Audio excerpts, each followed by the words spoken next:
3, 2, 1.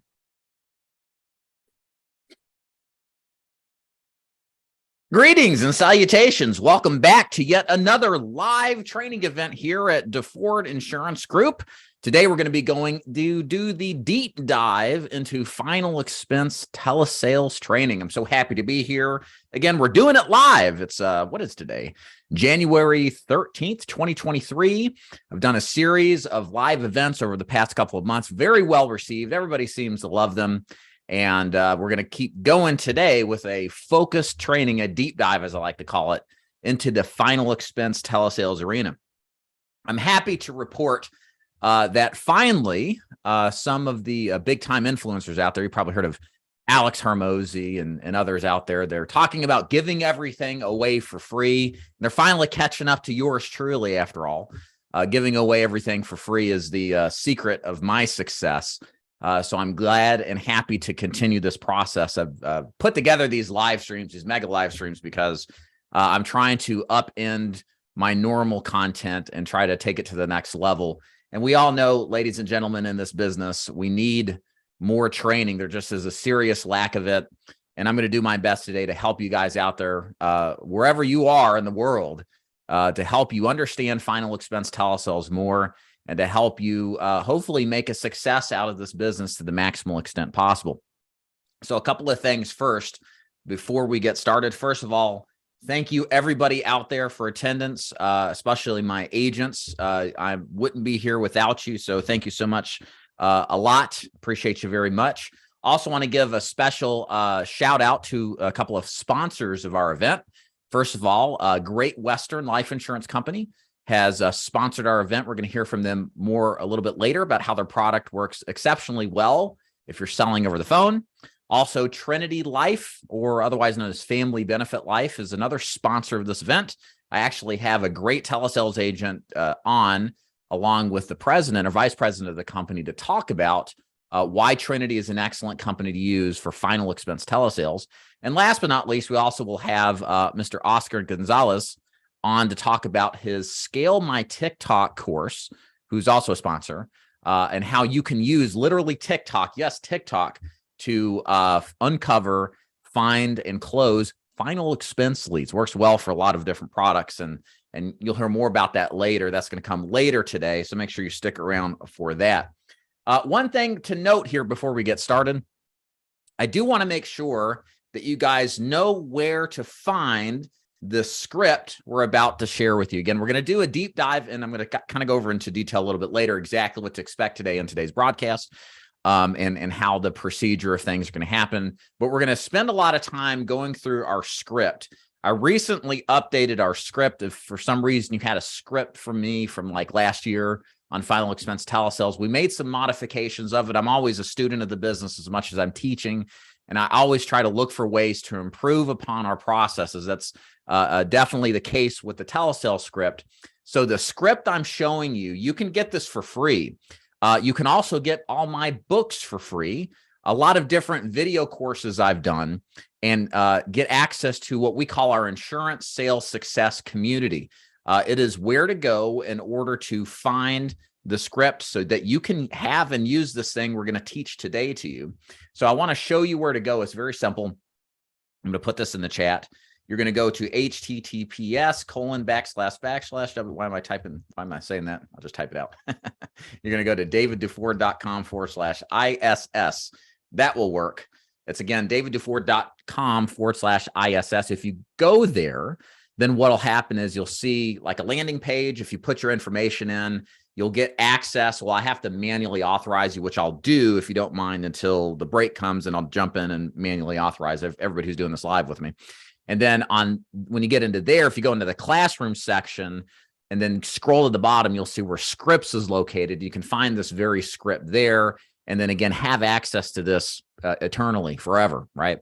So make sure you go to davidduford.com/ISS to get the telesales script we're going to be going into depth about, and also get a bunch of other free training. Again, this is free. You don't have to join my agency to get access to this community, but it's a great place to go if you're looking for exceptional training, You're looking for a community to join of other like-minded agents, many of which are getting started or have questions about the business. So make sure that you go there. Francisco, hey, good to see you, man. Nice. Hope you're doing all right.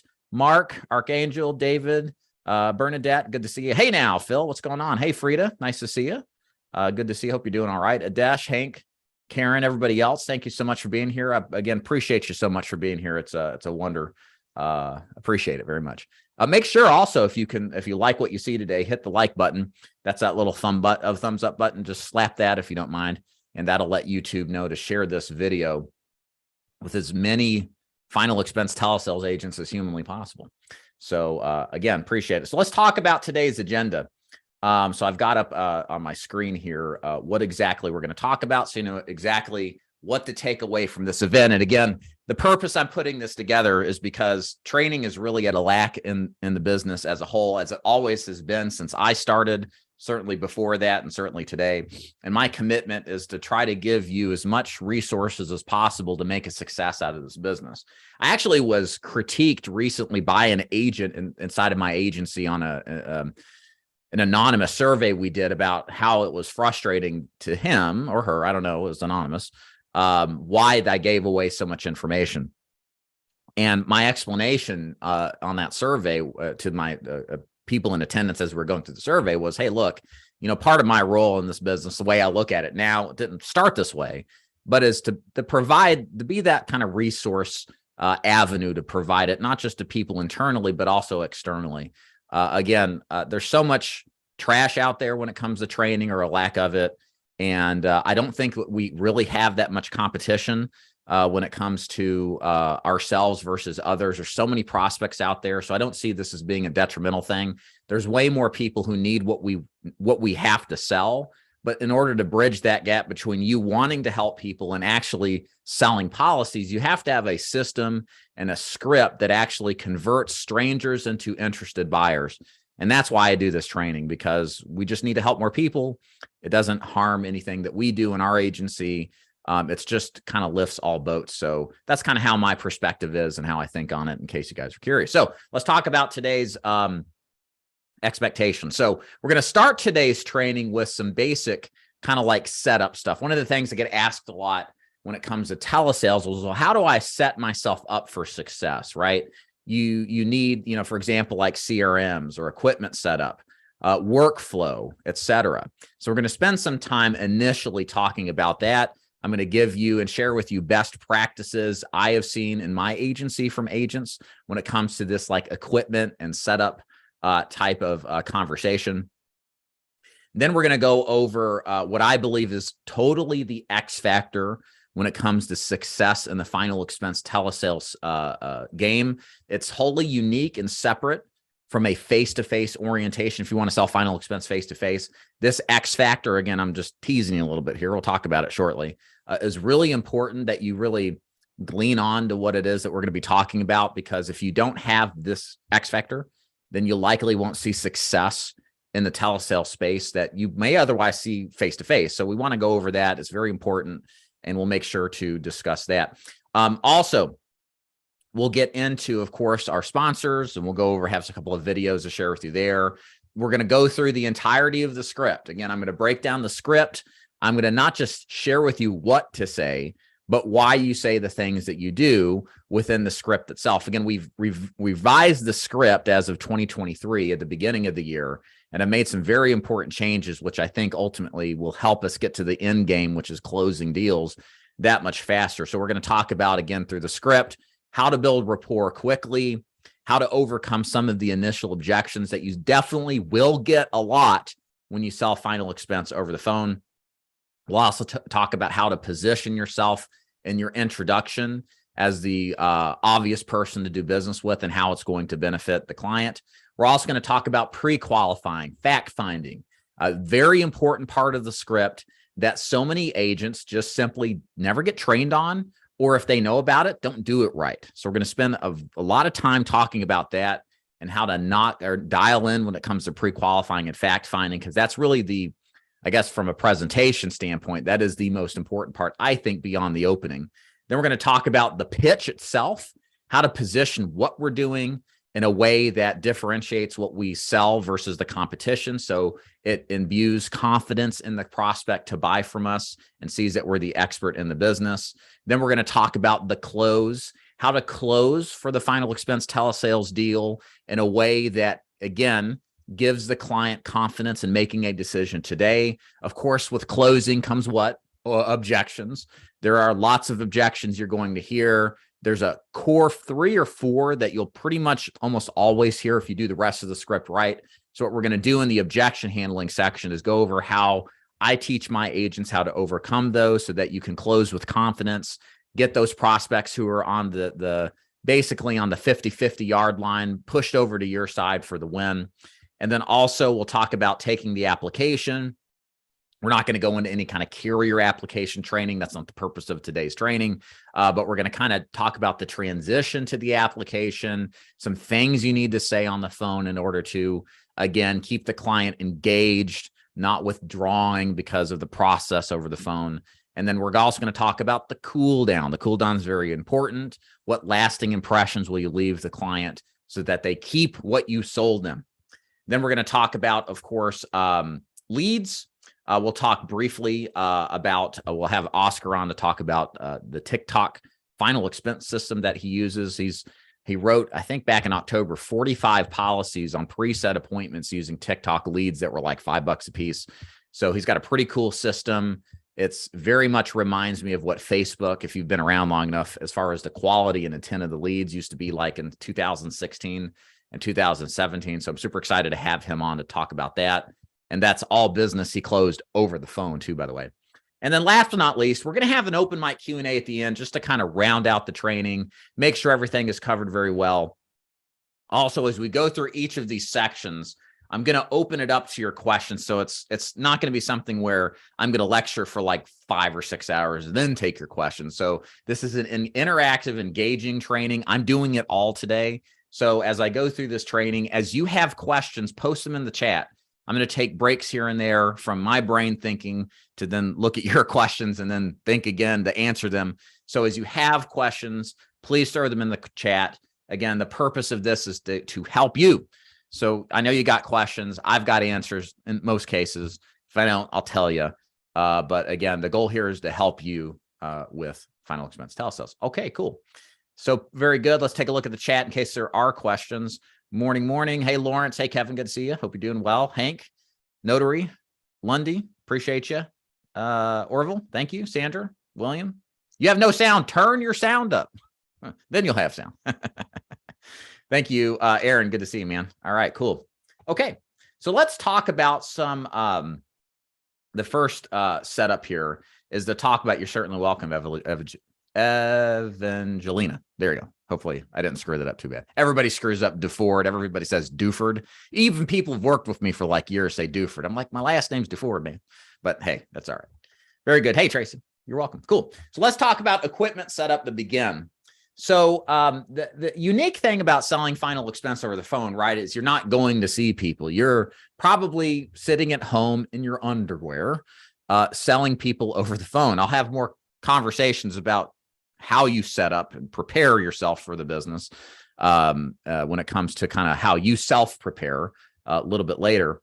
But we're at home. We're not driving around. We're not talking to people. So we're sitting at the desk at home, and we need to make sure that we have the proper setup when it comes to the equipment necessary. Again, this is a question I get asked a lot from newer agents. Maybe they're curious about what they should have set up and have it set up the correct way. So I wanted to make sure to start off today's call discussing that, because I think it's important to kind of take care of this so people are understanding, again, what to expect. So the first things first. You want to set up a distraction-free environment. We'll talk about this a little bit more in detail and kind of relay some stories to you. But what I have to have you understand when you come into the telesales space is, yes, you're at home.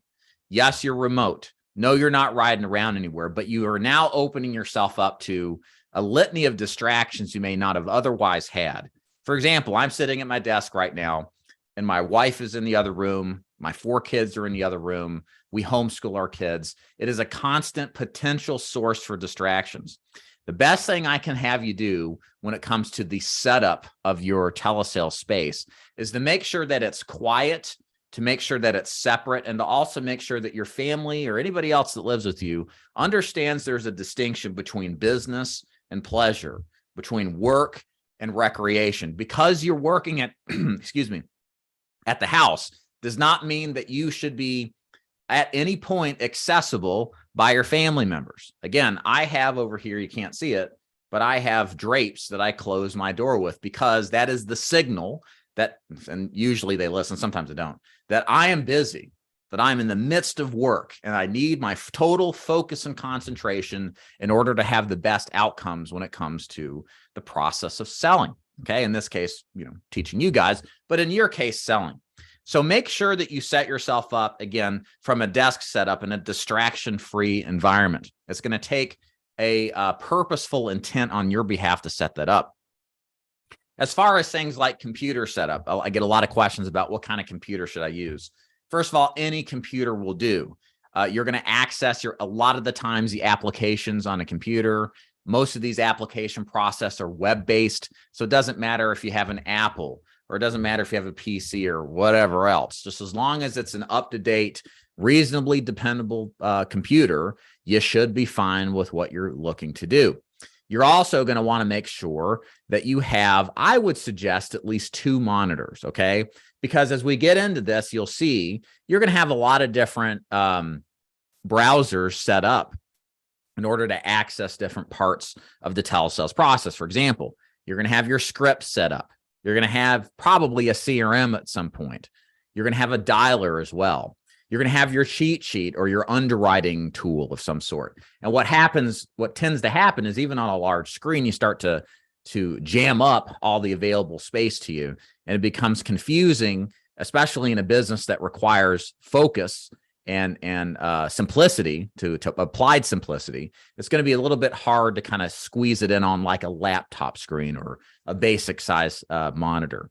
So my advice to you is just pick up any additional second monitor if you don't have it. You just need more real estate. I've seen some agents to have they look like they're a stock trader. They got like 3 or 4 monitors, and it's like this whole platform, and that's cool. It works for them, but you got to at least have 2 screens in order to have the visual real estate to access everything.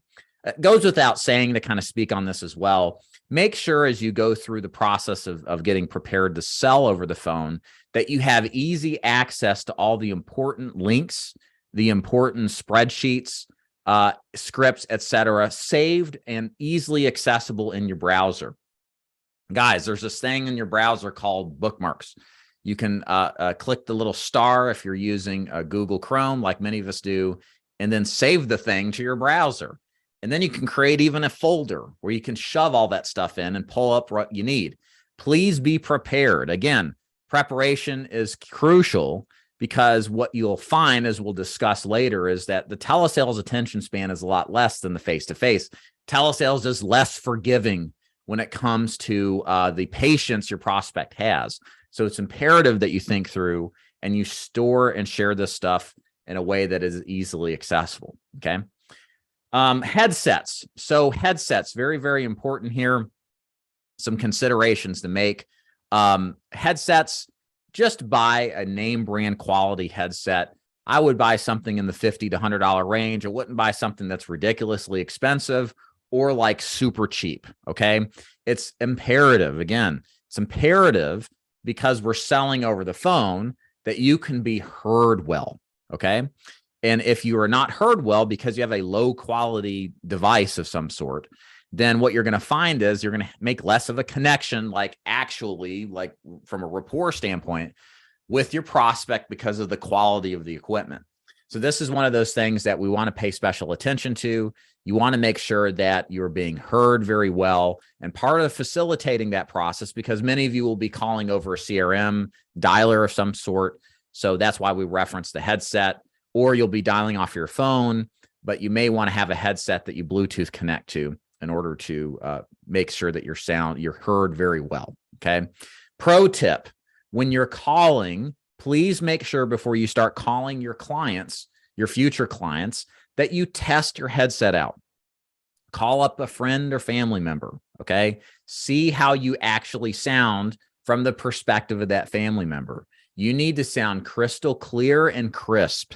If you sound like you're talking down the hallway of a large mansion and it's echoey and it's hard to decipher, then your prospects who are, again, final expense, old, don't understand clearly or decipher or understand as well as they used to, hear as well as they used to.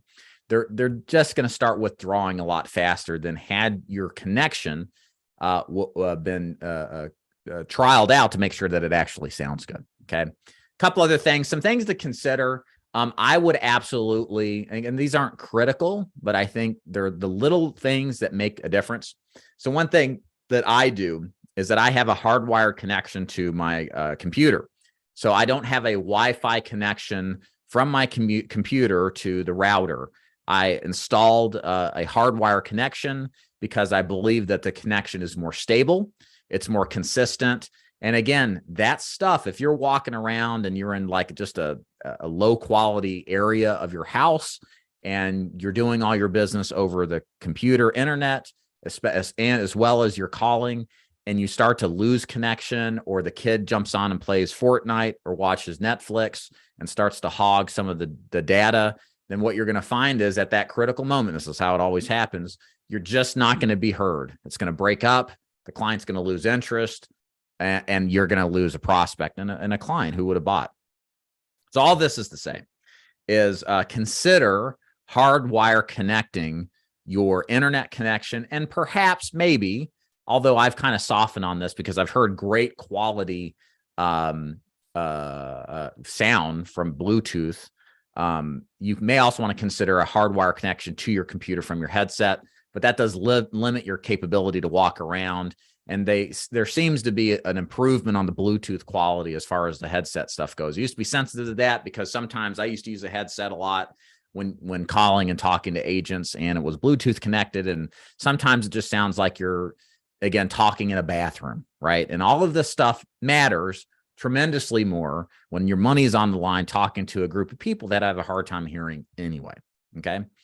So, and the last thing I'll say here on the CRM, so is the CRM. So we've talked about the desk setup being distraction free. We'll kind of talk a little bit more about that experientially. Talked about adding an additional monitor or two so that you have more real estate. We also talked about the headset setup, also the quality of your internet connection, which I think is kind of under discussed and very important. The last thing we want to talk about is CRM setup. So the thing I say about CRMs is this: it's a weird setup for me because on one hand, CRMs definitely are useful. They absolutely help. They streamline the information flow process, and they help you enable yourself better to make more sales. On the flip side of that, sometimes CRMs for certain personality types are a bit of a distraction, are a bit of a drag, and will actually make what should be simple more complicated when it comes to the ultimate goal of what we have, which is to make sales, right? It's to help people and close deals. So all I have to say is this I have more to say, but kind of a fundamental tenet about CRMs and you starting in the final expense space is this: it's not something that is absolutely required to start with, which may be a shock to you. Well, everybody's selling a CRM nowadays. I know, trust me. CRMs are not something that you must always start with as a new final expense agent. Some of the best agents I know don't use a CRM. They literally get their phone and they make phone calls to their leads and then keep their leads in a spreadsheet and just track their activity the old-fashioned way as they work through their list. Because what they've realized is that CRMs are not the reason you're going to be successful in this business. That's why we don't see a full course today about CRM usage. A CRM is a supplementary tool, which is ultimately supplementary. It complements the process, which really is foundational, which is your capability to connect with the prospect and convince that stranger to buy in the next 20 to 30 minutes. Okay. That's where the magic happens in this business. And even if you don't use a CRM, but you're damn good at that, you're going to make money. Okay. One of my best agents who didn't use a CRM doing telesales, she wrote a couple of weeks ago, $8,000 in premium. And it's a shocker to some people, but that's the reality. Think about it. You know, Tiger Woods at his prime The reason he was at his prime wasn't because the set of golf clubs he used. All right. I'm sure he could take a rusty 9-iron and crush me, right? Who has no experience golfing. Tiger Woods is Tiger Woods because of his skill set in playing the game, his mindset, and what he has practiced over and over again, and the actual execution of playing golf. So let's not lose perspective over the CRM talk. Now, with that said, let's talk about some options on CRMs here, because there are, as I like to say now, there are as many good CRMs as there are grains of sand on the beach. There's probably too many good options when it comes to CRMs. And when there's too many options, guess what happens? This is this whole illusion of choice thing. Too many options is confusing. It's frustrating and overwhelming. And typically people who are overwhelmed don't execute very well. So what I want to kind of roll this in or dial this in is I'm going to mention some options for CRMs that aren't necessarily thinking if I got any affiliate arrangements with any of them. I really don't. So, all of these are coming from my personal experience. These are ones that I would look at. Again, we're going to look at like super simple CRM all the way up to a more complex, kind of multifaceted CRM. And guys, you just do your due diligence. Again, I'm giving you 6 options. Maybe that's too many, but I feel like if I give you some options and you guys go do your research, at least you've honed it in on that. And again, if you just want to put off the whole CRM talk until a couple of weeks or months even into your telesales business model where you're focusing on how to sell, not so much what CRM should I use to sell, then that's fine too. It's not something you immediately have to do right out the gate. So, okay, what are some CRM options? So if you are a technological Luddite, right, you tech-wise just don't do very well. You can barely get on the internet, but beyond that, tech's not your thing. All right. Some of you out there, that's you. You probably shouldn't get the bells and whistles type of CRM. What you should get instead is probably some basic meat and potato CRM that tracks your leads and the activity that you do with those leads. So the 2 that I would recommend if you fall into this category would be either onepagecrm.com or, believe it or not, a CRM called lessannoyingcrm.com. It's called lessannoyingcrm.com because, again, as I've kind of highlighted up to this point, that's the feeling a lot of people get when they use CRMs. Annoying is a word that may be a nice way to put how some people really feel about it. But either of these are, first of all, very affordable. I think they're like in the $10 to $20 a month range. They're accessible on your smartphone or your computer. They pretty much track your basic lead information and the outbound calls that you make, and that's it. There's no phone attached. There's no text message automation. There's no AI chat option. There's no capability to email. It's just meat and potatoes, track your information, and bada bing, bada boom. Okay. So for a lot of you out there who maybe, and again, it if you know who I'm talking to, that don't want to fool with all the complexity of as many CRMs have, these are great options to start with. Okay. Just to keep track of your calls and track of your clients and your leads. Now there's a middle range here that is kind of an out of the box solution, a little faster to use, but has a few more, benefits, I guess, or features that you could use with it, like texting or possibly email automation, and has some kind of calling software or calling VoIP phone attached to it to either power dial or just to dial so you don't have to use your phone. And the 2 that come to mind that I've heard great things about are salesdialers.com and then phoneburner.com. The price range on these is going to be right under $100 up to $200 a month. This is what I would consider the kind of the main price range for a more adaptive, more custom, more of a feature-based CRM that does more than just track information, has a phone, text, emails, et cetera, calls multiple lines. I've had agents that have used PhoneBurner. I've heard lots of great things about PhoneBurner. I've had agents who've used Sales Dialers. They've been around probably 10 plus years. As far as I can remember, they've always had kind of a niche in the insurance space. So both of those are really good.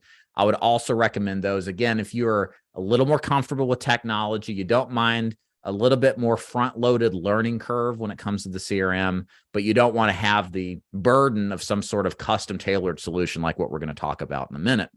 And then the last thing we're going to talk about, or I should say the last option you can do, is more of a custom tailored CRM / call center type of CRM, such as VanillaSoft, or what was the other one? Radius. So I personally, in my call center, use VanillaSoft. I really like it. I used to be neutral about it. And then I looked at other CRMs and saw how bad some of them were. And it got me to appreciate VanillaSoft a little bit more. The problem with VanillaSoft, and this is why I hesitate to recommend everybody use VanillaSoft, because I use it, is because it takes a lot of front-loaded time to learn how to integrate leads that come in, how to develop a call sequence to where you disposition leads and then automatically they cycle back into your list after X amount of time. That takes a lot of time to program, to set up, to understand. But what's happened is it's a great tool. The sound quality is fantastic. It is the most consistent one that I've seen from a sound quality standpoint.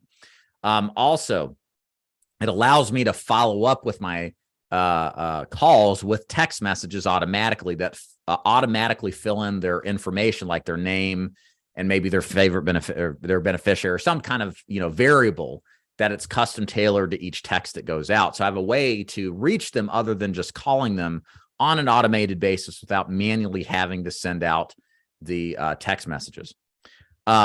We also have email automation that comes with VanillaSoft too as well. And they got great customer service. I will say this, the one thing about VanillaSoft and one thing about all CRMs is that there's a bunch of people out there who do CRMs and a lot of them are fine.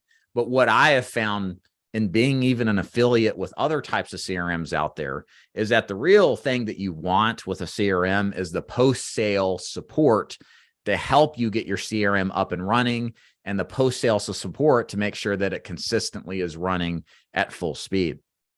The VanillaSoft does an excellent job at that. They have great people behind the scenes that help with my questions. They're very prompt in getting back to them. And they've always done a great job, and they're very scalable too. So as we add more people into our call center, we have the ability to add more seats and to really custom tailor the campaigns, track their activity, record what they say, et cetera, so that we can help coach them to be better agents. So it's a great tool. It just takes a lot of front-end effort to get it up and running, but it's a really good solution that's on the higher price. I don't know what they're charging now for a single seat, like one user solution. I imagine it's going to be in the $200 plus range is what I would say. And then Radius is another one very similar to VanillaSoft, been around forever. One of my best agents, Anthony Boba, who originally started with Final Expense, who's now transitioned to telesales over the phone with Medicare, has exclusively used Radius to set up all of his automations, his outbound text messaging, his calling, et cetera. And I don't think I've ever heard one complaint about actually using Radius as well. I don't have much personal experience with Radius. Just never was one I use. With CRMs, what tends to happen is once you get comfortable with one, you don't like to switch it. It's like having a bank account. You've got like 50 automated deposits or drafts going out, and unhooking all that and hooking up somewhere else for just another bank account you barely walk into. It's just too much hassle. So long story short, those are the 6 CRMs that I would have you suggest to look at if you're looking at selling Final Expense over the phone. All of those are really good options depending on your level of desired complexity. But understand, again, my preface to all of this is that a CRM initially is optional. I think over time it becomes more of a good thing and a requirement. But the most important thing that matters to your success is how you sell.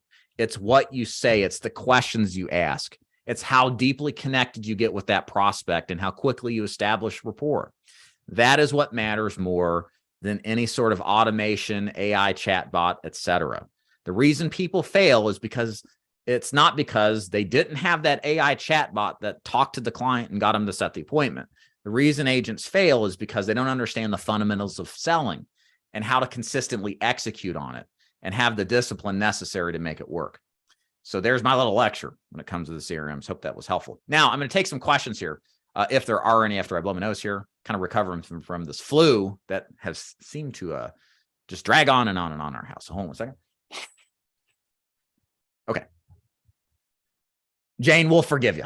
No problem. How do I find the scripts on your site? Thank you, Patrick. And go to davidduford.com/ISS and sign up for the free insurance sales success training site. If you like this kind of training we're doing here, you're going to find just a smorgasbord more. There you go. When you join, there's no cost. It's free. I'm keeping it free like I always do.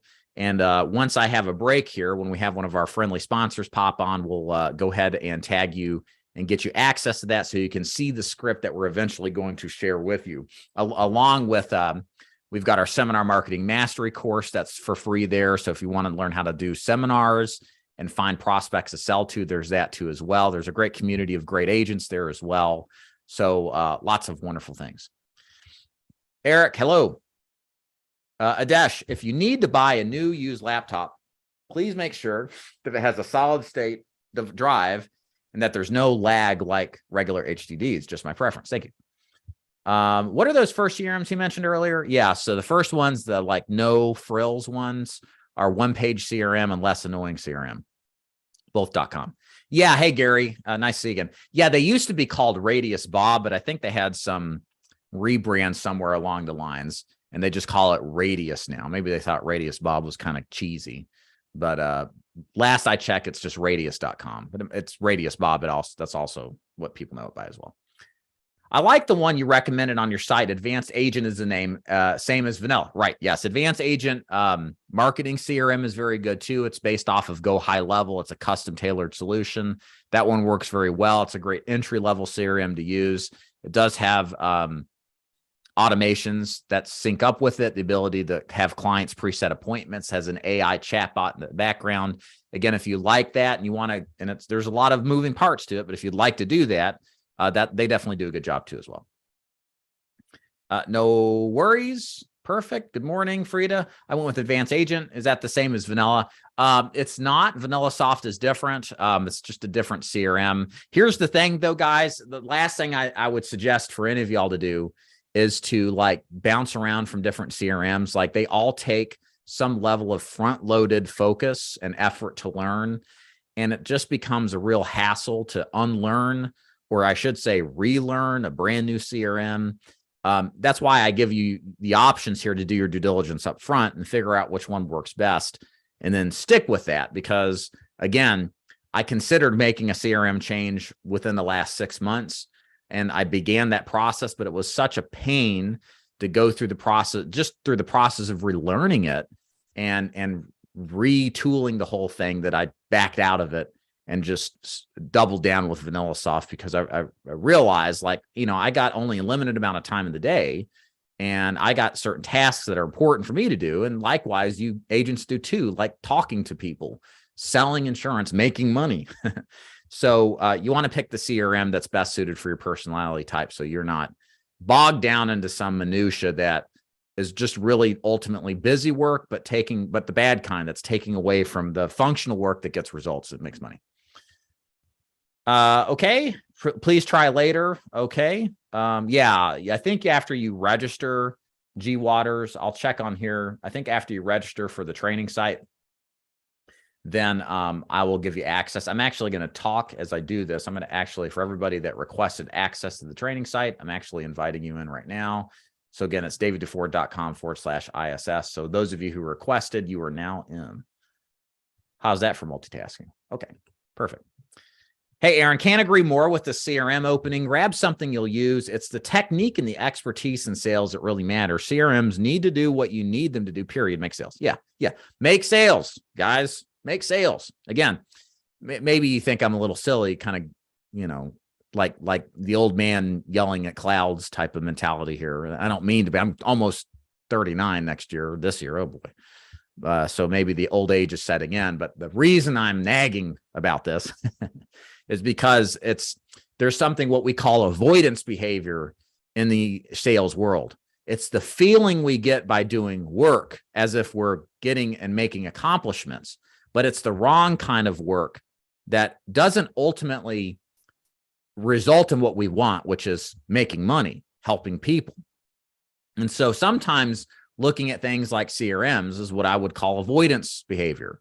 You do all this work, that feels like work. It feels like you're doing something, but it's not necessarily getting you that much closer to the prime goal, which is selling insurance.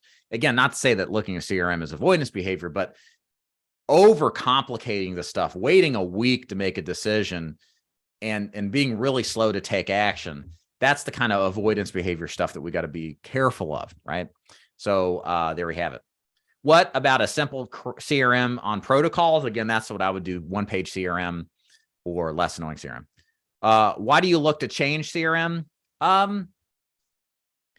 For me, why did I look to change VanillaSoft? I don't know. I guess part of it was I really didn't like paying the money that I was, frankly. I mean, it's about 200, 250 a seat once an agent gets dialed in. And I don't love it. I like it. At the time, I'm like, okay, I tolerate it, but sometimes what does it say? Sometimes you got to let them go. And if they come back, they love you or whatever, what that old saying, right? So sometimes the perspective is important, in other words. So for me, it was like, oh, using this other CRM, I was like, okay, yeah, like I like VanillaSoft a lot better. I get it now. So I'm going to stop complaining and embrace it, right? So, that's life for you. Thank you very much, Story we're sharing. Appreciate it. It can be if you let it. Sure can. Thank you very much. All right, cool. So remember, hit that like button if you like what you're hearing so far. Again, that helps YouTube share and spread this hopefully useful content to other aspiring final expense agents. Again, hit the like button. Thank you. Again, thanks to a Great Western, Trinity Life, and Scale My TikTok for sponsoring this wonderful program. Cool. 40 minutes in already. Okay, cool. Okay. A couple more factors here before we get to the script. I hope this is useful for you. I know it's all about telesales. We're going to get to the script, I promise, but telesales is really unique when it comes to face-to-face and a lot of different fronts, and people really, they either aren't aware of it or they severely discount it. And so I think these kind of fundamental things that we're talking about up front, while they're not directly about selling, they really are important to have the right mindset up front about, because if you don't get this right, then the stuff becomes a distraction or even an obstacle from performance. So we want to make sure that this stuff is really handled well. So this gets to the next setup, which kind of has a interweaving with the last setup, which is the workflow setup. Again, this bears repeating. I'll start it with a story. So Melissa, you're going to see her with Alvin Bignocci from Trinity Life, talk about Trinity Life, great telesales-based product. But Melissa and I were talking. You may have seen the interview I did with her a couple of weeks ago. Excellent interview on telesales. Absolutely recommend that you watch it if you haven't. She really struggled making the transition. She was a face-to-face agent for many years till she became a telesales agent. She really struggled making the transition from going face-to-face to telesales. And one of the biggest distractions she found was that being at home was just a different mentality than it was leaving the house, dressed up, ready to rock, seeing people. There's just a different mentality you have to develop consciously and intentfully that just naturally happens when you go face-to-face that you don't get to see telesales. So, hey, Melissa, hey, she's here. Melissa, feel free to add to any of this or clarify anything I'm saying. But Melissa said some choice things that I think really hit on some struggles that agents have. Like, for example, she was sitting at home. When you're calling on the phone, you got to dial a lot of people. You got to hear a lot of no's before you get to the yeses. And it drags you down. It's just like any sort of sales. Okay. Especially so because the amount of pushback you get on the phone is a lot higher than what you would see face to face.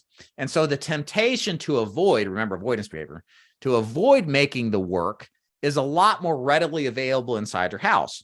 Melissa talked about things like her fur babies, right? To take care of them, or to do the laundry, or to do house chores, right? And as a way to avoid getting to work. She also mentioned things like, when you work at home, you don't have to get dressed. That joke I made a minute ago, hey, you get to work at home in your underwear. It's kind of like half true. And the point being is that sometimes working at home, you don't have the same mindset to go to work and really in the same environment as you would face to face. So one thing that's really important is as you guys gear up and start to sell remotely, and most of you are remotely selling from home, most of us are, is to think and consider about your environment, okay? About the distractions like I talked about, the potentialities for them. How can you set yourself up in a way to where your entire focus is on dialing the next number, and when people say hello, that you're totally dialed into helping the person on the other end of the line? Because this business requires intense, higher than average levels of focus than what most of us give everyday tasks. So by being at home and having distractions constantly, that just deteriorates focus, right? We only have so much bandwidth to handle things. So consider things like what Melissa did. She now works out of a co-op.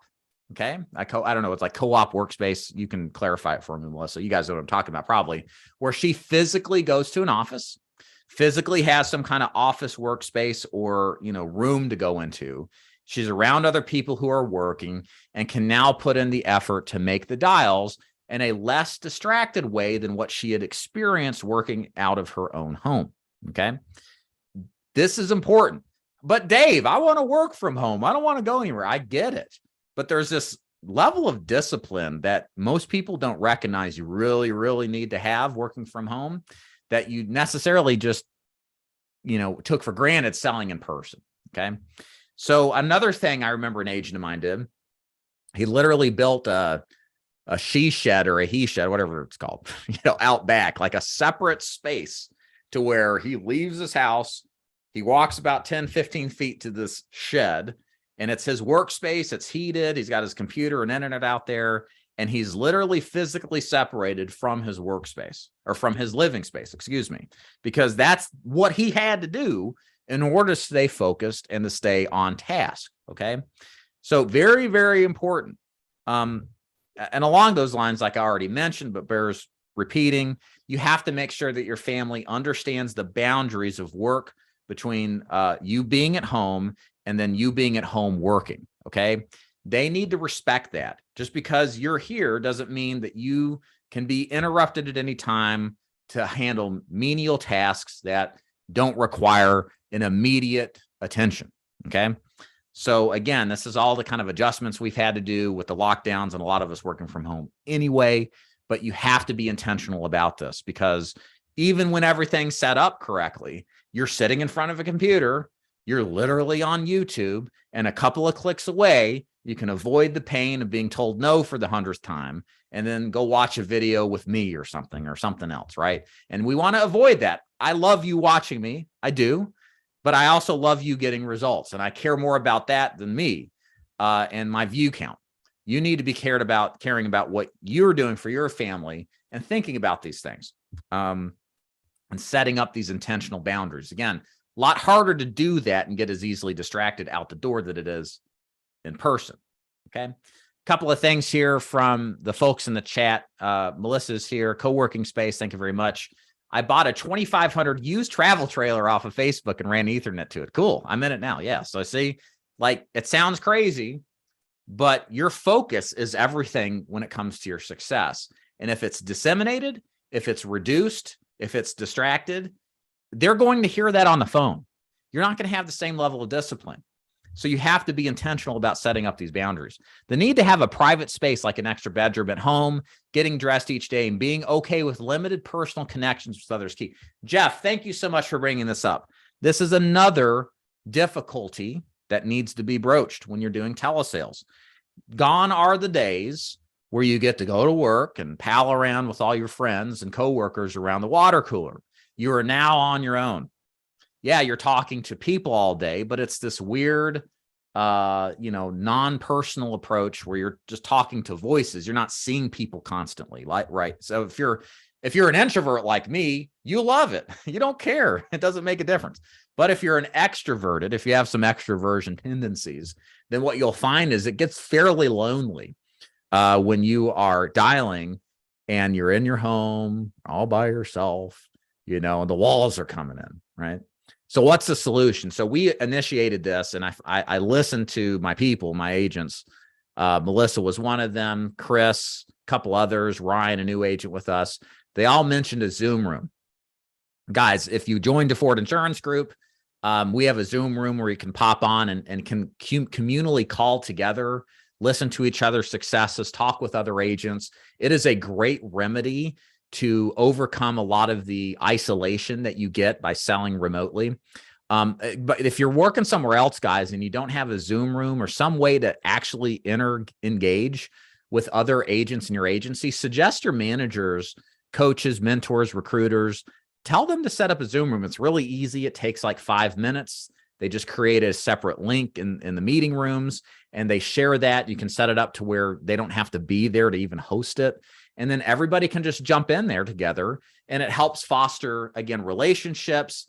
And then if you're running into troubles, you can bring somebody on the mic to listen or talk about it, or you can share the audio so other people can listen to. This is something I wish, and it's so obvious. I look back, I'm like, oh, stupid, Dave. We didn't start this until the last couple of weeks, but I wish I would have started this years ago, because I think the Zoom room has the capability of upping your energy, upping your discipline, your enthusiasm for the business, and really helping facilitate more sales and helping more people. So please, please, please, if you're with somebody else, get them to do a Zoom room with you. It's a game changer. It really is. It helps a lot with that isolation issue. Okay. Awesome. I do this as well as in San Antonio with Luis Moreno's office. Excellent. Perfect. Perfect. Thank you very much, y'all. Do you write more than one state? I think Melissa does. She's out of Nashville now, but she's all over the place. Let's see here. Looking through my content here. Okay, a couple other things here. Oh, some other issues with telesales. I say issues, but again, telesales is unique. We want to make sure that we respect its uniqueness and have the right mentality coming into it. So the next thing, in my opinion, a lot of times agents are asking like, well, how many dials should I make a day? How many presentations should I do? And it's not that these are bad questions. I just don't think they're the best questions to ask. So ultimately the question is, well, how much time should I spend and what should my key performance indicators be that tell me if I'm having success or failure in telesales? So I have taught extensively in insurance sales to be input oriented, not output oriented. I learned this approach or phrase from Nick Frumkin, who is with another agency, FEX Contracting, good people. But he talked about how what we need to focus on isn't so much about the sales, but the input necessary to get the sales. Because ultimately what you find, like Nick says, is that if you do a lot of inputs, if you do a lot of activity, you start to see your metrics, your ratios, your close rates, your connect rates, right? And you can measure what your expectation over time is of what the results are. But it's the results that are manifested from the inputs. It's the inputs that come first before the outputs, the sales, right? So our focus in insurance, therefore telesales, should be on the inputs necessary for success.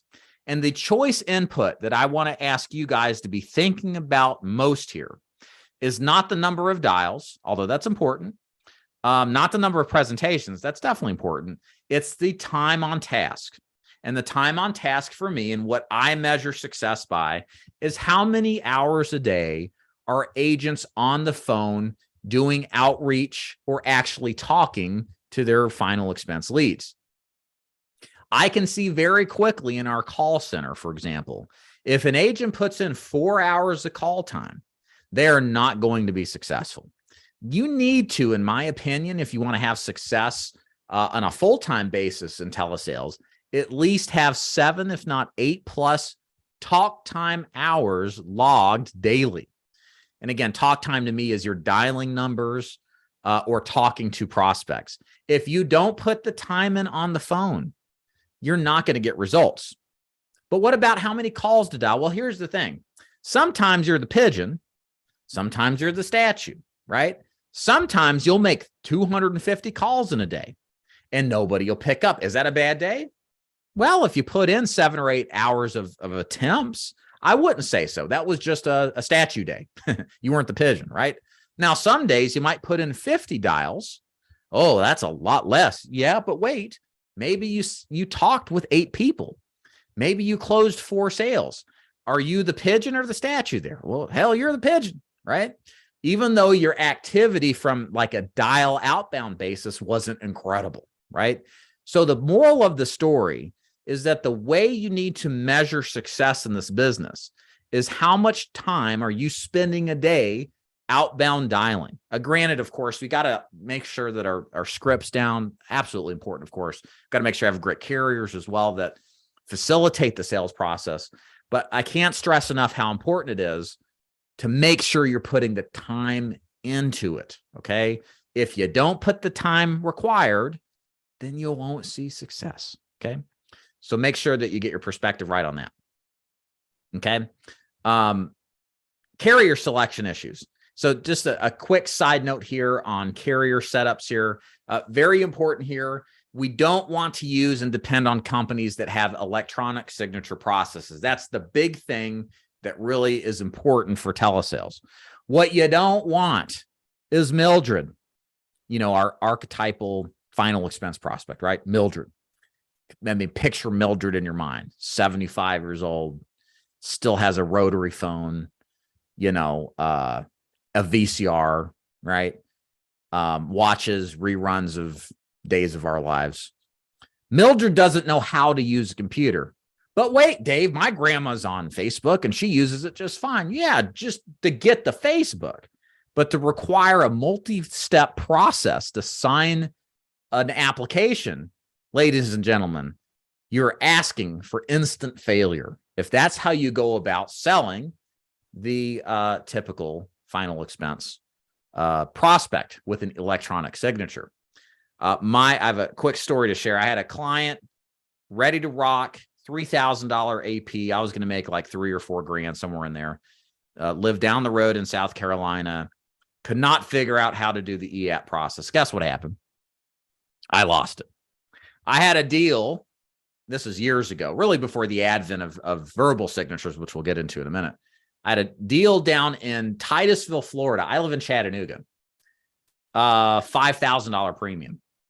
I drove to her. And I'm not saying you need to do this, but my point is, I sure as heck wasn't going to force this old lady, nice old lady, by the way, to buy a plan through an e-sig process and risk losing a huge deal like that. I drove to her, got the signature, literally met at McDonald's for 15 minutes after a 10-hour drive, then drove back to Chattanooga for the next 10 to 12 hours. Okay. Because I understand my clients. All right. Final expense over time will probably get more people doing electronic signatures, but the best thing you can do is avoid carriers that require some sort of engagement on their phone and their email or their desktop to sign something. Okay. You will lose money if you don't listen to me. What should you do instead? Either a verbal signature process where the client can verbally sign with their voices being the equivalent of a written signature, and they're not required to do anything on their computer in order to sign, or some kind of process that just, again, anything that avoids an e-sig process. There's some kind of, I'm losing, like with Aetna, they've got a process where you just give a security password. It's real simple. Something like that is way more preferable from an application completion standpoint than an electronic signature. Okay. Y'all got to trust me on this. Don't do the e-sigs. It's a good way to quit this business fast. Okay, cool. A couple of questions or points in the chat. Let's go back here. So if you want to do telesales, EAP says, funny. Do you have to have the non-resident license from that state? Yes. So you live in Chicago, want to sell in Utah. You have to go to NIPR.com. Okay, write it down, NIPR.com, and then buy a non-resident license. You do not have to worry about taking another exam. It's the government. What do they want from you? Your money. Okay.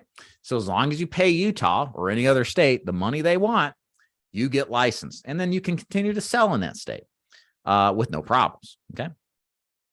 So you can do that with most states. What states are best? Sometimes people ask for telesales and final expense.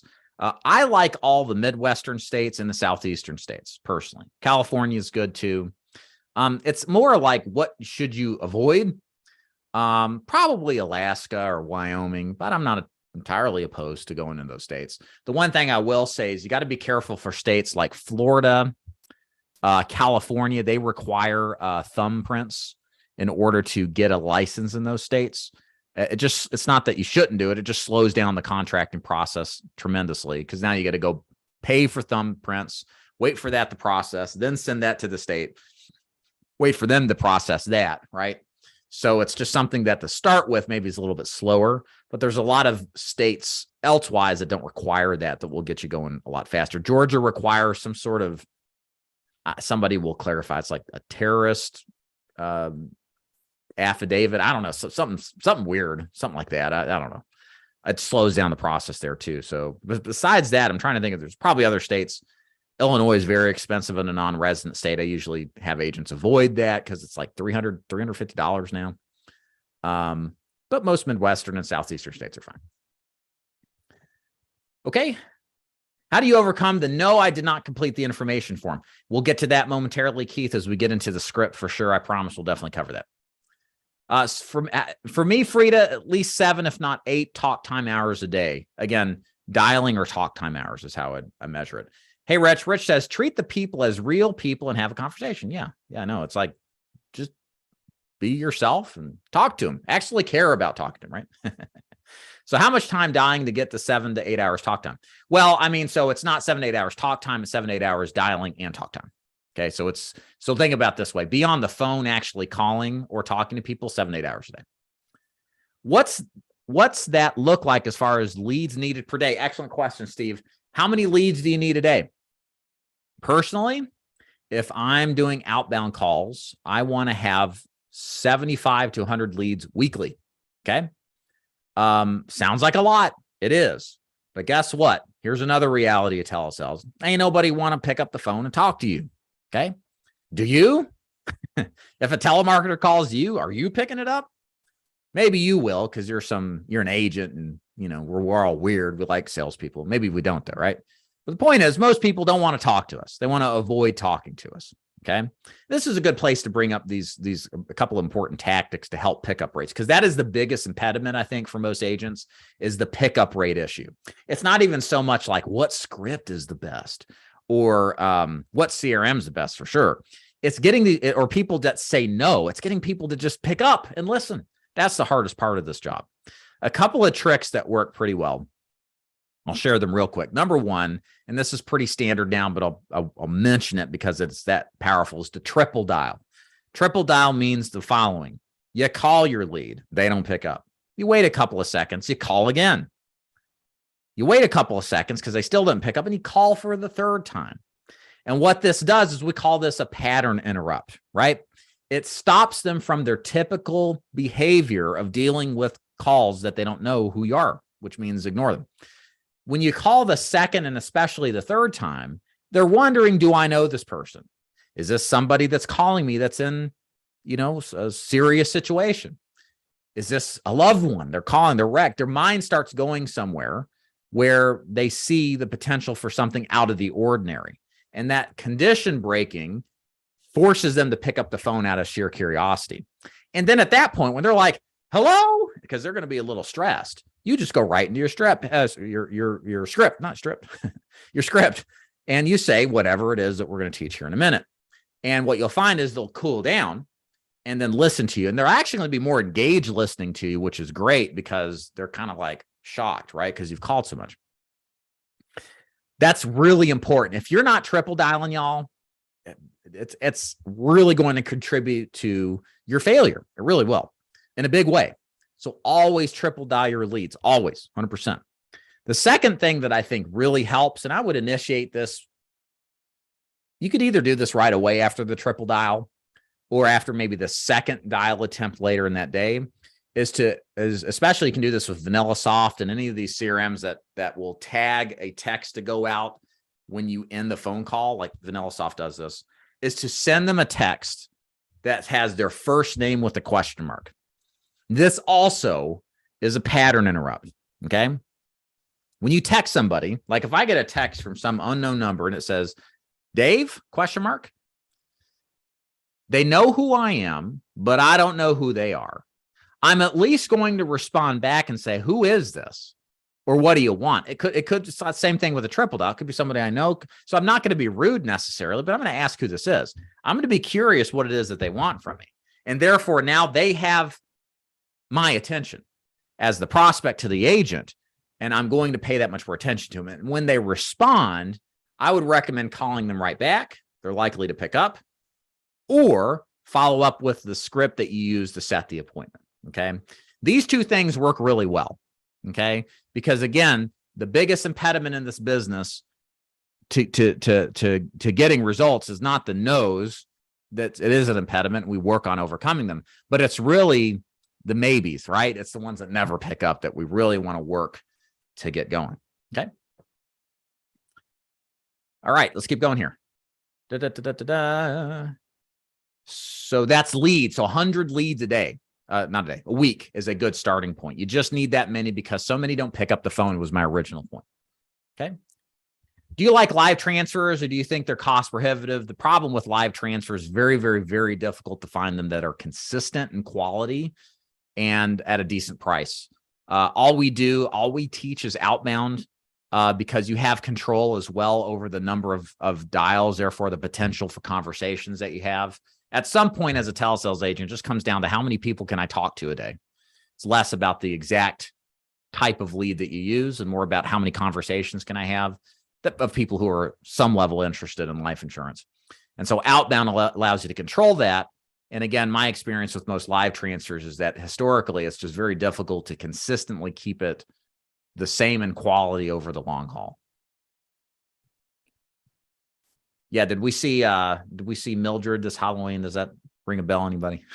All right. Talk dial time is the same. I love pigeon and statue analogy. Thank you very much. A list of carriers with the verbal.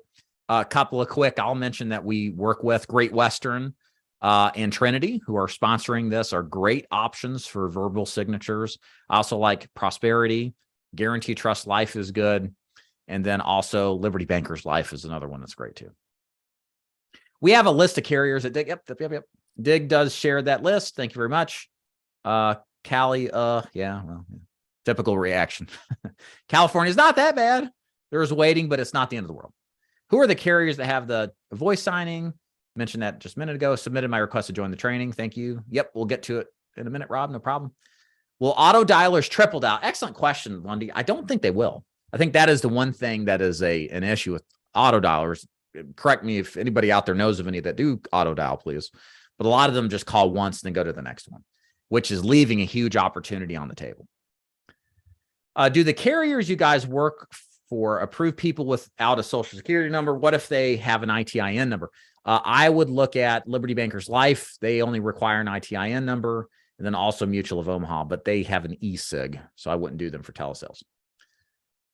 David has a cheat sheet spreadsheet with all the carriers. She gives it away with the resources, and that cheat sheet is for free when you sign up at davidduford.com/ISS if you'd like to, and you'll see it under the free resources section, and that's for final expense.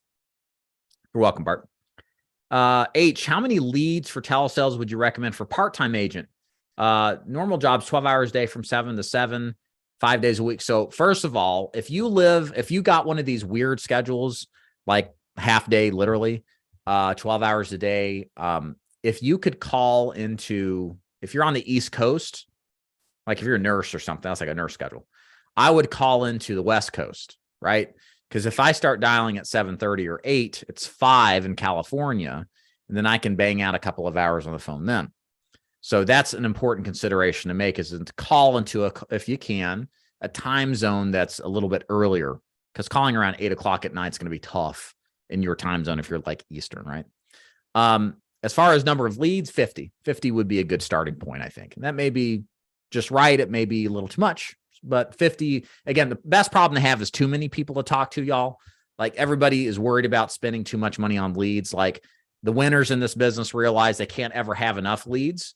And while that's a problem, maybe to not get quickly to their leads that they're overflowing with, it's a much better problem to have than having too few leads and not making any money. Because with the first problem, too many leads, it's likely if you're working through them, you're making sales, you're being productive, you're making profit. But with the second problem, too few, you ain't doing much anything but really struggling financially and being in a bad position, right? So choose, everybody has problems in life, right? Rich, poor, and everything in between, successful and unsuccessful agents, choose the problems that are better for you. Have too many people to talk to. How many states would you recommend a new final expense agent to get licensed in? So if I'm an independent broker, I would do like 2 or 3. I might pick, again, any Midwestern or Southeastern state, I think is just fine to begin with. Pick your poison. When you voice sign, is that another call? Yes, in most cases it is, Roger. You will be dialing a third-party underwriter, and they will take the phone call and they will do the recording. You don't have to record that. That's automatically recorded on their end. So all you have to do is just facilitate the phone call, answer the questions, and help the client out. For a full-time agent, yeah, a couple of states is all, Chris. I mean, you really don't have to have a lot of states. I mean, there's this idea that you need to have that many, but you really don't need to. Just 2 or 3 is usually sufficient. Okay. All right. Awesome. So far, so good, everybody. We're enjoying the training. Hope you guys are getting some value out of this. Again, we're getting to the sales training. I promise we're going to do the deep dive into the script very soon, but we got to knock out these fundamentals here about how to organize your training successfully and your mindset too, which brings me to the last point, and that's on the X factor. We talked about this out the gate, the X factor to this business. And this really is the differentiating factor that's going to mean success or failure for you in many cases. There's a lot of those, I guess, that if you don't do them, you'll experience a lot more pushback. But this is the one thing that some people never really grasp onto. This is the one thing in telesales that if you're just getting started, you really need to pay an equal amount of attention to what I'm about to describe and get really good at this as much as possible. But the truth is, some people never really tap into this. They never really understand this. Maybe it's because they don't have somebody in their corner, like shooting them straight about it. But like, this is the thing that if you don't do this well, you're dead. You're dead in the water. Okay. What is that X factor? It is the performance, presence, and tonality of you on the phone with your prospect. So how do I mean? In telesales, the inherent nature of selling over the phone is a limitation. Anybody who says otherwise, and I'm talking about from the presentation of you to the client. I'm not saying that it's a inferior form of sales. It's in many ways it's superior. You can talk to a lot more people. You don't have to drive around. You don't have costs associated, windshield time, et cetera, right? There's an efficiency argument to make for sure. But the nature of selling over the phone, you're at an obvious disadvantage in the agent who sells face-to-face. How do I mean? Well, if I'm selling face-to-face, I make eye contact with you. I can shake your hand. I can smile at you. I can read your body language easily, even if I'm brand new to sales. And so therefore, the ability to read and react and to adapt to the situation that you see in front of you is a lot simpler and more transparent than it is when you have all of that taken away from you. And all you can depend upon is what you hear and what you say. So this is why telesales, again, straight truth, industry-wide, the success rate for telesales is smaller. It is. Some people have a real hard time presenting and getting results when all they have to depend upon is performance, tonality, and not have body language in in-person meetings that gives an advantage to. And therefore, again, why I do this training, because telesales, while it offers serious advantages, it's fraught with issues that you wouldn't otherwise get. You know, the isolation stuff, the working from home, some of the pitfalls there, but also the inability sometimes to make as deep of a connection as you would in person. And one of the best ways to overcome this, or I should say, one of the ways to bridge this gap, this communication gap, as we could call it, is you have to take what you have and emphasize it to the maximal extent possible. And what are you left with when you're selling over the phone?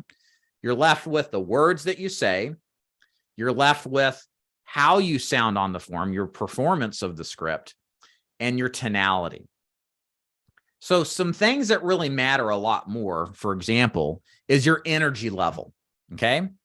If you don't sound like what Jordan Belfort would say, you have bottled enthusiasm, you're going to struggle keeping the attention of your clients. Think about it. Everybody and their mother is in front of this damn thing now, or in front of the television, constantly being stimulated by all sorts of visually appealing and audibly appealing things.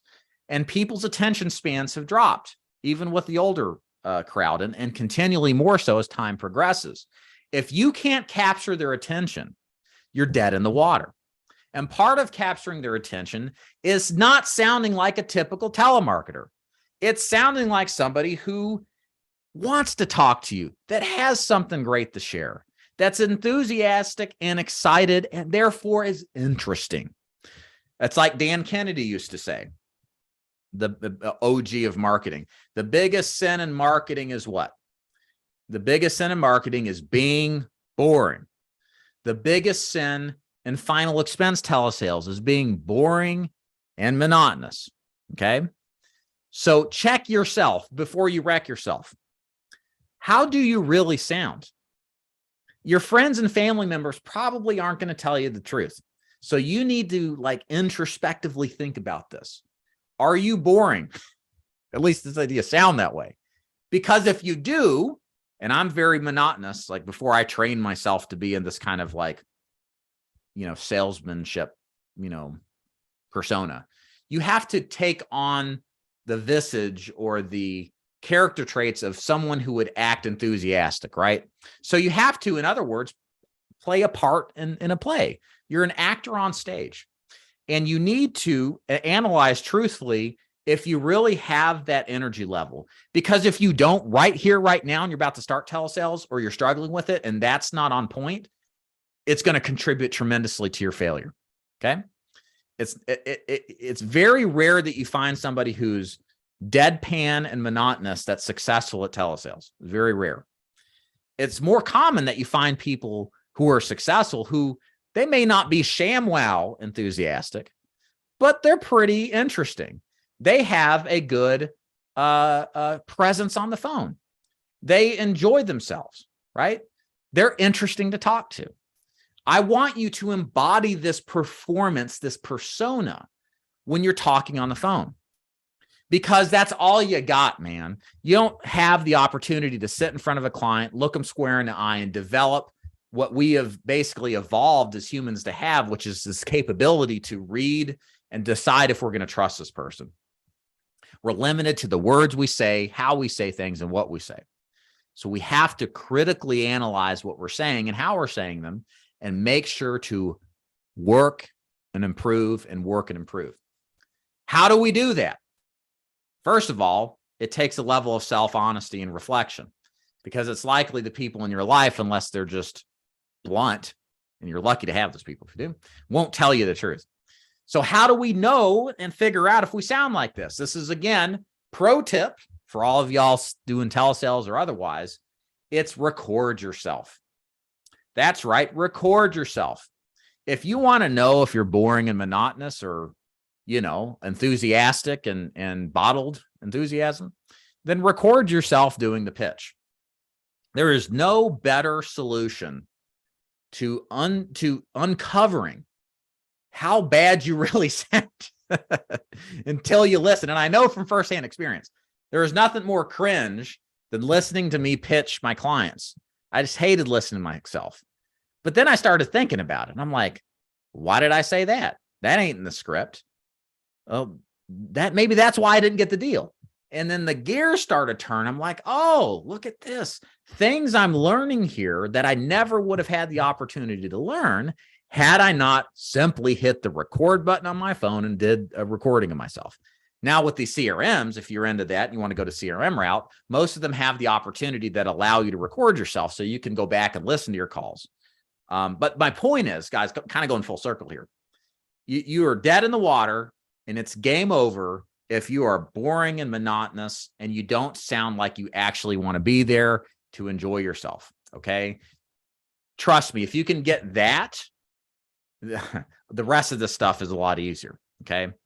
I have had agents literally who read the script perfectly, but they were devoid of any kind of emotion. And it came off canned, disinteresting, and clients didn't buy because they were not compelled by the power of that person's personality to wake up and realize now is the day to buy, because it might be the day to die and to take care of this. Okay. And again, enthusiasm, confidence, the acting of your script out displays confidence. And the lack of information, which ultimately, to some extent, our clients will have, they're going to make a decision to buy or not from you on how confident that you come off in explaining and pleading with the client, in a sense, why they should buy this and who it will benefit. Okay. So confidence is very important to have, and it's very important to develop if you don't have it. Again, a couple other points here I'll mention here. The actor on the stage, I like this analogy to help you kind of better think about this. Like, I'm an introvert, right? I all else equal, I'm pretty laid back. I always sit in the back of the room. I'm never in front. I'm pretty quiet, generally speaking, when I'm not on camera doing my thing right now. And what you have to understand is a lot of what you're performing, you're going to have to overemphasize, okay? And because what is said on the phone, is going to be heard differently on the other end of the line, because it's distorted as it goes through the phone process to get to the other person's, hearing receptacle or their ear. So you got to emphasize the performance of the script. For example, I like to think of myself, and I tell my agents to think of themselves as actors on stage. So imagine you're in, a performance hall. You can think of it's a big hall. You got the stage in front. You got people in the front. You got people in the nosebleed sections. You as the actor have to convey the character you're playing, their emotions, their feelings, their actions in a way that not only the people in the front row can understand and connect, but also the people in the nosebleed sections, right? You have to talk to them and have to be as clearly understood and the emotion felt as much as up there in the nosebleed sections as it is in the front seat. So think about that when you make your phone dials.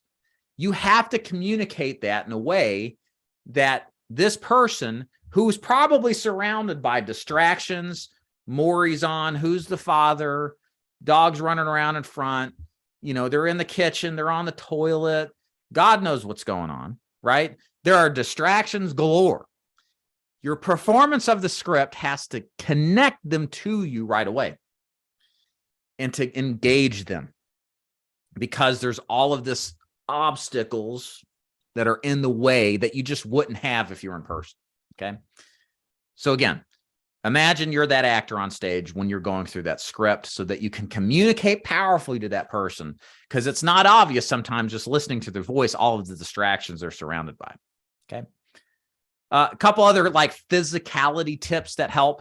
So a couple of things. I think sometimes your behavior and your enthusiasm follows what body language comes first. So you kind of see me I'm doing the Italian thing. I'm talking Italian, right? I'm using my hands to talk. And what I find when I'm more physical in my expressions, body language wise, it helps me elevate my enthusiasm that much better. Versus if you're sitting like this and you're kind of bent over, it's not that you can't exhibit it. It just doesn't come out nearly as well. So physicality is something you want to talk with your hands. You want to open your eyes up, speak a little bit deeper, speak a little bit louder, right? Perk up a little bit. And that kind of energy transmutes over the phone that much better when you're doing a kind of physicality along with saying the script.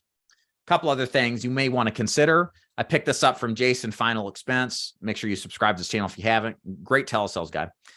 Stand in front of a mirror or set up a mirror in front of you as you sell over the phone. So this is a great spot check to actually see if you look like a person interesting to talk to. If you look at the mirror and you're like, hey, Mrs. Jones, this is David Duford giving you a call back. And you're like, holy crap, who's this guy? It's you.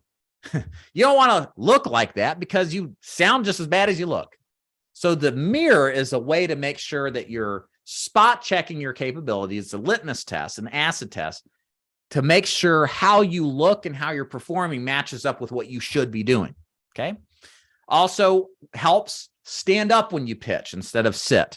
There's more power that you get by moving around. You're physical already by just moving around versus being in a seated position. So your ability to move around, have energy is a lot higher. And also smile. Again, if you can smile while you're talking, again, the physicality follows the emotion, or the emotion follows the physicality. And that will transfer that much more to the end of the line. And what you'll have happen is you may start like watching me on camera and I'm doing this, my eyes are wide, and my hands are going everywhere, right? And I kind of look a little silly and ridiculous. That's probably how it's going to look on your end. And you shouldn't feel silly about that, because remember, the phone, there's a natural impediment on what is going on in front of you and what you see and hear versus what they hear and what's going around them, distracting them. So in other words, all of these things add up as a way of, yes, maybe in person we wouldn't be this emphatic, but it's necessary to do this in order to perform the script successfully. So at least on the other end, they have a fighting chance to understand what the heck's going on and why they should listen and care. Okay. A couple other things important here before we go into our little segment with Great Western. Number one, be careful of talking too fast. Hey, Mr. Jones, it's David Dufort to give you a call back about the information request about Bear. Too fast. Think about emphasizing each word that is said.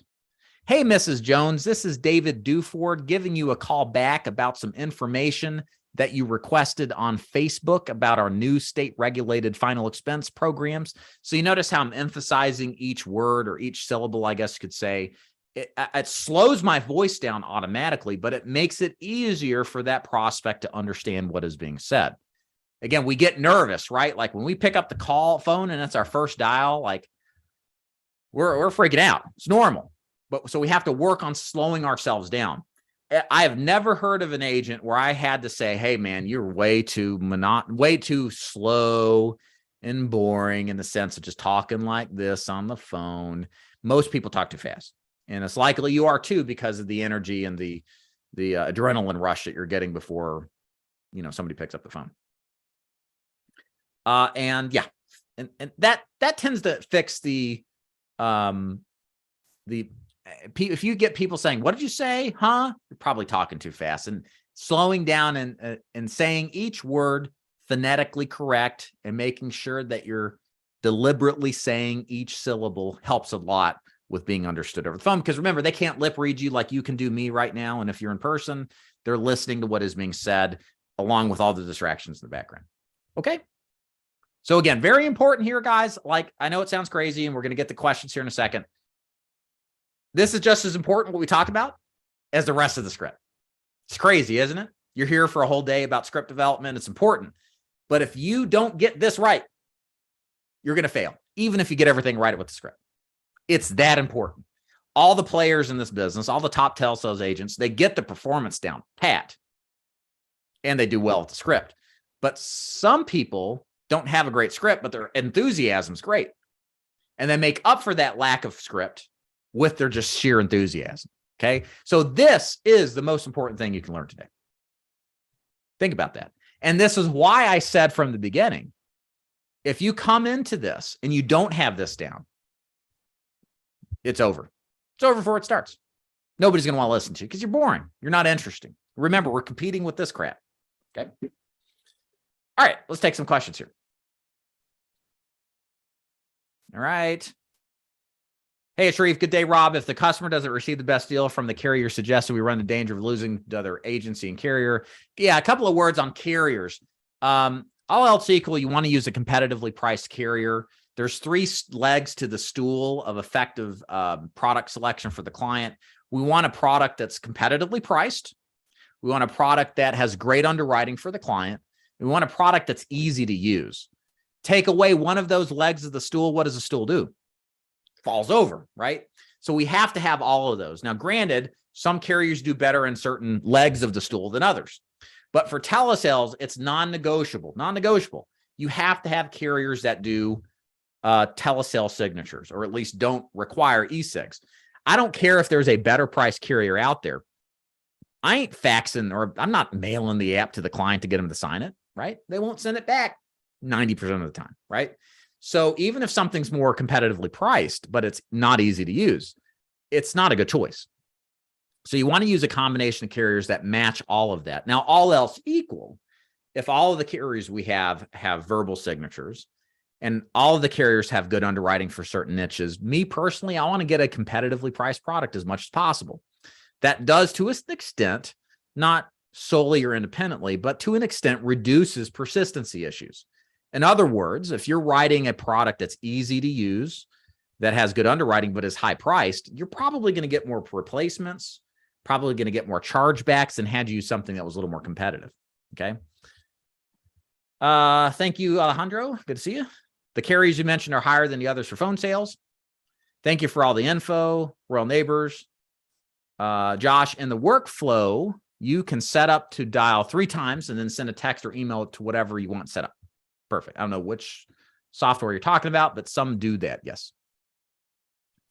Did we have a list of the verbal signature carriers? A couple that I would suggest, Hank, would be Trinity, Great Western, especially for guaranteed issue. That's what I like them for. Who else? Prosperity, Royal Neighbors is another one. And then Liberty Bankers Life. And who am I missing? Guarantee Trust Life. I like them for near guaranteed issue situations. All right. Kelly asks, should we mix telesales with going into people's homes? My answer is no. I say, just like how I believe about product selection, you should also apply to the sales process selection. The critical way to be successful, again, let me start by saying this. We all want success. We're all here today. There's 200 of you live right now because you want to see more sales out of your final expense telesales, right? I think that's pretty clear. Even if you're getting started, like we all want results, right? Yeah. Well, part of that, if we think logically about that, well, if we should be caring about what people are doing to get results, right? In other words, who has laid the groundwork already before us and what has their process has been in getting success out of telesales? Here's what I've seen. The people who are successful at telesales, first of all, they do one product. They just do final expense. Okay. Now they may do another product, but the point is they have a one product focus. It's all in on final expense. It's not final expense plus Medicare plus mortgage protection, especially as a new agent. Now experience, maybe you can juggle Medicare and final expense together, but the new agent that gets success usually does one product. Okay. So we want to therefore emulate success or evidence of it. So pick one product. That's final expense for the sake of this call. The other element that I see with successful agents is they do either face-to-face exclusively or they do telesales exclusively. They don't do the hybrid model. There was an IMO that talked a lot about the hybrid approach to sales, and I never agreed with that because while yes, it's the same prospect, while yes, it's the same, in some ways, very similar scripting too, it's a different sales process and there's more variables that have to be concerned with either approach. And I always felt like doing a hybrid approach or a combination approach of those two things causes more confusion and overwhelm than just doing one or the other. We want to intentionally simplify this business where we can without reducing results, right? Like simplifying for the sake of simplifying is not good on its own if it reduces our overall results. But if we can hold results the same, but simplify the complication of this business, that's a good thing, right? We want to keep this business as simple as possible. And what I'll tell you is this business always is way more overwhelming from the outside looking in than it is when, this business is a lot less overwhelming appearing from the outside looking in until you actually are in the thick of it. Then you realize, whoa, this is a lot more complicated than I thought. So this is why I teach my agents at DeFord Insurance Group to intentionally pick final expense face-to-face or final expense telesales, because specialization pays more. Think of doctors out there. Who gets paid more? The general physician who handles a little bit of everything, or the heart surgeon that does one thing really well. The heart surgeon gets paid commensurately more than the generalist. Therefore, similarly speaking, taking time to be a specialist and the master of one thing from a product standpoint and a sales process, to me, is the clearest and straightforward path from beginning to success and lowering your chances of failure. Great question. Okay. David, did you sell by phone or in person? Mostly phones, mostly face-to-face sales. I would say that's probably 85% of my experience as a final expense agent. 15% of that was telesales in my latter years as I started to transition to started transitioning to almost exclusively agency building.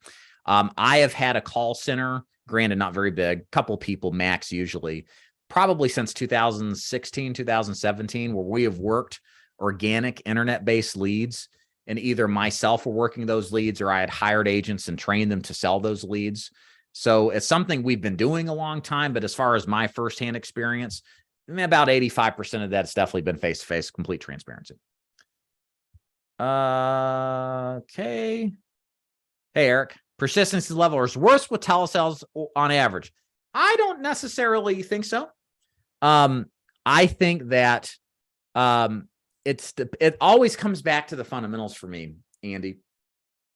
I don't really see much of a difference in the persistency on my side with agents who do telesales versus face-to-face. Where I see there's persistency issues are not following the fundamentals of selling, which really come down to two factors. One, how do you sell? And number two, what do you sell? You will have, and there are big IMOs right now, I'm telling you, you know who I'm talking about.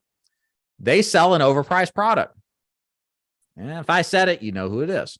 And a lot of those guys, they don't talk about it openly, but this is the chatter you get when you know people in the business.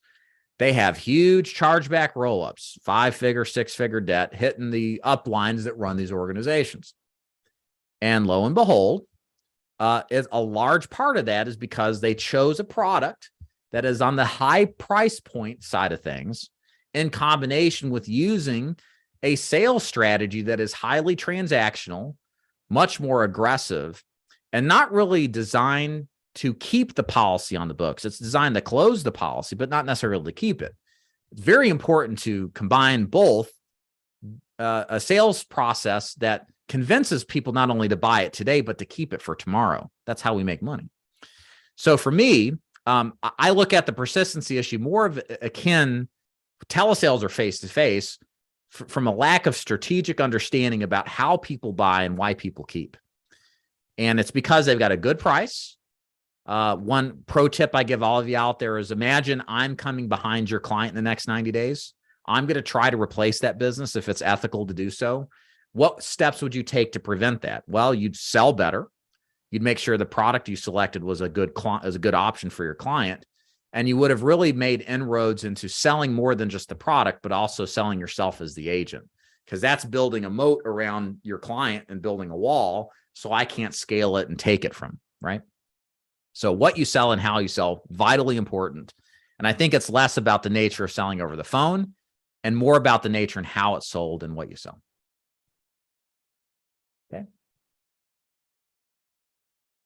David, is it possible to take the more tech-savvy final expense leads and set Zoom appointments? I've sold some term in Zoom, and it was awesome. Yeah, I love Zoom. I wish we could do Zoom, and we will in final expense, but it is too much of a risk right now. I don't know anybody. I'm sure they're out there, but at scale, look at it this way. Is there any of these big organizations out there at scale who are selling final expense on Zoom? The answer is absolutely not. Everybody's selling over the phone. So it's safe to play to what the typicality is if you want the best odds in your favor. I would not opt for Zoom really at any point, because one of the things you'll find, this is kind of the same process with e-cigs, is that meaning electronic signatures, is that you'll get people who claim they can use the internet. But then when you have them do something as freaking simple as open an email up and sign electronically, I can't find the button. Where's the email? Oh, I hate the computers. Oh, screw it. I don't want. That's what happens. And so the Zoom issue it causes potentiality for causing problems. And in my opinion, if you're good on the phone, you don't need Zoom. You don't need it. People have sold stuff all over the phone for a lifetime and didn't need Zoom to facilitate the process. Again, we're complicating what should be simple. I think, therefore, what you should do is learn how to sell better just verbally. You don't need Zoom, because some people have a hang up about doing Zoom, don't want to do Zoom. You can be effective just with the phone if you know how to use it. Okay. Hey, Lewis. Yes, it is. Statewide leads are cheaper than local, helps offset. Yes, exactly, Andy. Yeah, that's one of the things we do with for telesales. Make sure, guys, that you're using statewide leads, not local leads. You'll pay way more than you need to. This is if you're working a Facebook lead, maybe even TikTok leads as well. The larger your geography you collect leads from, the lower your price is going to be. So you want to make sure to use statewide or multi-state leads. Transamerican Security National Life, your opinion, good for telesales. Transamerica, no, they require an electronic signature. Security National Life, I believe, has a verbal signature process. We don't use them that much, admittedly, so I can't really comment more than that. Used to a long time ago, but not now. Davis is an old guy. There was no telesales when he started, had to use smoke signals. Yes, that's right. Very old, Louis. Okay. All right. So somehow I just spent an hour and a half talking about not the script. So it's amazing. I could be a politician. We're going to spend a few minutes here with Great Western. And this is a product that I have used for all of my agents on the telesales side since, we started really heavily in the telesales space. It is one of the best products to consider using for selling over the phone. They have great rates. They're easy to use, definitely, and especially for telesales. And they have great underwriting. So we're going to turn the phone over, or turn the program over to them. Then when we come back, we're going to dive right into the actual scripting here and begin to go over how to open a telesales call, how to overcome the most frustrating objections that you're going to run into on the opening of the call. And then we're going to do a deep dive into pre-qualifying, fact-finding, pitching, closing, overcoming objections, and everything that we need in order to secure and close the deal. So stay tuned for that. In the meantime, let me go ahead and get you guys hooked up here with Great Western. Get the video here, and we will be back shortly. So again, thank you, Great Western. Consider hitting the like button, guys, if you haven't already, if you've liked this program so far. And also go to daviddeford.com/ISS in order to get the scripting we're going to talk about here momentarily, so that you can access it and start selling successfully.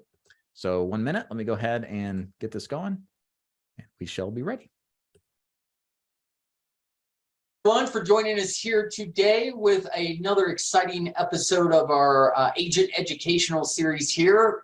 This afternoon, I have the pleasure of introducing Aaron Young, who is the Vice President of Sales and Distribution with Great Western, and he's going to teach us some things about their Great Western final expense product and some of the great new features that they've rolled out. And so please help me welcome Aaron.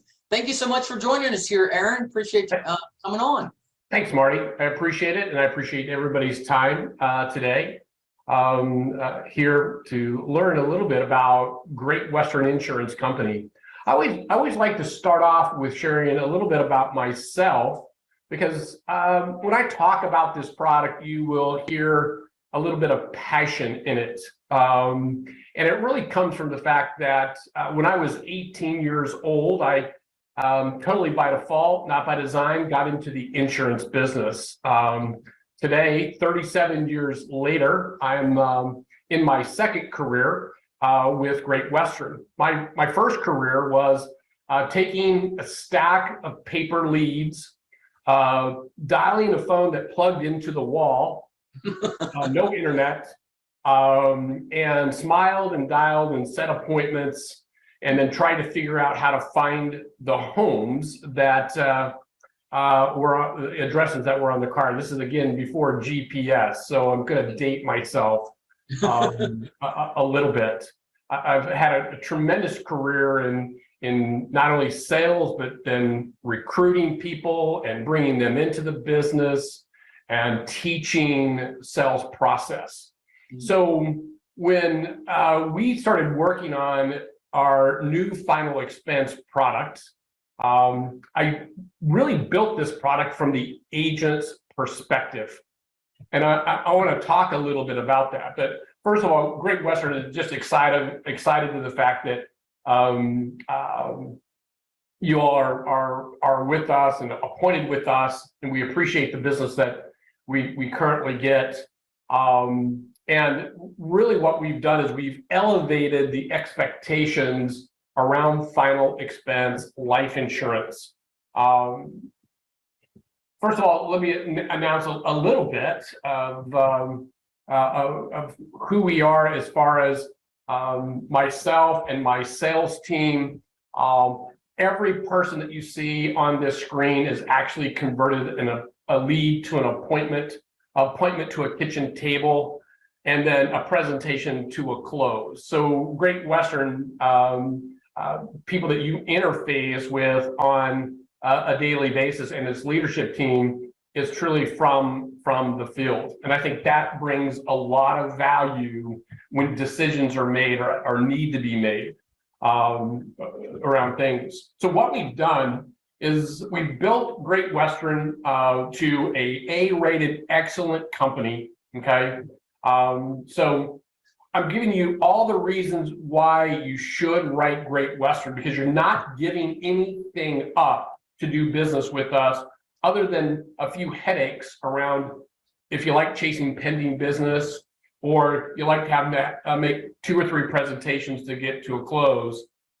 We actually bring 3 plans, okay, on one application with instant underwriting within 3 to 5 minutes. And then what we do is we back that up with claims payment. Our average claim is paid within 5 business days. And then we have gold standard agent support, where we still like to hear the voices of our agents. So everything is very agent-centered at Great Western. Now, when we talk about 3 plans on one application, okay, what we wanted to create is a one-stop shop for you as an agent.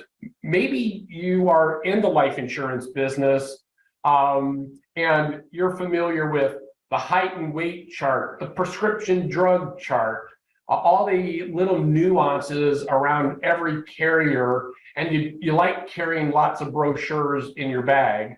What Great Western has done is brought all 3 plans of first day coverage, highly competitively priced, a graded product for those people that have some health conditions, but don't deserve to have to go all the way to guaranteed issue. But at the end of the day, we back it up with our guaranteed assurance plan, our guaranteed issue product. So you really can say to your client, Mr. or Mrs. Smith, I know we've come to a conclusion of needing to buy life insurance. I want to let you know right up front, we've got you covered, because our product, with our guaranteed issue product that stands to take all those people that can't qualify, you are still going to be able to give anybody that you talk to a policy the day that you close it, okay? So let's break down a little bit about these plans.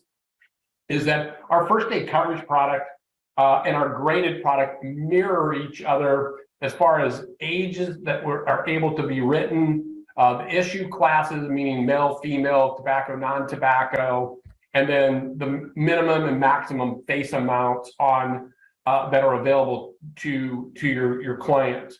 Those 2 products we write from age 50 to age 85, okay? We do provide a discount, what we would call a preferred discount for people that do not use tobacco or nicotine. And the minimum face amounts on the first day coverage in the graded product are $2,500. And at up to age 80, we'll go up to $40,000, okay? And then from age 81 to age 85, we max those 2 products out at $25,000, okay? Our guaranteed issue product, one of, I would say that the main competition in our marketplace would be either Gerber or AIG. We're price competitive with both those carriers, but we write all the way down to age 40, okay? So we write from age 40 to age 80. We have a minimum face amount of $1,000, and we max that product out at $25,000 face amount. Okay, so when you sit down with our electronic application, you immediately have access to coverage no matter what the health condition is of your client, okay? Now, you may have just sold them a Medicare Advantage product and you may know a lot about their health. You may have just gotten a lead and cold called it, door knocked it. You don't know anything about that client. The first question typically in your mind is to find suitability, that they need life insurance. And then the next thing is what carrier am I going to offer, right? Right. Especially if you sit down with a husband and wife situation, you may have two different health conditions. One may be in great health, one may not be in such great health. Now, what carrier are you going to offer both of them, right? Or are you good enough to split them up and try to put them in different underwriting baskets with different carriers? With Great Western, you do not have to do that, okay? We make it easy, we make it simple, and the fact is that our products are priced competitively. Our comp is excellent. You're not going to get any better comp offering out there for our products. And the fact is that we're just a better business partner when it comes to things such as deaths in the first year of the products, those types of things. And I'll get into that just a little bit more, but just a overall better partner. Now, the Great Assurance Plan, to get into a little bit of depth, it's got everything on that. So if your client is healthy, we offer at no additional cost on our first day coverage an accelerated death benefit. This is not just sizzle, okay? This is actually has some great benefits. What this allows your customer to do, either due to terminal illness, okay, with a life expectancy of 12 months or less, or a chronic illness, such as, home health care, those types of things. They just need assistance with 2 activities of daily living for 90 days or more, or they require substantial supervision, meaning maybe they have a cognitive impairment. What this does, this benefit rider does, it allows them to get up to 90% of their face amount without dying.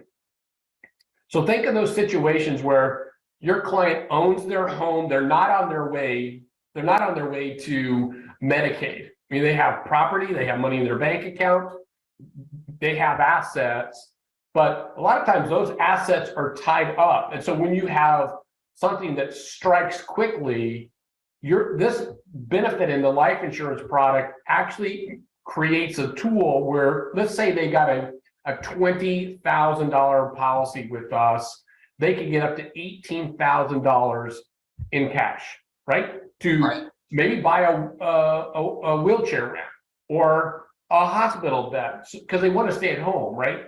Yeah. And so they have to come up with cash quick. Now they own, I live in Arkansas, so they may own, a bunch of trees, forests, right? For pulpwood.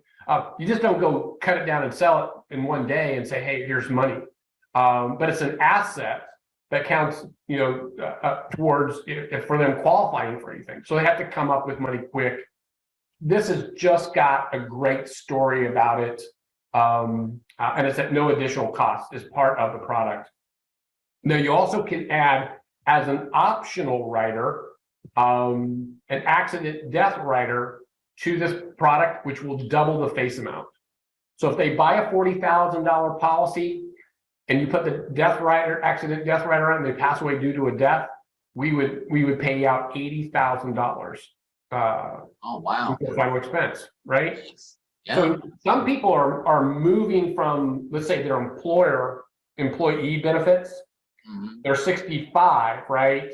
They've got Medicare already set up for them for open enrollment to be able to get there, but maybe they have some health conditions and they just need to make sure they maximize as much life insurance as they possibly can. Our final expense product is inexpensive and have the accident rider on it and gives it some substantial value for them. Okay. Definitely. So those 2 riders are only available on the first day coverage, as you can see on this chart. And then the graded death benefit are for those people that have some health conditions, but they're not, on death's door. They want some benefits their first year, their second year. This product allows them to do it. I would say if you go to CSG or you want to go to any quoting machines out there, you put in a graded product, you'll see that Great Western is right at the top. It's highly competitive. For those people that have multiple conditions that are not deadly. So pays 30% first year, 70% of the face amount the second year, and 100% the third year. So it keeps value set there. And then for those folks that have just waited too long, have dreaded diseases, those types of things, we offer a guaranteed issue product. And understand, when you sit down in our enrollment tool, it'll come up with the first 10 questions that would kick them all the way to guaranteed issue. So you pretty much know if they were going to be pushed into this product. Automatically our enrollment tool would put them in the right spot. The next 3 questions after the first 10 all have to do with graded benefit. And if they answer all of those questions no, then they would go for first day coverage. So you pretty much know and control that conversation from the very beginning. And we give you the premium for all 3 of them. So it's good, better, best conversation with the client. And it allows you to say, okay, now let's see what you qualify for. It's a good transitional phrase, and then just start asking the question and really let us do the rest. Okay, because within 3 to 5 minutes, we're going to give you a policy number. We're going to give you an offer and a policy number. Also, these products here all have available to it a child-grandchild protection rider. It costs $1 to add it to the policy. Okay, and what it does is it creates a death benefit of $2,500 for any child or grandchild that you list on the rider, right? It's a one-time payment of $2,500 to the first person that passes away, first child, grandchild that passes away on the product. It is non-transferable, okay? So it is truly a rider. It exists when the policy is enforced. It goes away either after payment of the death benefit or the policy lapses. But where can let's say a grandparent have 10 grandchildren and they know that they've got $2,500 sitting on the sideline if one of those grandchildren were to die, to participate and pay for that? I know when I was a parent, I didn't run around with a lot of life insurance on my kid. At that point in time, every dollar counts. Right. And with this rider for $1 a month, right? It's a value added. It's a stickiness. It allows you as an agent have that client look at their life insurance, not just for a death benefit when they die or are gone. It's also for their grandchildren, right? Yeah. With the accelerated death benefit rider, it's a tool. It's part of a financial planning tool for them as they get older. Okay. So I think we've brought a fabulous product to the marketplace, and then putting them all on one application and giving you a policy number within really on average 118 seconds is how fast we're doing it. We say 3 to 5 minutes to give you that answer. So substantial benefits, easy to do business with Great Western. Now, great question is where do we not do business? We do not do business in Alaska, Hawaii, New York, or the state of Washington. Every place else we do business. The state of California has just recently approved the new product. So as fast as I can get the IT department to code that product into our system, we will do an announcement that California will have the new product as well. Right now, they have our old product, which is basically our guaranteed issue product, and then an additional benefit of if they can answer 4 questions, no. we got you covered in doing business across America. Some things that we also have done here at Great Western is we have really embraced technology.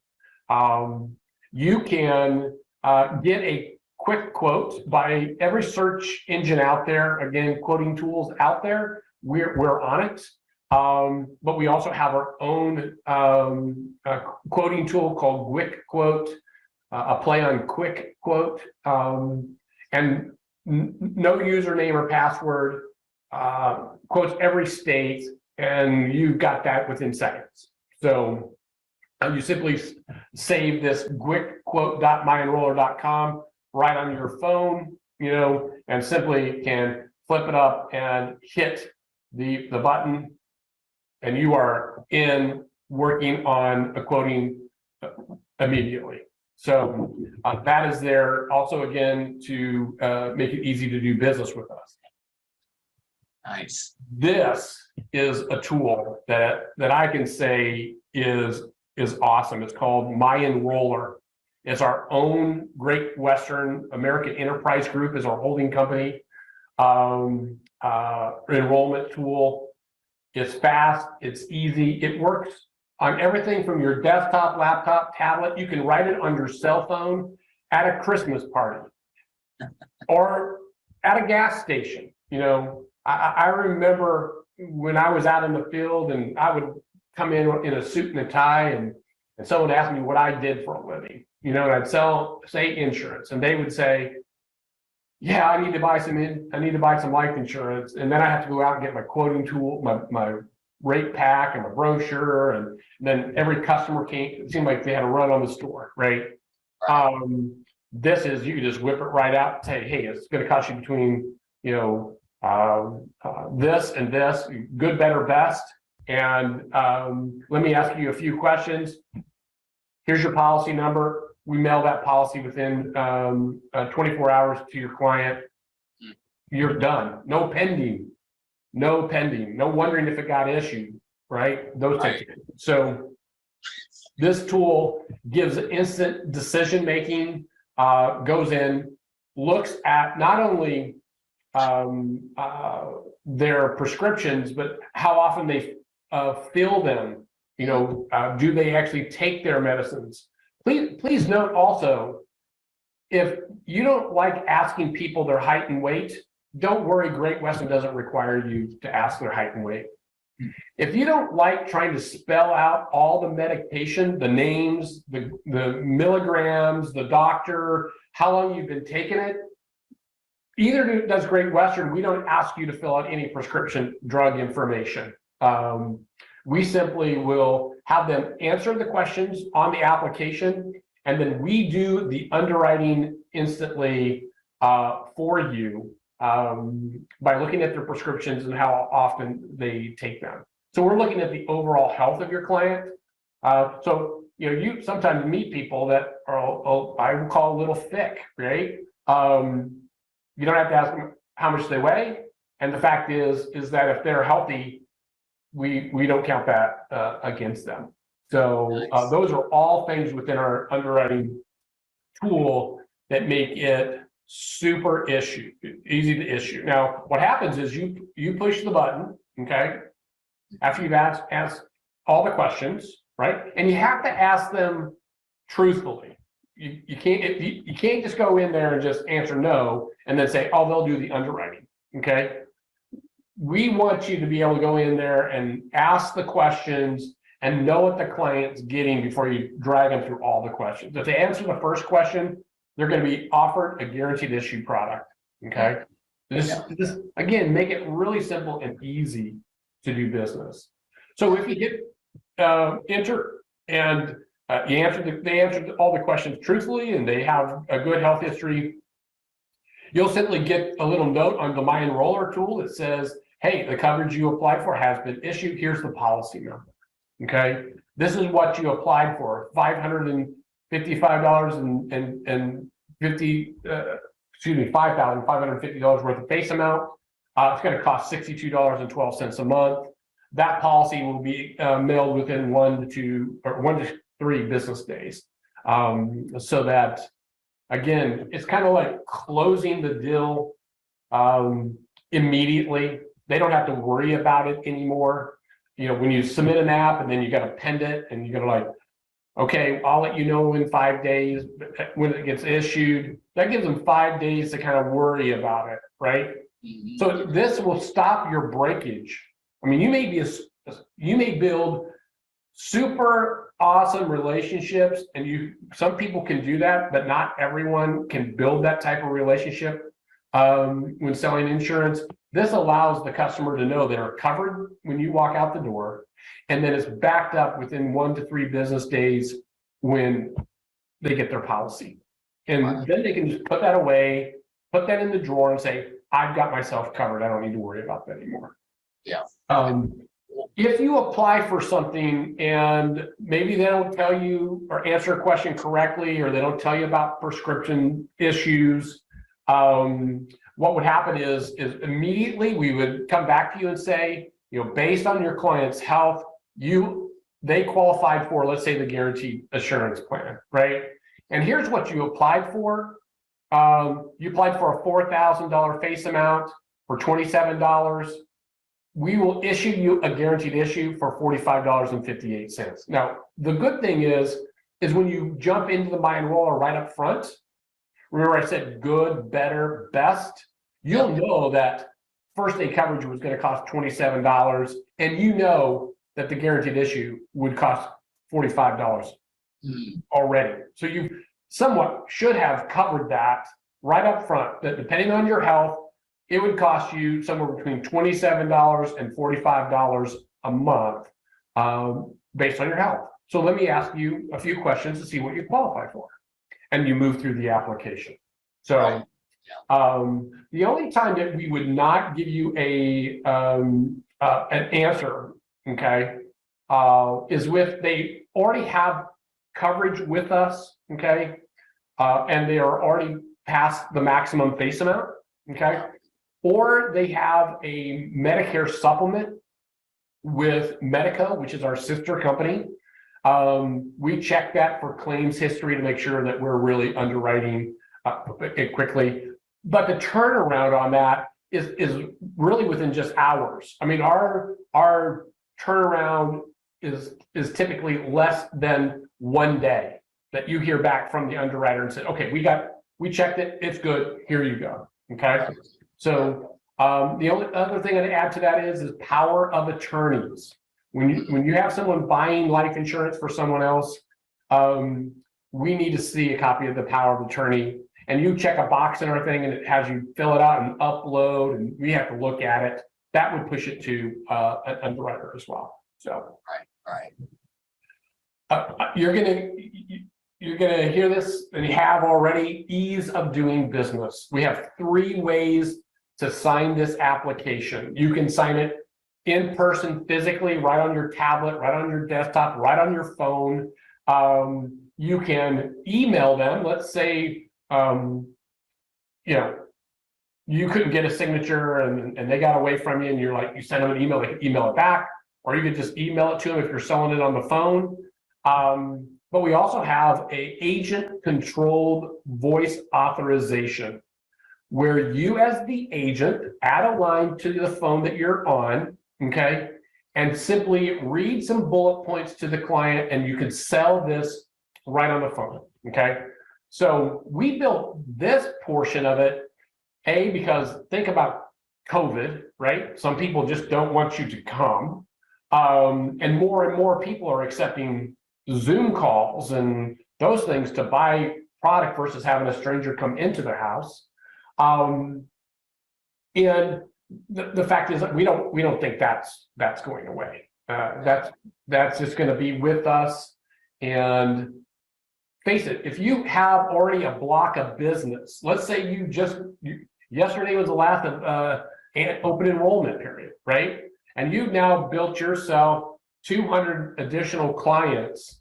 And when it's appropriate for you to call them back, this is a beautiful cross-selling tool, because you don't have to be right there. You could just voice signature it and add life insurance to all of your new clients, right? And your old clients, is that if you know them and they know you. I think the statistics is if you already have a relationship with them, your closing ratio goes somewhere between 60 and 70%. And if you don't have a relationship with them, it's somewhere between 5 and 25%, depending on your sales skill. Yeah. So we built this product for that cross sell as well. Again, just easy to do business with your existing clients. And then you throw in the fact that we take all forms of payment. So we actually take credit cards and debit cards as well. So anything with a Visa or MasterCard logo on it, we will take it, debit or credit. Even Express Pay, where the federal government deposits some people's money onto a debit card for them, we take that card as well, right? We do not require social security numbers. So if you're working the Spanish market, you don't have to be a citizen of the United States to buy this product as well. So again, just layers and layers of things. Well, if I'm new in the business and I want to start selling life insurance, who should I carry in my kit? If I'm in the business and I have a big block of Medicare supplemental clients, what carrier should I present to them? Because you don't want to damage those relationships. Or you're just tired of working pending and all that other stuff, selling life insurance. What we try to do is answer all those situations for the agent. So awesome. You got to watch your business. You got to know where your business is. You got to know if the clients are paying their premiums. You got to know that how much of your block of business is moving from first year commissions into renewals. What we have done with our agent portal is we have just made it, again, simple for you to go look at your Great Western block of business.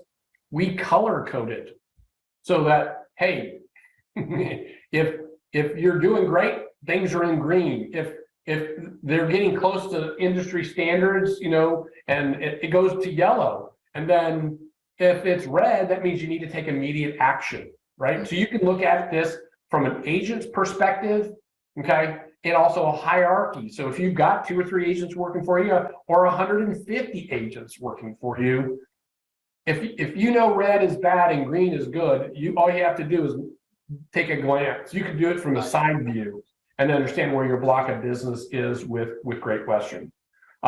Commission statements and production reports all are on our website. Training tools are on there, videos, etc. We have a new flip chart for life insurance presentation out where you can put it on your laptop. If you're just breaking into the business or breaking into selling life insurance, how do I get my words flowing, right? Those types of things. Again, looking at it from the agent's perspective, and really get out there and writing business and getting paid for it.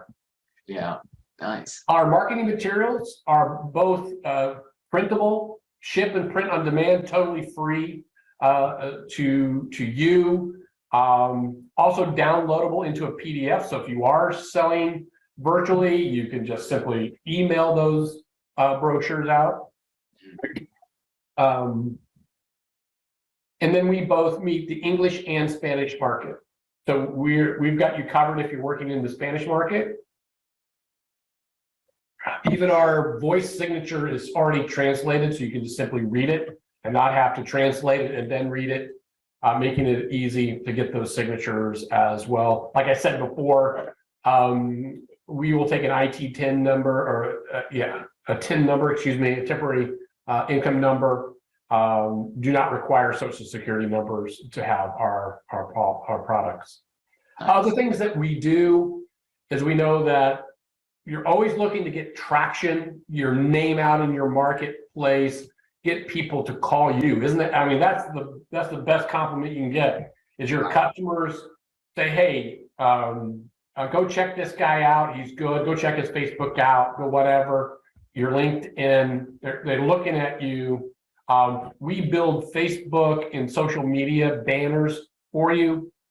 For every holiday, September is life insurance month. We've already got those built for you. All you do is drag and drop them into your social media. I think we have 40 or so. So you have a rotation, you got fresh content. So it helps you with your search optimization versus just having the same old thing out there all the time.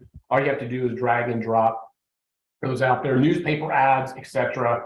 Again, try to make it easy where you can just grab and go and help people and get paid well for doing a great job for people. So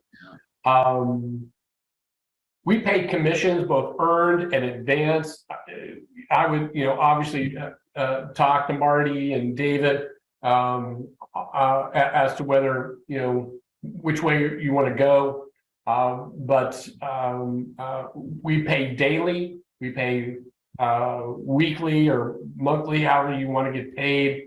Again, meeting you where you need to be. Typically, it's all about cash flow, and we understand that. So please see Marty and Dave when you're talking about commissions. Yeah. So the other thing is that I obviously have tried to give you a 10,000-foot view of Great Western Insurance Company, and give you lots of information so that you can feel comfortable considering selling our products. But we have a very robust agent field manual. Once you get your agent number, you can get in and get into this field manual. It has a table of contents. You click on the table, it takes you right to our website where you need to be to get the information you need to be. So you're not hunting and trying to find through multiple layers of a website how to you figure out where things are. And so this is a live document where you can learn everything about Great Western. A lot of people want to say, oh, I gotta get into this underwriting. How do you guys actually going to underwrite this product?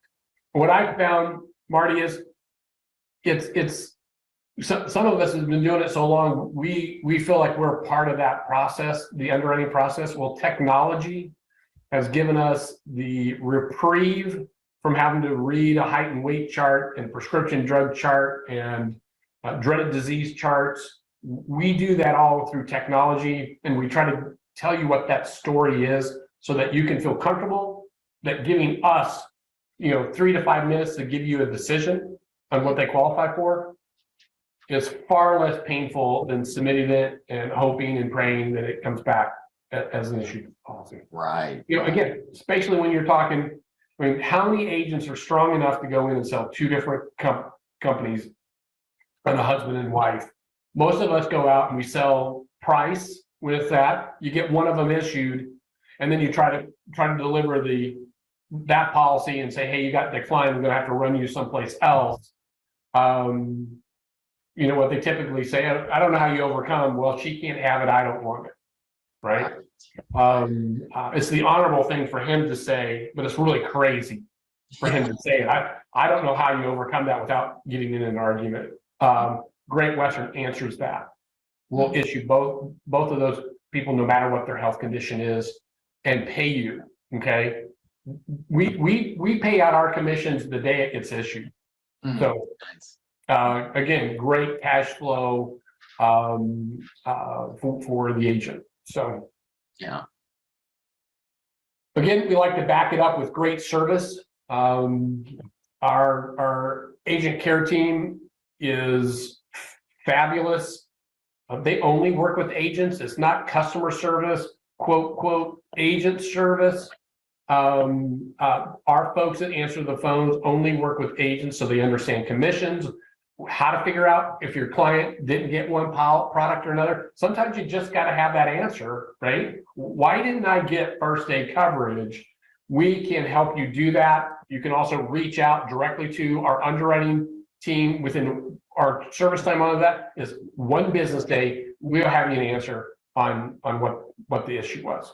Okay, so we love to hear your voice. So give us a call, put us to the test. is how I like to put that. So that is Great Western Insurance Company and its new product line, Great Assurance. So back to you, Marty. Yeah, well, being an agent with Great Western is one of my carriers. I can attest to your all's customer service. It is impeccable. Just the nicest, most helpful people on the line, and that's true. I love calling you guys, and because I know I'm going to get great service. So kudos to your Thank support. you. Yeah, that's very every experience I've had with you that's definitely the way. I did a couple things did come up, Aaron, that I jotted down. I believe you mentioned that the products, or one or two of the products, was released in May of this year. Is that right? And so that's when we released the first day coverage in the graded product. Yeah. Yep. Exactly. How are things going with that? The sales, and then how are the agents accepting it? You know, if you could maybe go in a little bit of that for me, that'd be great. So our sales are fabulous. They are what I would call through the roof. We're up 117% over last year, over the whole of last year. Okay. And we released this product in May. Right. Out to the field literally in the 1st of May. Every month consecutively, growth over growth. I mean, why have to fight the current, right? Meaning, I've carried that sales kit. It's hard to get an appointment, right? Yeah. This gives you a win guaranteed every time if you're selling life insurance. Right. It's undeniable that you're not going to walk away from that client and say, here's a policy, and you can solve for premium, you can solve for face amount. You may have just sold another product and trying to do an add-on product, and you save them X amount of dollars, and you can say, okay, we could turn this into a life insurance policy and solve for premium. Right. So again, so many nuances within the My Enroller tool allows you to focus on the sales process, right? Discovering the need, and then making your customer feel comfortable. Well, that's probably 95%, if not more, of all the sale. What the client wants from you is to feel comfortable. Well, how uncomfortable it is to say, well, we applied for that, but you got declined. Right. Yeah. Right. It's embarrassing to them, right? It hurts their feelings. Some of them take it personal, like you did it to them. That's what keeps a lot of agents from cross-selling. I mean, you talk to people, why don't they cross-sell? Well, hey, it's better to have one in the hand than two in the bush, right? Why would I put my client in jeopardy of not liking me by applying for life insurance, and getting declined, and then trying to talk them into doing it again? Yeah. Right. Yeah. That's not good. This is the way to sell life insurance. And again, I say this, we've taken all the reasons around pricing. You take all the top competitors, of course, Ascendo, Royal Neighbors. The only people that are company that's way out in front of everybody in the marketplace is Mutual of Omaha, but they have the strictest underwriting. It's give or take with them. We're probably within $5 a month of Mutual of Omaha in some cases, right? Or in most cases, that's where we price it, would be within $5. Right. But we know that when you say, would you like to buy this, Mr. or Mrs. Smith? And they say yes, you hit the button, you're going to give them a policy number. Right. So comp wise, I can tell you this, on our guaranteed issue product, nobody pays comp like us. First of all, we pay a very nice first year commission, and then 6 years worth of renewals. Yeah. Okay? Yeah. Look at your Gerber contract and look at your AIG contract if you're selling guaranteed issue. Yeah. We're going to talk about that. And then we only have a 12-month chargeback on our guaranteed issue. So if they die within the first 12 months, we charge the agent back.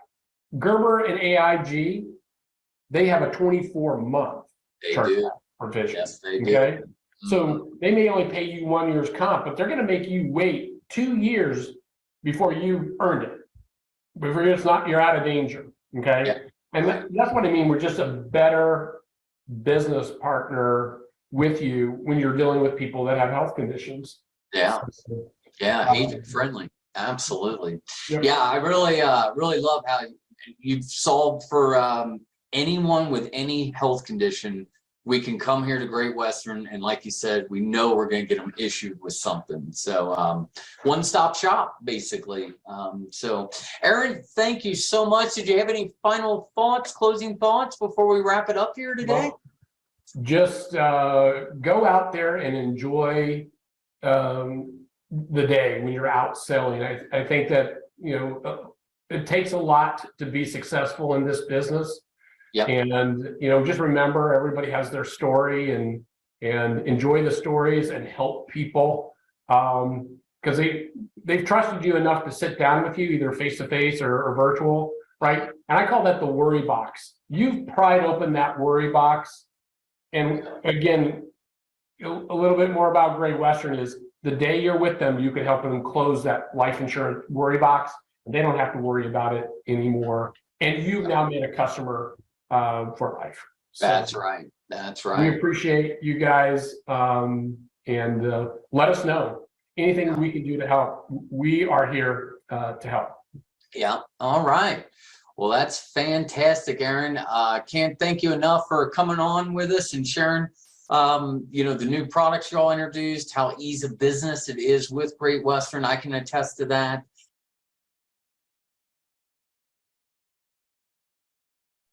All right, and we are back. Greetings and salutations. Welcome back. So I was on my email, and I was scrolling through my email here just a moment ago, and I saw some emails. People had a problem with my attire. I don't understand. And then I got another email after I read the first one, and apparently my shirt was nauseating. I guess there was some optical illusion happening when I was on. Yeah, Freed, I got your email. I was like, honey, listen to this. This lady thinks my shirt is terrible. I didn't say it like that. I'm just joking. But then I got another email from Mark, Frida, and he was like, I can't watch you. You're like, it's like flickering, and I'm getting nauseous. So I changed shirts. Hopefully my pale skin will be more accepting of the colors here. So I apologize. I was nauseating you guys and gals. Hopefully you just flipped your phone down and listened as opposed to the watched. So I don't know. It's weird. That's like my wife's favorite shirt. So, but it was electric. Weird. That's just, I'm gonna have to go back and watch that to see what you guys are talking about. So thanks, Great Western. Thanks, Marty. Marty's my right-hand man, took care of that for us. We appreciate you. Again, we love Great Western. That's our kind of primary carrier we use for telesales, especially for guaranteed issue. So what I'm going to do here before we get into the content of the script is kind of go review what you guys were talking about, see if there's any kind of questions. The first one I saw here, what kind of mic am I using? I don't know. Let me see if I can find the it's a unidirectional one. So there's like two sides to this, and this side captures the audio. The problem with most mics in here, you can see this is wood paneling, right? I didn't set it up like this. I'm too cheap for that. It came with the house when we bought it a couple years ago. Perfect for YouTube, except for the fact that the audio, that the voice bounces off the walls all over the place. So it's very difficult to capture it on the mic without a bunch of you can even hear it if you really listen to it. But this is the best mic out of like several I've tried that have worked well. And it has that like real bass sound too. You know what I'm talking about? Yeah. So anyways, I think it sounds pretty good.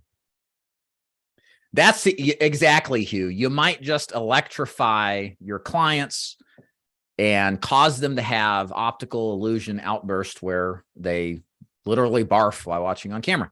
Exactly. All right. So let me go back here and go through some of these questions. Quick follow-up. What might be some of the risks of selling over Zoom? They won't actually keep their Zoom appointment. They won't actually share themselves on camera, right? Because that's the whole reason. Well, I guess it's good for them to see you, but it's also good to see them to read their body language too, right? Not to mention the technical risks, which we all downplay, right? It's like, Zoom's no big deal for us, right? But it is for people who aren't inside of the Zoom world as it stands now, right? So those are the kind of issues ultimately. At least initially, wouldn't age leads allow for more activity? So yes, but we want quality activity, not just phone calls. Again, I'm a big advocate for not doing age leads to begin with. And I call age leads like stuff that's like 6 to 12 plus months old for telesales. It's a good way to get jaded really quick in this business, to talk to people that have no recollection of what they did or who have been called a number of times prior to talking to you. I think it's just better to buy fresh leads as opposed to take your chances with age leads. Not to say there's no options for, sales there. It's just more difficult. It's already difficult with just using fresh leads. So why not make life a little easier and buy the fresh leads? Again, don't you want to align all the odds in your favor as an agent? You want the best sales training. You want the best carriers. Why wouldn't you want the best leads? Why would you want the worst leads? That's my thing. So final expense, Frank, is all simplified issue. We don't do any fully underwritten in the final expense realm. I mean, you'll come across it rarely, but it's not something that we lead with as a product. Why? Because our clients are older. They have more health issues that generally cause more underwriting issues. So a simplified issue product's more black and white, yay, nay, is it going to work or not? So that's what we want when we're doing final expense.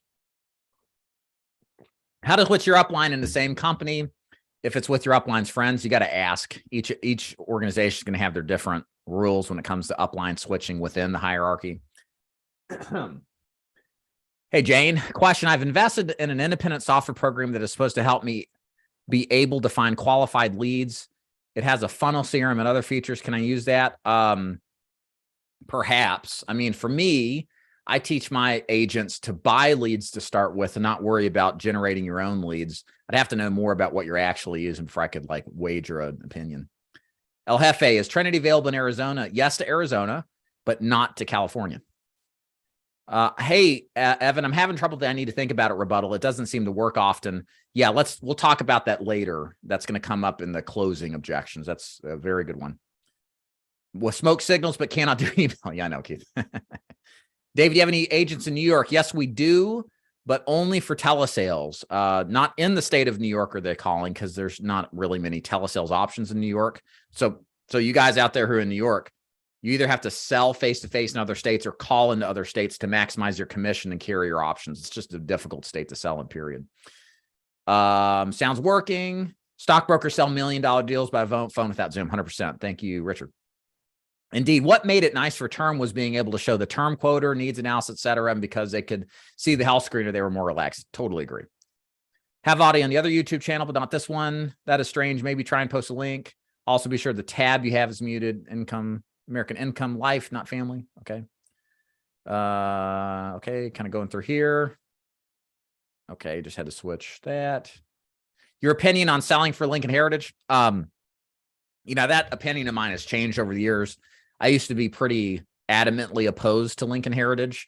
I used to have a video where I just was viciously, not so much Lincoln Heritage. Well, yeah, I guess so. But some of the agents that work for it just were loyalists to a fault. And at the end of the day, I've, 10 years since I've started, my opinion has changed on Lincoln. I wouldn't sell for them necessarily as an agent just because I don't like a limitation of carriers. I'm a broker at heart. I like having options for my clients. But, for the person that really just wants one product, doesn't mind a higher price than average, and just likes their arrangement, look, if that's what it takes to get you out there to help people, then fine. But I don't really have some, a logical hate for Lincoln Heritage. I just wouldn't personally do it. But that's just me. A story worth sharing. This part of the stream is a recording. I missed what he said about that. Some policies have an accidental rider built in. Okay. Yeah, I got you there. Okay. David, well, okay, now we're catching up here.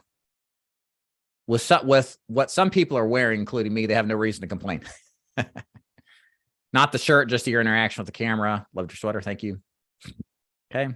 Hefe, do you recommend to have the FEX toolkit to be able to know which one is the best carrier to use for the client? Yes, fextoolkit.com, by the way, or insurancetoolkits.com.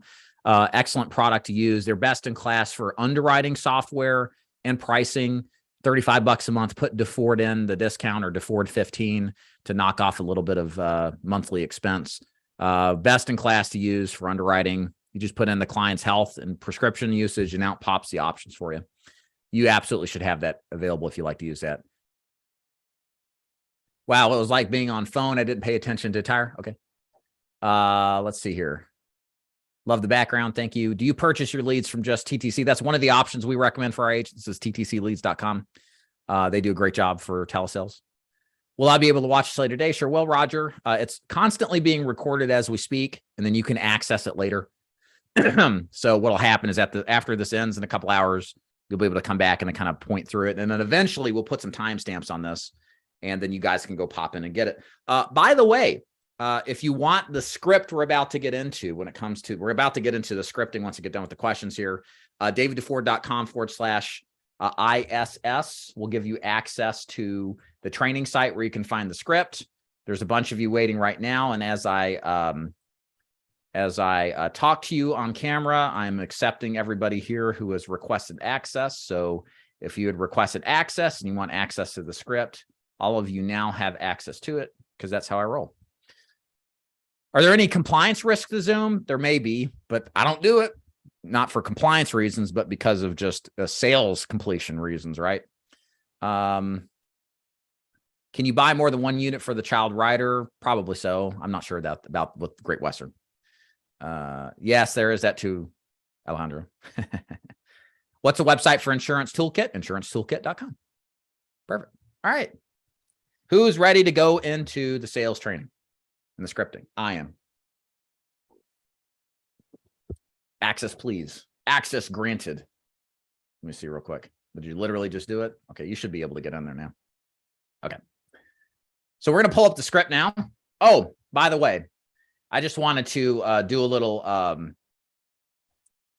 don't think you call this humble brag, but, you know, we all like talking about accomplishments and important points in your life here. And so side note, daviddeford.com/ISS. So I wanted to share this with you. This is had a very important occurrence in my life just happened. As some of you guys know, I do jujitsu.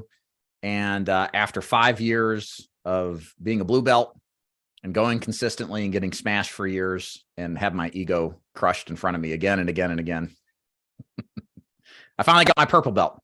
This happened this weekend. That's my instructor, Mr. Mickey.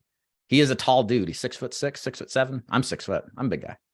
But that's me wearing my purple belt. Pretty happy there. So yeah, very happy. Scratch that goal off the list. I thought I'd share it with you because, I think it's cool. So next stop, brown belt, a couple years maybe. Goal is to be a black belt. Maybe by the time I'm early to mid 40s is kind of what I'm thinking. So there we go. Cool. And then last but not least, if you are the praying type, I'll go ahead and announce this too. My wife, some of you guys, have you all seen the video with my wife and I where we do kind of the interview about how the life of an insurance agent's like? It's a good interview if you're new to the business. I'd recommend watching, put in like David DeFord wife into YouTube. So some of you guys may not know, my wife has a pacemaker, right? She doesn't look like it, but she does. Otherwise, extremely healthy. Thank you, by the way. See those. So with my wife, she's like got 6 months left on her battery. And we're going to Vanderbilt. I live in Chattanooga to get her pacemaker surgery. She's going on her 5th pacemaker. So this one's a little more complicated. She's got this pacemaker, and then she's got the things that come out of it called leads that basically, I guess, provide the energy to the heart to beat. And some of them are really old, so they got to pull them out and then put new ones in, right? So that surgery is February 13th. And so if you are the praying type, we appreciate your prayers or thoughts, concerns. And yeah, I think everything will be fine. But, you know, we like prayers. So if you got them, send them my way, my wife's way. So we'll be up in Vanderbilt on the 13th of February. I'm sure things will be just fine. But it's funny, you know, you think after 5 surgeries or 4 surgeries on your heart, you get used to it. You don't. It just gets worse. So there you have it. Okay. Looks like we got some jiu-jitsu practitioners in the audience too. So nice to have you here. Glad you do what you do. Those of you who requested access for the script, you should be able to grab it. If you go log into that site, look under the classroom section, you'll find it. Either way, I'm going to pull it up on the screen here for you. Thank you for the prayer, the blessings and supports. Appreciate it very much. Awesome. Cool. Hey, Jen, just catching your question. As an insurance agent, is it okay to say we're an insurance broker if we're independent contract with multiple carriers? Yeah, that's same thing. There's no compliance issue saying that. That's fine. Hefe, I don't know that. I did not know that GW is able to do an app with the Latino market and with no social security number if they have an IT. I didn't know that either. I thought like Liberty Banker. So that's really good for Great Western. So that'll come in handy. So very good. Yes, there is a different face-to-face script. Yes. Okay. Okay. I think we're all caught up here. All right. Thank you guys. Appreciate y'all.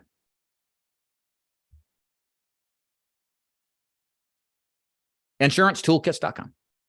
Okay, let's get started. So we are all caught up with the preliminary stuff, and now we're moving on to the actual sales training. So of course, the first step to selling anything on the phone after you dial is to have a good opening, okay? So we're going to spend the first part of this module going over the opening to how to effectively hold and start a telesales conversation. Now, remember our training we left you with. Remember, performance, tonality, and presence, right? This is more important now at the beginning of the call than it is at any other point in the sales presentation, okay? It is true, you can lag a little bit on your performance, et cetera, midstream to the end a little bit. But in the beginning, you have to be Johnny on the spot and make sure that your tonality, performance, and presence on the phone is at its maximal achievable amount that you can give it, okay? If you don't have that in your back pocket and you're not performing the script at maximal capacity, people are not going to listen to you. I have a couple of calls here that we're going to listen to that demonstrate this. In fact, let me see if I can actually share these with you. This is from an agent of mine named Jim. I'm going to go ahead and play these just the beginning. Again, I just want to demonstrate to you what good, this isn't the script that I would use. He uses a little bit different script, kind of an earlier iteration of what we did. This is from about a year and a half ago. But I want to show you what it sounds like to have good presence on the phone. I think as much as I'm harping it for you, I want you to hear what it sounds like. So let me share my screen, or not my screen, but my audio. I want you to hear what a good opening sounds like. Again, I think to tie into this next section, it's important to understand what good openings sound like, and then we'll go through the scripting. So I'm going to play Jim for you real quick so you guys can hear what a good presence on the phone sounds like. An example of it. There's different ways to do it, but let's play it so you guys at least understand that. Oh, well, gotta hit the play button here first. Hold on. All right, here it comes. Hello? Hi, Clarice. This is Jim Gerling. I've been trying to get a hold. Yes? I'm calling from Affordable Senior Benefits. I'm getting back to you about the information you requested, a couple days ago regarding our state-regulated life insurance programs. So real quick here, and we're not going to spend so much time on this, but I just wanted to play this. Initial reactions here. Throw them in the chat. What do you think about how Jim sounds on the phone? To me, Jim sounds, and Jim's in his later 60s, okay? He's not a spring chicken, but he has a persona on the phone that's light, that is interested in talking to that person. He's not rushing the conversation, but he has some enthusiasm in his voice. Now, there's stylistically different ways to do this. This is kind of a different style than maybe you would do, or maybe do the same thing. But it's less about the style, but more about how he presents himself on the phone as someone who sounds like an old friend, okay? This is what we want to encapsulate in the opening. And it's right here where everything we started with in the prior segment with enthusiasm, energy, and performance really matters, okay? Does that make sense, everybody? So I wanted to play that with you just to exemplify that. And now what we're going to do is I kind of close off some of this stuff here so that we can jump into the script, is show you what the script looks like. And we start the process of beginning to go through the script. And we're going to learn technically now how to do the script. And I'm going to break down exactly why the script works the way it does so that you not only understand, this is as a big note, this is important for you all to understand. I like to tell you not just what to do, but why to do it. Okay. It's true. You could just do what I say and it would work well. But I feel like a lot of us need to understand the psychology behind why we do what we do so we can better embrace actually performing it, right? If we understand why, we typically follow through better. So with that said, let's share the screen. We're going to pop over to the script and I'm going to walk you through how this looks. Again, davidduford.com/ISS. If you'd like this script, just register to get into an account, then set up on the new page, and then look under the classroom section under scripts, and you'll get access to it. So when the prospect says, hello, here's what we say back. Hey, Mrs. Jones, this is David Duford calling you back about the info you requested on Facebook about our new state-regulated final expense program, and you said that your favorite hobby is spelunking, and it's my job to deliver this information over the phone about these programs you requested, but about spelunking. What in the heck is that? So off script here, let's go talk through what has happened, why it's done in this way, and what the ultimate objective is, okay? So we'll start with the ultimate objective. Our objective is to what when we make a phone call? It's to sell a policy, right? Well, before we can sell a policy, we got to get into a presentation, right? We have to get into the process of presenting to them. So the opening, and as I've designed it, is the best, most succinct way to get into a conversation as quickly as possible, to build the requisite amount of rapport and trust necessary to ultimately pitch and close a client on the prospect or on the product that we're selling, okay? So there's a couple of things that we want to do in the beginning. We need to establish who we are, why we're calling, jog their memory because they may not remember that they actually did it in the first place, and then start the presentation by asking a question, okay? That is the structure of how the opening operates as it stands now. So let's break that down a little bit further. Hey, Mrs. Jones, this is David Duford. Notice how I've assumed. What do you mean, David? Well, what if somebody answers the phone and it's a Mrs., but it may not be Mrs. Jones? What if it's the daughter or the sister or just some other person randomly? Well, the issue that we face is that if we ask if this is Mrs. Jones, we're asking a question that may prompt the client to answer and then ask us a question and begin taking control. One of the key factors to doing well in the opening on telesales is to not allow the client to prematurely take control. In a sense, all a sales presentation is taking control and leading the prospect in the direction you want to, but there's always the inherent risk that they may try to take control. And typically when the prospect, are in control, we don't make the sale because their process or their route to get to the end may not be as prudent and as effective to building value and getting the client to make a decision to buy today, right?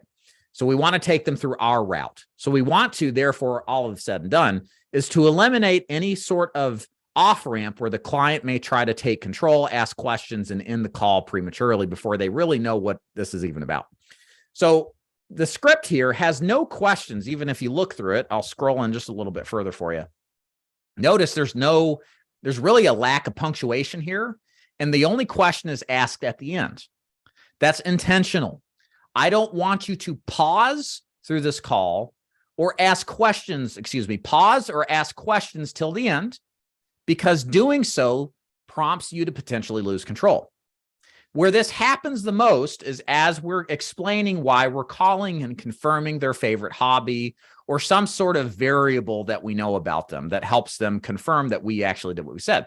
I'll give you the example of how to do it the wrong way, because this is the most common way that I see it done. Hey, Mrs. Jones, this is David Duford calling you back about the info you requested on Facebook about our new state-regulated final expense program, and you said that your favorite hobby is fishing? Off script. Notice how I said your favorite hobby is fishing?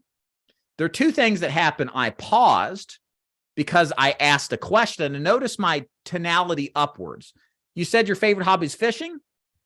I'm asking a question with how I'm saying that word, fishing.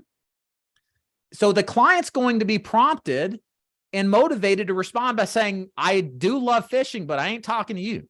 Click, right? So what we have to work on, for example, here is to, again, back to that how we say things, is to say this more as a statement and then remove that pause. So I'm going to say how it's supposed to sound. Hey, Mrs. Jones, this is David Duford calling you back about the information you requested on Facebook about our new state-regulated final expense program, and you said that your favorite hobby is fishing, and it's my job to deliver this information. So notice how I didn't pause. I didn't have a huge upward swing in my tonality that would have prompted the client to interject and start asking questions. I try to say it as much like a statement as possible, okay? So when you're saying the script, I want you to be thinking about, am I saying the words in a way that prompts the client to interrupt? If you find that you're getting interrupted inside of the script, like before the final question, you're likely not accentuating the a statement more as a statement, and you're probably accentuating it more as a question. Does that make sense, everybody? Because you should be able to say this whole script without them interrupting if you practice saying it the right way. Okay, we all on the same page here, hopefully. So let's continue. And you said that your favorite hobby is spelunking, and it's my job. So notice we say my favorite hobby is spelunking. It's X. It could be anything, right? But we mention the hobby because we want them to know we got this back. You sent this back. I know you did. I don't need to ask the client, did you do this? Because I know they did it. Does that make sense? So I'm stating it with confidence that I know that their favorite hobby is spelunking. I don't need to ask a question because it A, loses control, and B, it gives them the opportunity to deny they did it. You know, sometimes you just say things because you know they're true because there's a sense of confidence because you have the confidence. So again, this is like a confidence thing. I know you did this. You said your favorite hobby is spelunking. Again, it helps them remind themselves of doing it, but it also allows you to remind them and then express confidence that you know they did it. Okay. And it's my job to deliver the information over the phone about these programs you requested. So this is telling them, hey, this is what this is about. It's my job. I'm delivering information. I'm not selling you a policy, right? You requested these. You see how these emphases are here. It's like you did this, I didn't. Like this is the kind of mentality you should have. It's my job, right? This helps just tell them, look, what you don't want to say, nobody would say this, but the extreme would be like, so it's my job to sell you a policy and take the next hour and a half to talk to you about why you should buy it, even if you don't want to, right?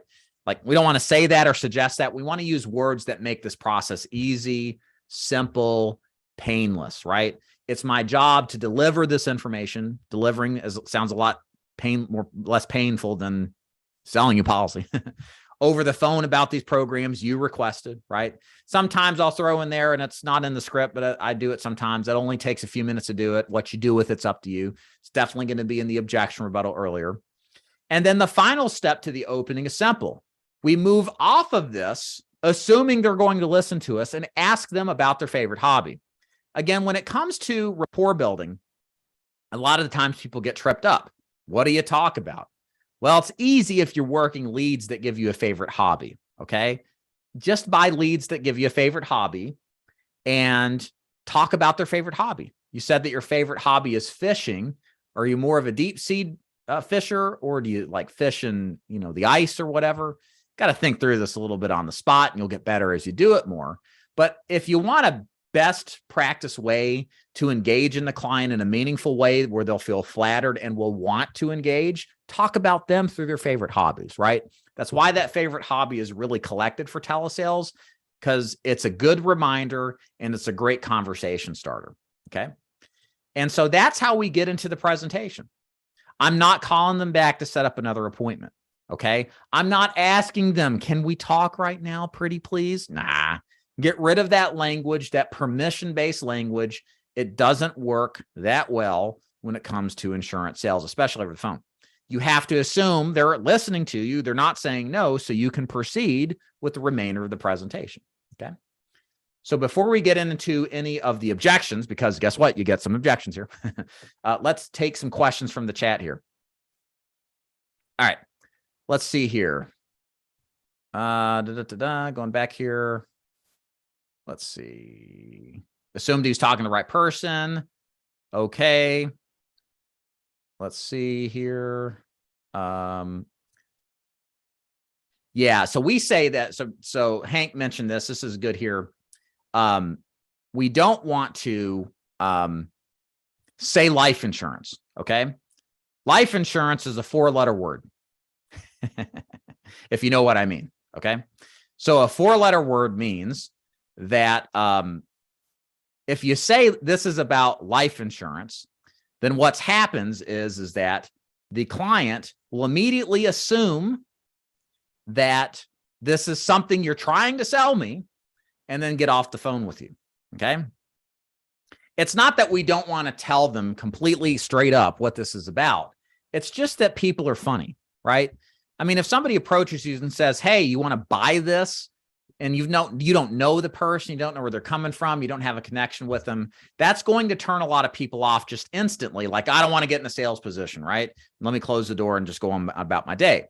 But the reason we say state regulated final expense is that it's interesting, it's unusual, and it gives you just a little bit more time to explain yourself further. But more importantly, get through the initial resistance that you're going to experience on a sales call and begin to have a real life conversation with the client, to build rapport, to build trust, to tell the client in so many words that I'm not a threat, that yes, you can listen to me talk about life insurance, not be threatened that I'm going to force you into it. Right. So that's why words matter. They do. And that's why we say this. It's not a deliberate attempt to confuse or to, manipulate. It's just a way to get around the inertia that people will experience if you say the word life insurance prematurely right away. Okay, does that make sense, everybody? So which is better, Curtis asks, final expense, funeral expense, or burial expense? To me, it's a great question. I've always just used state-regulated final expense. I don't have any data, Curtis, on what's better or not. Ultimately, all I care about is, does it work? Great. And that seems to have worked, but there's no scientific analysis. You can definitely try burial expense or funeral expense. A part of this is the language that's used in the ad. A lot of the times, like the direct mail pieces or some of the Facebook leads, they say final expense, state regulated final expense. So we use that terminology because that probably in part triggered them to fill the form out and get some information, right? So there's some connection, right? There's some, I don't know what the word is, but it's sometimes people will say, hey, I got all the life insurance I need, but I'm interested in burial insurance. And you're like, same thing. Maybe to you as the agent it is, but to the prospect, in their mind, it's different, right? So we want to use the terminology that prompted them to request the information. And state-regulated final expense is typically what most of us use. Okay? Make sense, everybody? All right. So let me take a coffee drink here. Again, if you're popping on the call, greetings and salutations. Glad to have you here. This is our final expense telesales extravaganza. We're walking through the entire final expense telesales presentation that I teach my agents. If you have any questions as we go through, you're welcome to throw them in the chat. I will be checking the chat from time to time with your questions. Happy to help you there. Also, if you want access to the script to use for yourself, you can get it for free if you join the Insurance Sales Success training site that we have, daviddeford.com/ISS. I'll get you access to that later today if I don't get you to it immediately. So yes, there it is. Hold on, let me cough one second. Okay. Final expense covers more than just burial. Yeah. So I think part of that is the terminology final expense is more prevalent than I think burial insurance. But burial insurance, final expense program is more prevalent than burial program or something else, right? So there's a couple of factors to consider, right? Okay.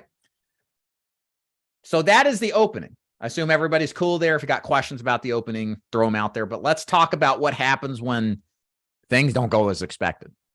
The one thing, I picked this tip up from an old agent of mine named Caesar, a very good face-to-face agent, did very well back in the day. He says, you should be calling and always anticipating objections. I repeat, you should always anticipate objections. And this is no more true than it is when you're selling over the phone. Please don't live in a fantasy world where objections happen to other agents. Objections will happen to you, and you need to be prepared to handle them right away. So there is a series of objections that you will experience. For example, I'm not interested. I'm busy. I have insurance already. Call me back later, right? There's maybe about 4 or 5 objections that you're going to experience. And you need to have a simple approach that's effective, that moves you past the initial resistance and gets you back onto track, having a conversation about rapport, or even moving into the pre-qualifying stage, okay?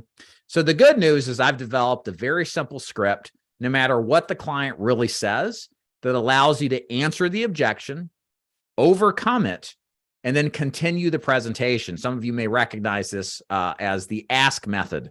This is absolutely the same principle at work here. So a couple of things I'll say about objections. Ladies and gentlemen, this took me forever to realize this was the truth when it comes to experiencing resistance from your prospect. The stated objection they give you is not the truth. Our clients don't, I wouldn't say they're liars. There's that old buyers are liars thing. But our clients don't necessarily tell the gospel truth about why they are objecting. I believe they don't really have the time in the actual action of objecting to introspectively think, well, why do I not want the stranger to talk to me about whatever this is, right? They don't have the time, but they're reacting in a way on their feet to what they're hearing with something that sounds halfway legitimate. But it's the underlying fear, and this is really what I think most objections are manifested as, not as what is said, but the underlying fear of being pressured, of buying something they don't need, wasting their time, and experiencing frustration.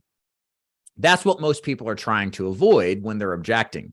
And that's what you are not hearing, but is underlying what is said. Does that make sense?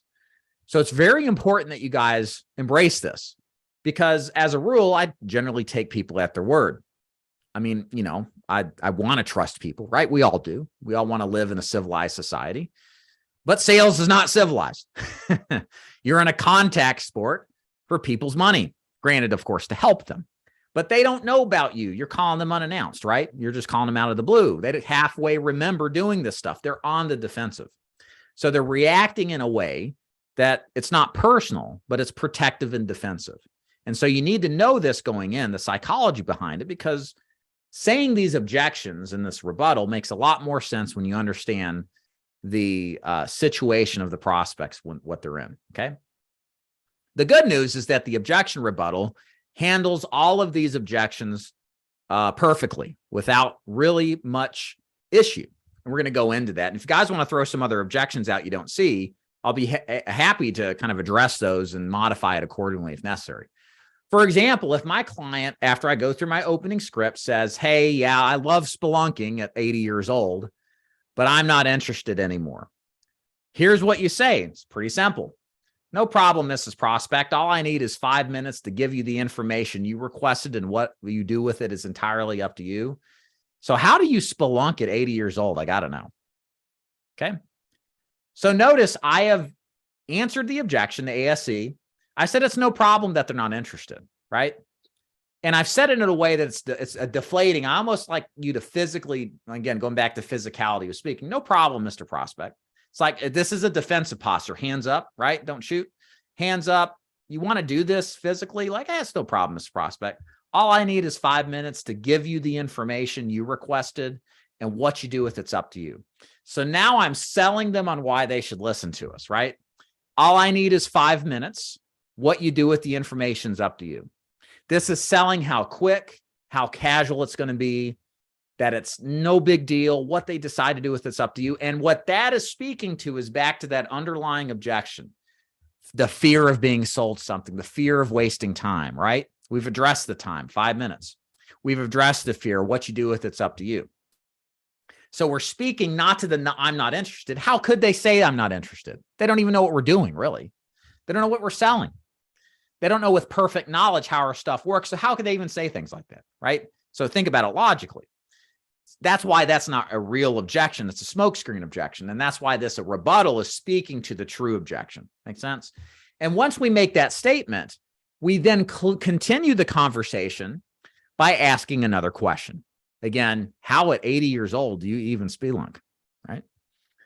Or you sometimes get into the qualification question. So what were your thoughts, concerns that prompted you to send this in? Okay, does it make sense, everybody? Again, I'm busy. Hey, no problem, Mr. Prospect. All I need is 5 minutes to give you the information you requested, and what you do with it's up to you. So how about that spelunking at 80? How is that even possible, right? I have insurance already.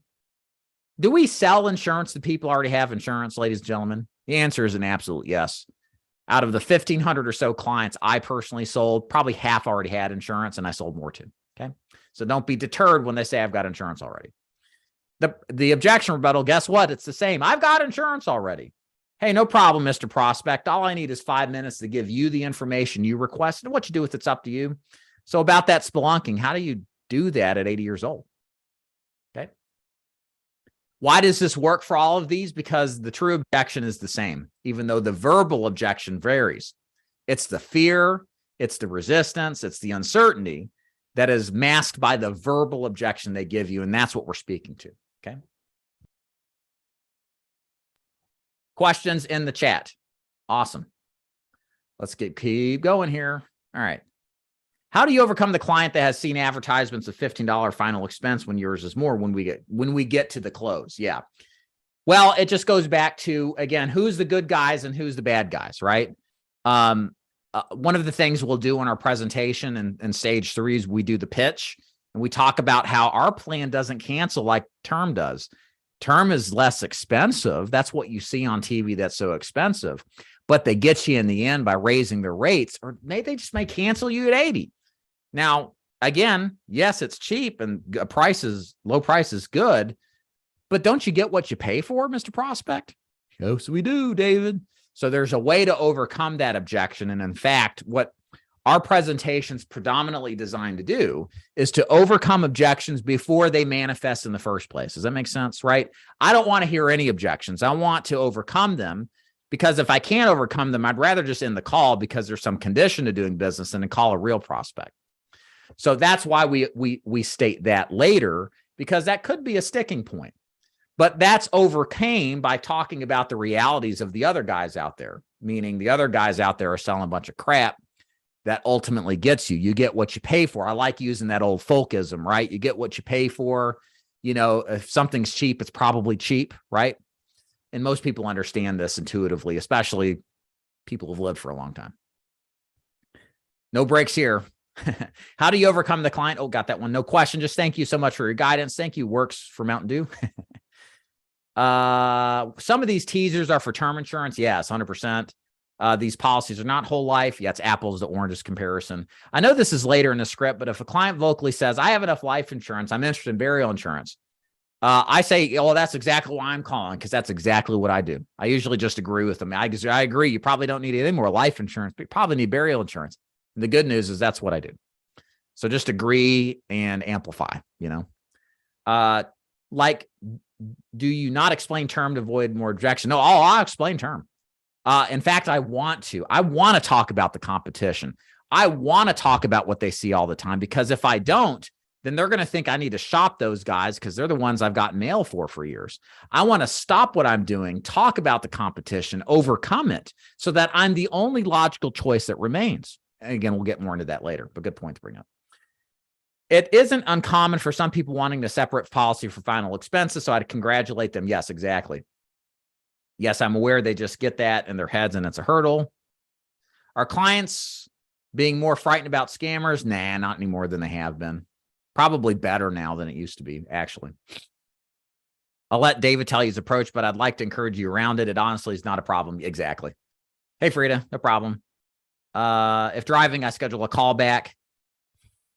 You know, it's funny, Frida. If they say something like, I am driving, well, you answered the phone. Pull the thing over. Let's go. I say, hey, no problem. All it takes is 5 minutes, because they may be driving in like 5 minutes from home. You know what I mean? Here's the thing, and this is another important truism when it comes to final expense telesales.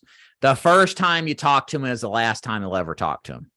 I repeat, the first time you talk to a prospect is the last time you will ever talk to them. They go into the witness protection program. The rapture comes and takes them. I don't know. They just disappear, and I never get a chance with them to speak again.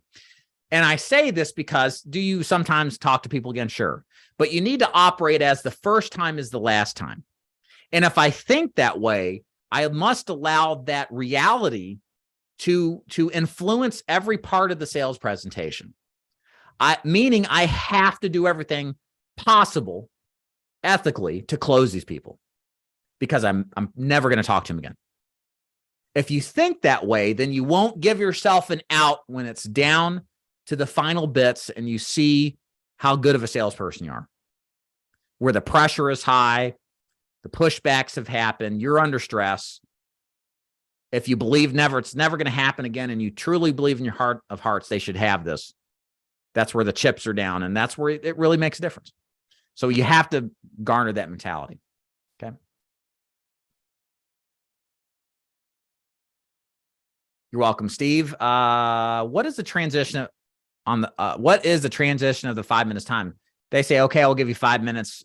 So, so Mark, this is funny. I have said the 5 minutes, all I need is 5 minutes since I started in 2011, granted face-to-face, but the same issue.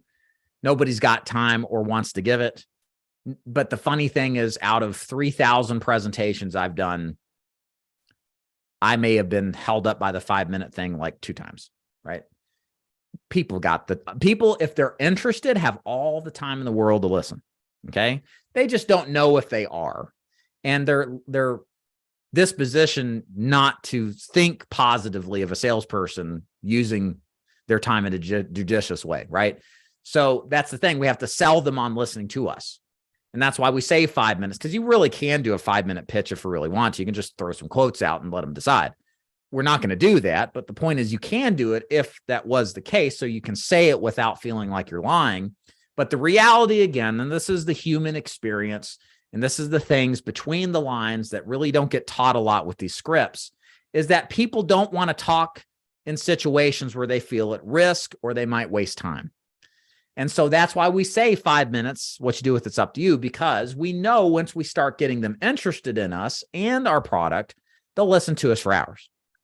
But we have to show that to them first and just create enough time to do that. Okay. Hey, Sean, nice to see you again.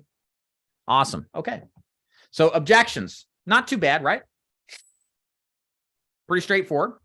That's all you really need to know. Those are the common ones that we run across.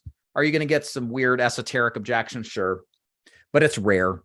Most of the time, what we're getting are the standard 4 or 5 objections, and you just use that same script to overcome. Okay. Now let's talk about rapport building. What about rapport? Yes, replay will be available. You probably could go back and watch from the beginning if you'd like to, if you don't want to watch it live. But after this is all said and done over, you'll be able to watch this in perpetuity at your leisure. So once you get past the objection, or let's just say they're a nice person, they love to talk to you. What do you talk about? How long do you talk about? And how much rapport do you build? So first of all, let's talk about it from the standpoint at the top, rapport.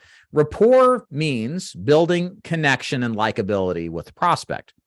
Sales in 2023 is the same as it always has been. People buy from people they like and trust.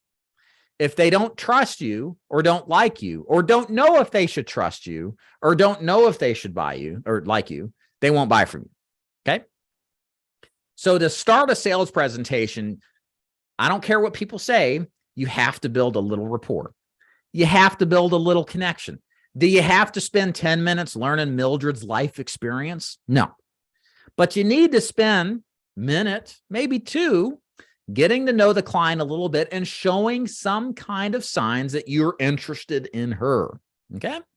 If you fail to do that, then it remains a surface level conversation where the client really feels no obligation or connection to buy from you.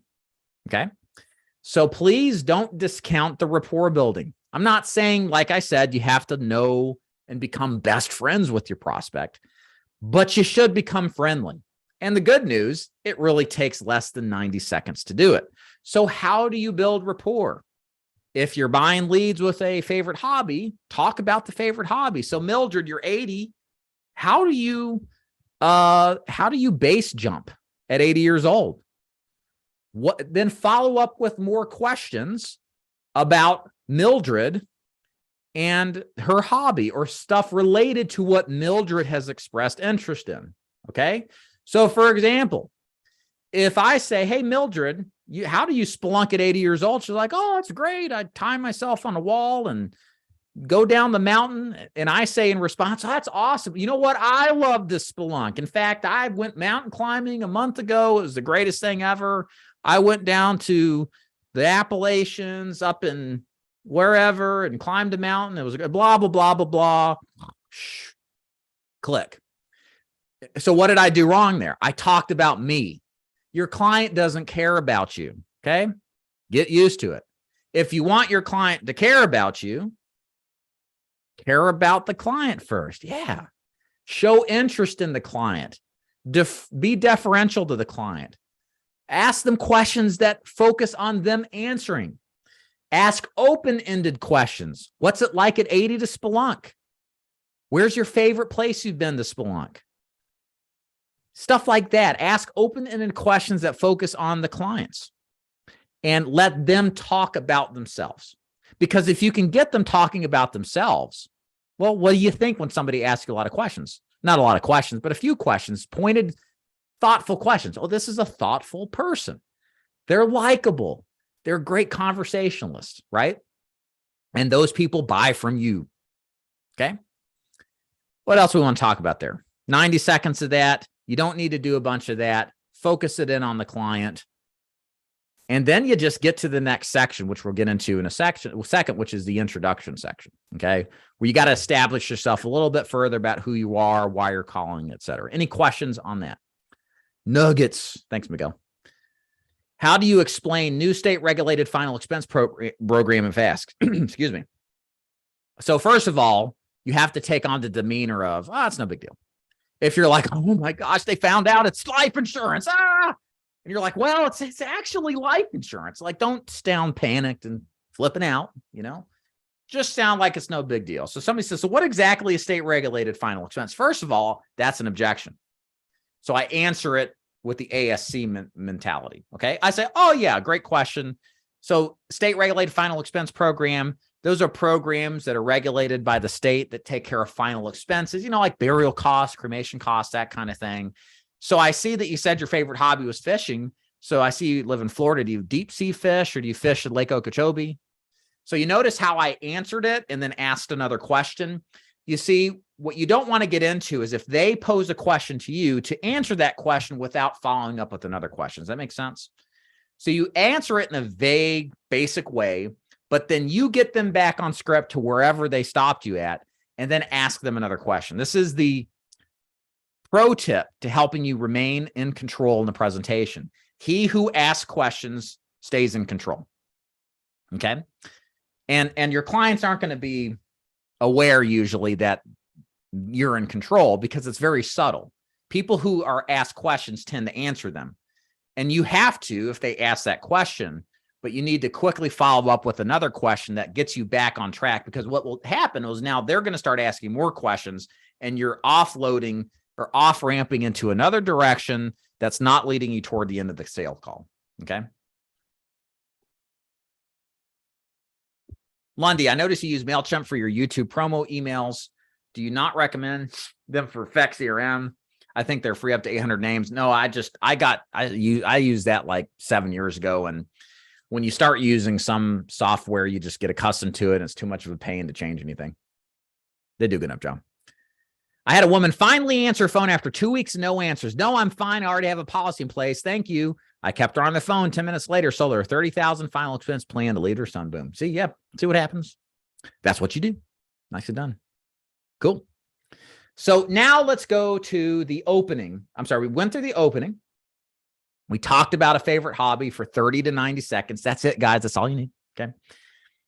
And now we need to transition to the last part of stage one, which is the rapport building section, or I'm sorry, of stage one, which is the introduction. So when we get into sales and we get into the presentation, the client needs to know who we are and why we're calling. Okay. We need to, in other words, set the agenda of what to expect as we go through the sales presentation. They need to know who we are, why we're calling, but most importantly, why they should even care to listen. Okay. Again, people got all sorts of stuff to do, and you need to make sure to tap into their curiosity and satisfy their concern of am I going to waste my time or not? We're also setting the groundwork here in the introduction to differentiate ourselves from the other competition out there, right?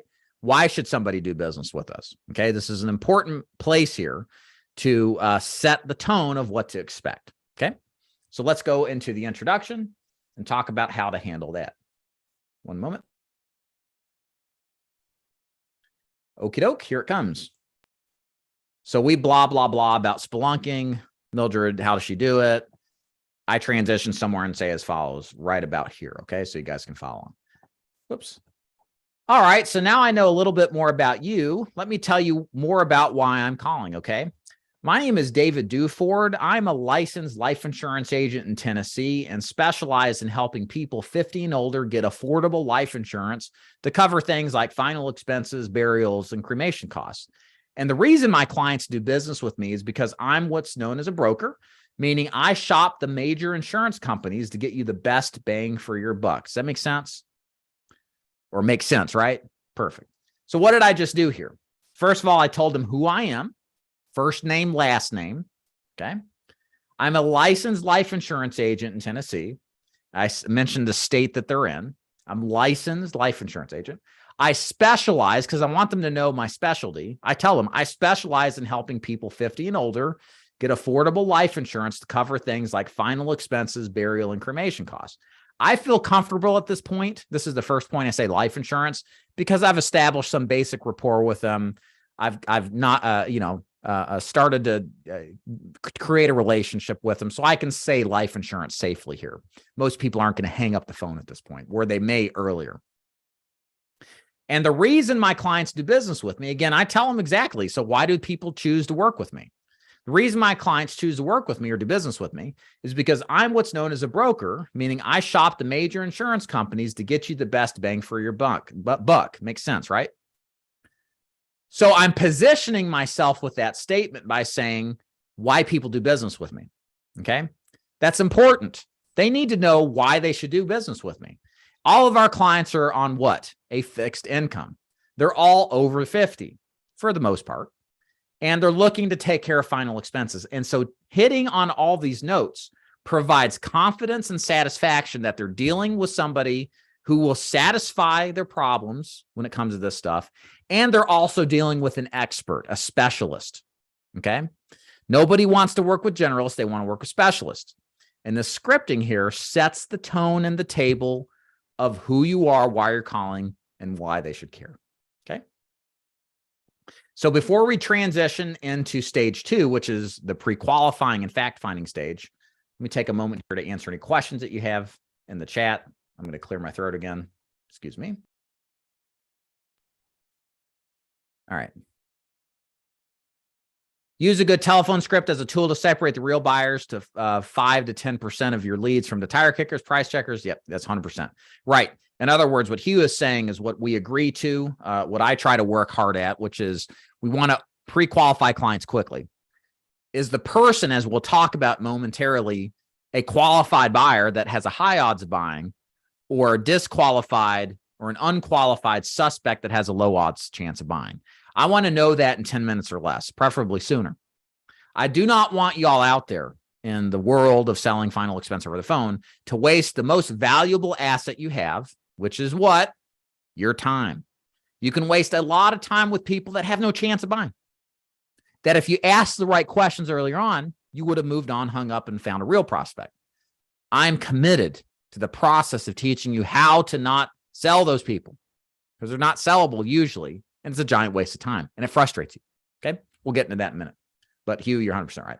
David, can a person buy a final expense policy exclusively for the purpose of leaving the money to a church or charity? Sure. Just leave the beneficiary as a church or charity. That's fine.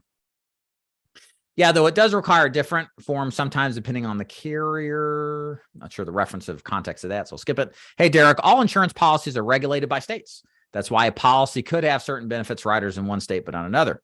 Yeah, exactly. Oh, not saying as if you don't know that already. Yeah. Oh, yeah. You're just saying that's kind of what you may say potentially to the client, and that's fine. And it's accurate to call it a state regulated final expense program. It is state regulated. It is final expense in its program. I've seen some policies that will only allow a small percentage to go to charity or cause. Have you seen policies that will allow entire death benefit? No. No. I don't know. I mean, you can leave in most cases any policy to any charitable cause or function that you want to. So I don't know of any limitations. Are you not taking a break?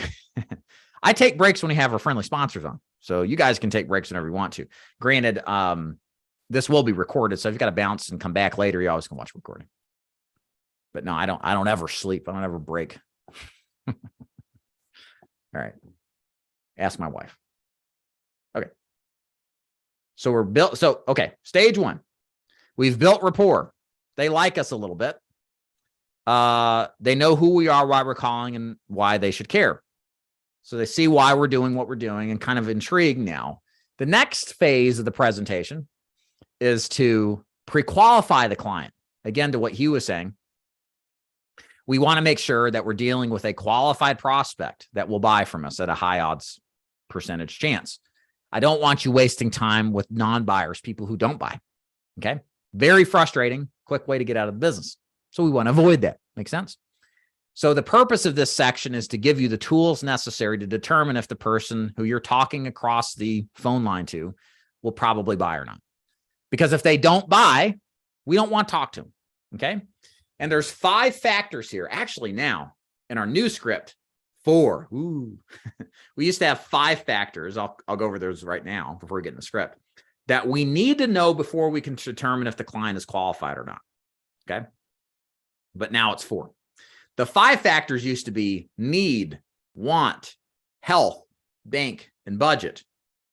Well, now it's the following: need, want, bank, budget. You mean health doesn't matter? Well, not really. I mean, health matters to figure out what product you want to apply them to, but it doesn't matter in most cases, depending on if they want to get coverage or not. There is a policy available for anybody in any shape, as long as they are alive and within the age range acceptable, right? So we've removed the health portion of the qualifying until later. Some of you are familiar with our script. That's one of the things I recently changed. So we embed the health questioning later on after we present the options of coverage to the client. So all we're really caring about at this point in the stage, or in stage 2, is does the client need and want final expense? And we'll go through how to determine that momentarily. And then the last part of that is, do they have a bank that I can draft? Because you have to draft their bank accounts to get paid and to set the plan up. And then do they have a budget that a budget range I can work with? Okay. So we got to have that too in order to make the thing work. Excuse me one moment. So let's go into the script. Again, what if they don't? Let me, one last thing. I want to make sure for you guys here to understand. It's very important. What if they have need? They have desire. They want this thing bad. They got a budget. I can spend $30 a month, but they don't have a bank account. Let me ask the crew watching. They got everything you need but a bank account. You know, they just, I met a lady who cash and carried, and she carried her cash right up in her front bra. And back in the day when we could take money orders, she's like, let me get you my money, Mr. David. It was like, oh, okay. So back to our question. If they don't have a bank account, what does that make us? Is that a client that can buy? Or is that a client that can't? Nowadays, if they can't pay quarterly or annually, which is usually the case, that is a person who cannot buy. Therefore, they're not qualified, which means you ain't going to sell them. And it's time to end the appointment. All of this is to say, very important. If you don't have one of the 4 pre-qualifying factors, need or want or health or need or want, bank or budget, if you don't have one of those, the presentation's over. You're done. Leave, hang up, find a prospect, another real prospect. If they don't need it, they ain't going to buy. If they don't want it, they ain't going to buy. They don't have a bank account. They can't buy because you can't draft a thing. And if they don't have a budget, well, they can't buy. They're broke. So why spend another minute if they're just missing even one of those? Okay. So the faster y'all realize this, the less frustrating this business gets. Because there's nothing worse than avoiding the reality that this person doesn't have a bank account or a budget or real desire, going through a presentation, begging them to buy, lowering yourself and groveling, and then hanging up the phone and kicking yourself in the butt, wasting all this time. Okay. I want you to avoid that. Okay. Because I got to keep this thing in check up here. That's the most important thing to keep in check. It's the biggest competitor to your success too, by the way. It's not me or the other guy. It's you. And part of this is ending calls for people who aren't buyers. Make sense, everybody?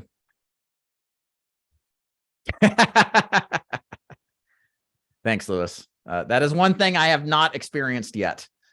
So, okay. All right. So let's go to the script here and kind of see how it all manifests, and we'll walk you through it. Okay. Okay. So we're going to pick right up here in the transition. So now the reason I called is because you requested info on our final expense programs, Mrs. Jones, and most people want this information because they're worried about they're worried about how expensive funeral and burial costs have become and want a plan to give them peace of mind. So my question to you is this: what were your thoughts, concerns that caused you to request this information?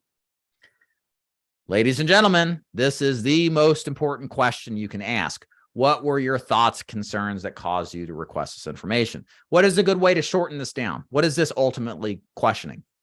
This is the why question. Why did you do what you did? Why, after receiving these Facebook ads for years, did you click on it this time and request the information? And now are talking to me. Something must, in other words, have happened in your life that you're now concerned about being protected. To know the why is to get the sale. If you don't know the why, you will never get the sale unless you get lucky. This is the section that most agents screw up. I was listening to an Instagram post by, what's her name? She's Lincoln Heritage, Final Expense Telesales, Dana Neeson, I think. Some of you guys know what I'm talking about. And I was listening to her video she put out recently, and she was talking about the big problem we hear from agents is they're not asking the why questions. The same problem I got in my agency. People don't want to ask the tough questions, the disturbing questions. But it's asking the disturbing questions that is going to get you to the money. It's going to get you to the outcome, which is helping people and you getting paid. We need to know their why, because if we know their why, we know their motivation. We then therefore can create urgency and show them why today is the day to buy and not to spend another day putting this off and procrastinating. Ladies and gentlemen, our prospects are all world-class procrastinators. They have been waiting and waiting and putting it off just one more day to make the decision to buy. They're in their 60s, 70s, even 80s, and they don't have life insurance. Do they sound like the preparational type of person? No. They've probably talked to a ton of agents. And none of them have been able to connect their why with why they should take action today. This is why we have to ask these questions. This is why we have to ask disturbing questions. This is why you have to be uncomfortable with asking the client to be uncomfortable. Because it's in that discomfort that we find the solution and we get the clarity, our clients do, to see why today is the day to die. Bye. The day to die. Could be the day to die. Likewise, what we're trying to do in this section, and by asking these why questions, is to help the client see the hearse backed up against the front porch with the Grim Reaper waiting and beckoning that client to come in. That's all of us one day, ladies and gentlemen. That's all of us. We just don't know when it's going to happen. So we have to be prepared. And it's our job to make that client see the light, okay? And our clients don't want to. None of us do. We want to worry about living, not dying. But we all know the consequences of not being prepared. We've seen it in our clients who weren't, our family members that didn't have life insurance, the outcomes that come when a bill of extreme expenses on demand needs to be paid by people who can't come up with the money. And this reality is left to you to lead, to help your prospects, your people see why today is the day that they got to take action. And I say all this, come down from my soapbox, because the why is how we get there, okay? The why is how we find out and discover what makes them tick and to help them see why they should buy today. Does that make sense, everybody? So in other words, don't screw this up. You screw this up, you're toast. Dead on arrival.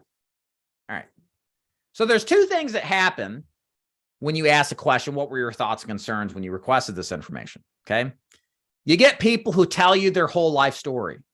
They go back 10 years when their mom died and the experience of not being covered and the emotional toil it took on mom dying, plus not having money to pay for a burial.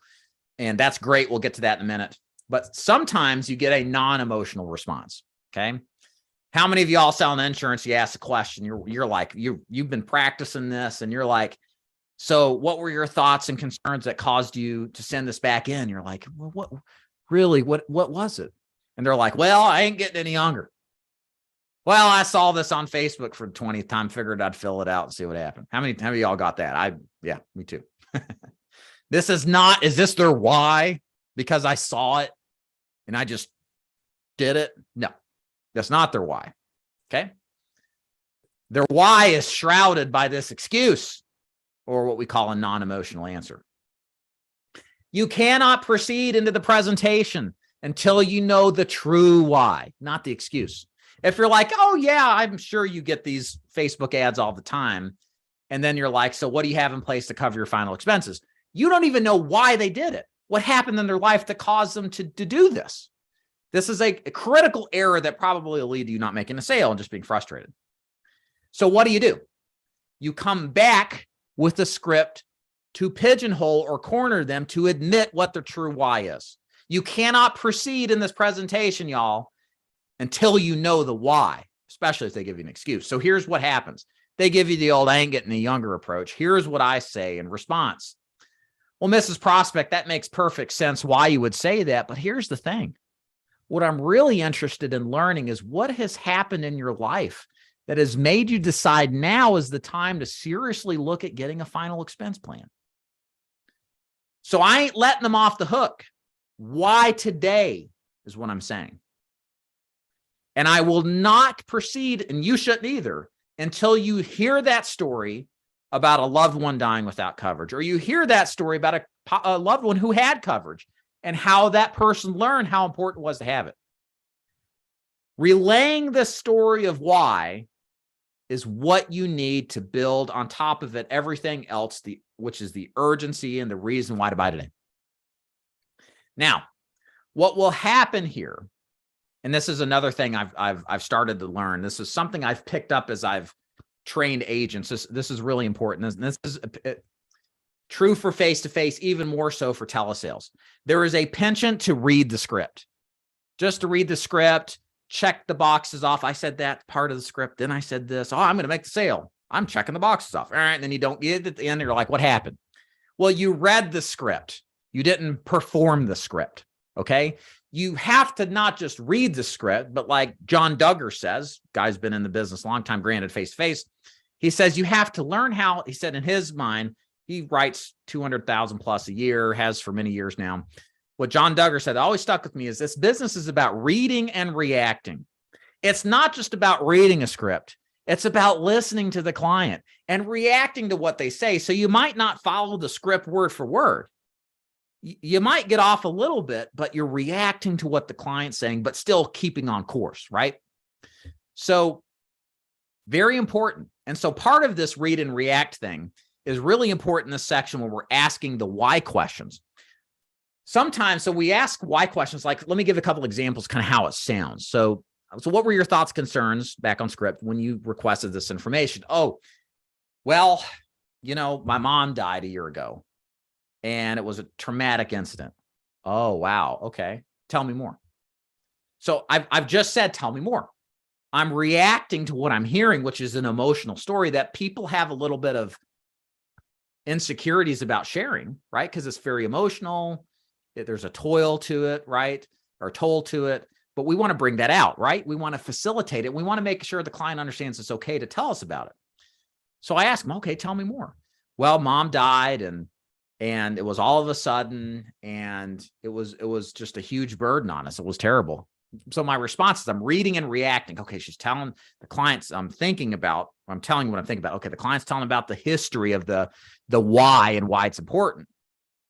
And so now I'm going to follow up with questions that aren't like listed in a script because you're reading and reacting, that are relevant to what we're trying to learn, which is why she needs to buy today and why she's concerned about this. So I'm going to say something like, so tell me, your mom died, okay, a year ago, all of a sudden, how did you guys take care of her final expenses?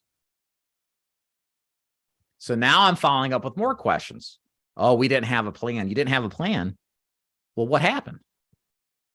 So you see how these are open-ended questions and I'm listening? Well, we had to go borrow money. We went on to, what's that website you go on to where you beg, and GoFundMe? Yeah, GoFundMe, right? We put up money there, went to church, passed the plate. It was a terrible experience. Wow, okay. So let me make sure and there's the clarifying statements that we'll say sometimes. Again, we want to share with the client that we've heard them. Because if you can get the client to feel like they are understood, they'll buy anything from you, right? So let me make sure I understand what you're saying. Your mom died suddenly, didn't have coverage, and you guys weren't prepared. And it was a huge financial burden. Is that right, Mrs. Prospect? Yes, that's right.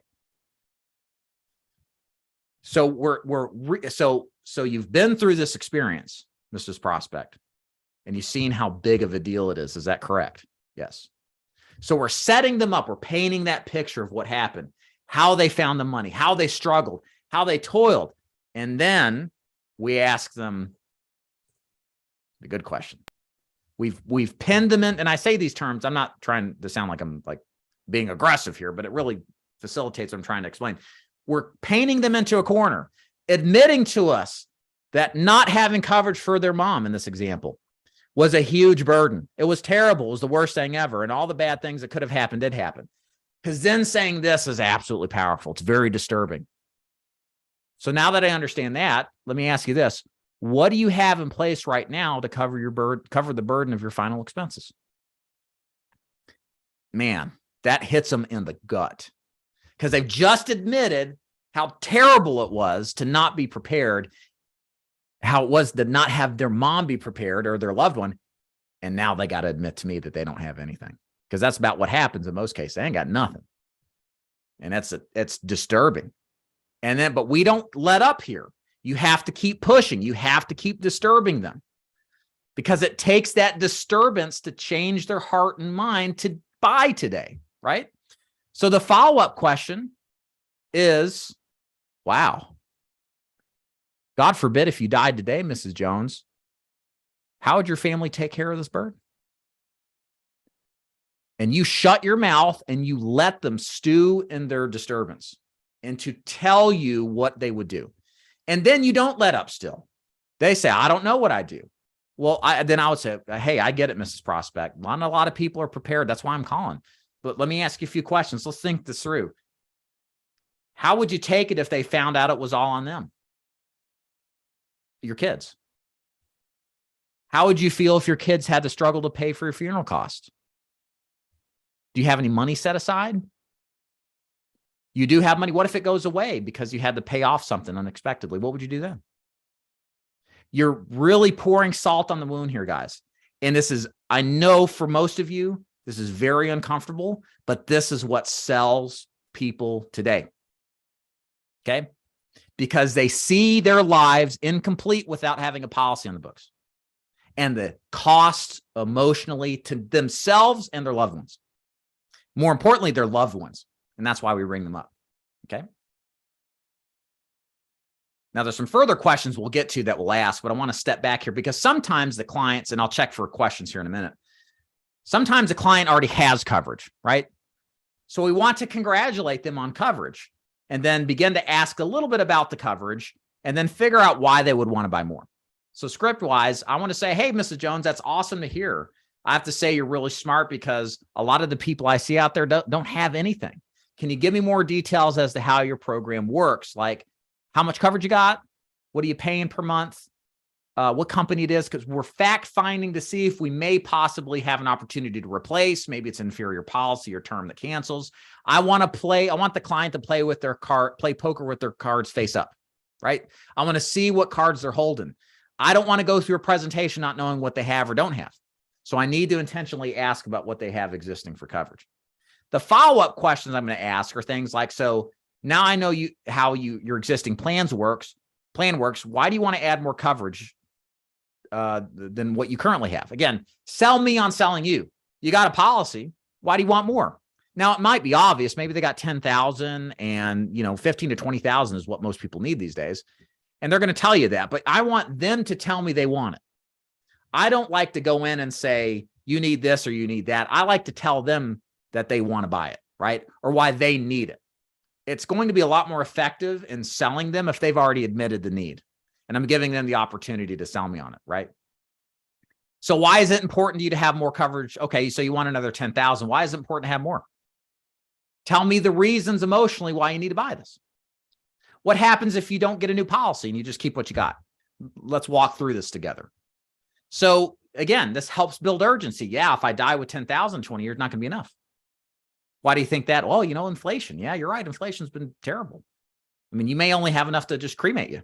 The old fold your cans cremation, right? But if you want to be buried, you got to have more than that, right? So they're selling us on selling them because of how we're asking the question, which is way more powerful. Now, we'll get to some extra questions here in a minute, but hopefully you guys can see how powerful this is, especially the first part here. This is what you'll be doing most of the time. And this is the moneymaker because you're positioning this in a way of seeing what life is like truly and rawly, as an RAWLY, of what life is like without a policy. And make sure, I'll say this last part, make sure you perform this. Wow. Dramatic pause. Lean in, whisper. Well, God forbid if you died today, how would your family take care of this burden? So you notice I lowered my voice because if I whisper and I'm leaning in, like that's serious. I've got their attention even more, asking a really pointed question, right? Okay, questions here before we proceed. All right. Thank you, Mitch. With David, with unqualified prospects, how do you end the conversation without generating ill will? Hey, it sounds like you're not a good fit for this. If you don't have need, look, I got to call this other person. I got a call coming in. I'm going to let you go. You have a great day. See you. My thoughts are, look, our business is about helping people who need it. And once we determine they have no need, there's no sale. I'm not too worried what they think about me because I'm never going to talk to them again. I'm not going to disrespect them, but I'm going to get off the phone quickly. Don't be so hung up on how to get off the phone. Just get off the phone as quickly as possible, right? Because it's just wasted time. You're not executing any sort of outcome in a positive way that helps them or you. So it's time to go. You were taught the why question for face-to-face. It is the most important question you ask in an interview. Absolutely. It is. I've seen some scripts out there on YouTube from people who do this, and they don't ask the why stuff. They get right into the transactional stuff. And it's like, yeah, you can sell a policy transactionally without knowing the why or being overly assumptive, where you don't really ask a lot of good questions. And the problem with that is you'll sell a lot, but you'll lose a lot too. You know, it's a more aggressive approach. It's not what you sell in this business. It's what you keep. Okay. Sean, I had a prospect that I believe he probably needed a policy. However, as we spoke for several minutes, I determined that he had some sort of going on dementia mental issue or something. Unfortunately, wasn't a good candidate to deal with. Yeah. Hey, if you feel the case that he's got some sort of mental incapacity, just move on. That's what I would say. Okay. So everybody getting this on the pre-qualifying. If there's any questions on pre-qualifying, let me know. Reminder, if you want the script for free, daviddeford.com/ISS. Request access there. I'll let you get into it. You can go to the classroom section on the training site you're registering for and look under the scripts, and you'll see the script. It's the 2023 script. Also, if you're here, please consider hitting the like button just to let the YouTube algorithm share this a little bit more. So let's continue.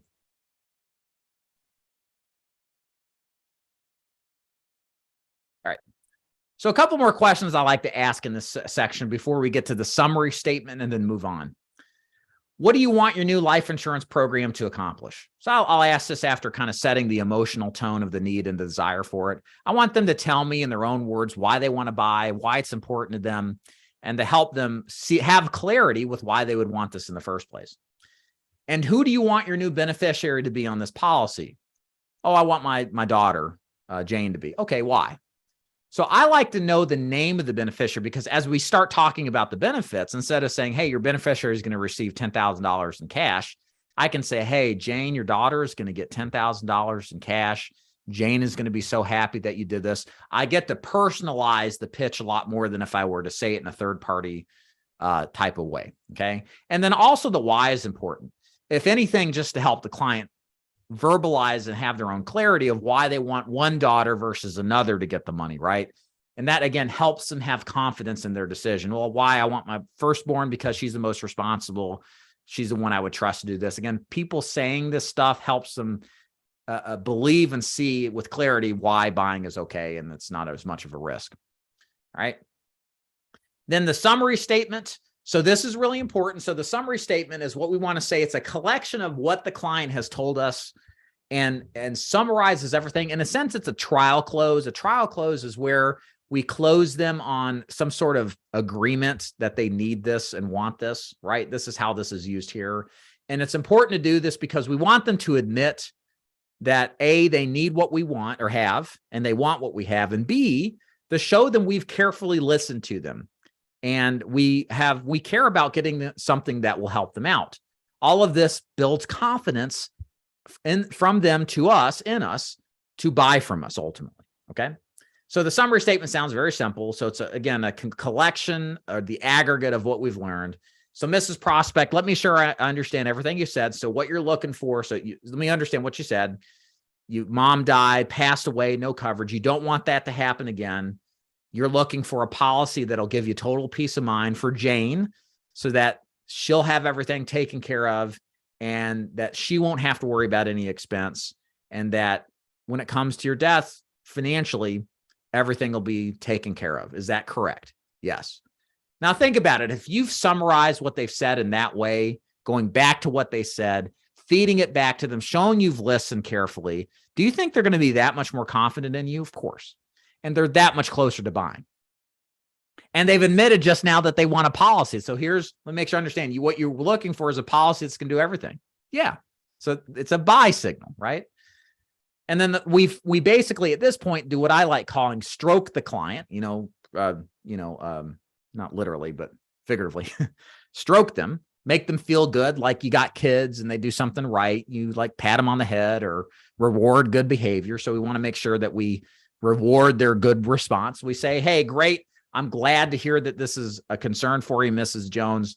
I mean, look, in my position, it's really crazy to think how many people are out there that do not care about their family. I've talked to a lot of them and are willing to make it their problem. It's crazy, isn't it?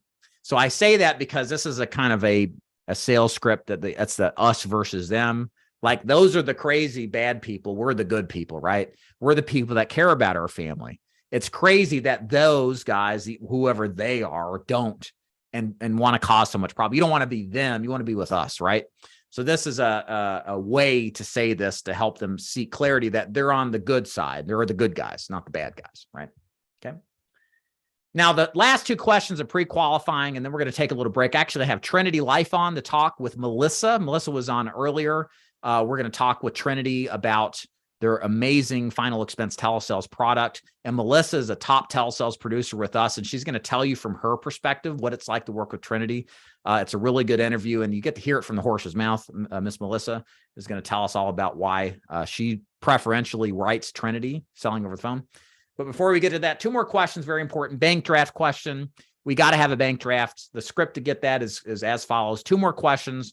First, since the company doesn't send me out to collect the money like the old days, they require everyone paying monthly to set up either a bank draft from their checking, savings, or debit account, or debit card account like the Green Direct Express card. Which do you use?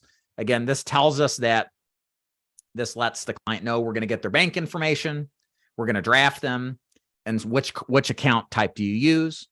So that deals with that right away. And then the last question here is about budget. Very important here. So script is, thank you. My final question is about price. Look, 9 out of 10 people I see draw disability or are retired, and everyone I see is on a fixed income. And Mrs. Jones, like you, they all want life insurance, but they want to make sure they can afford it too. Makes sense? Because what's the point of having a policy that's too much if you got to drop the thing in 6 months? Now, the truth is the best policy to have is the one that's there when you die. And the one that's there when you die is the one you can comfortably afford, right? So here's my question. While I've seen some programs price as high as, believe it or not, $400 or more, if I can qualify for a program today, can you afford somewhere between $150 and $200 a month? So off script.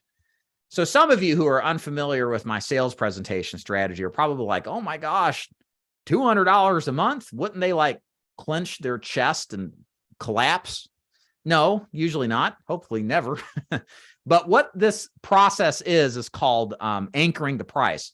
Actually, Richard was on here earlier, and I borrowed this technique from him. He's an agent in our agency.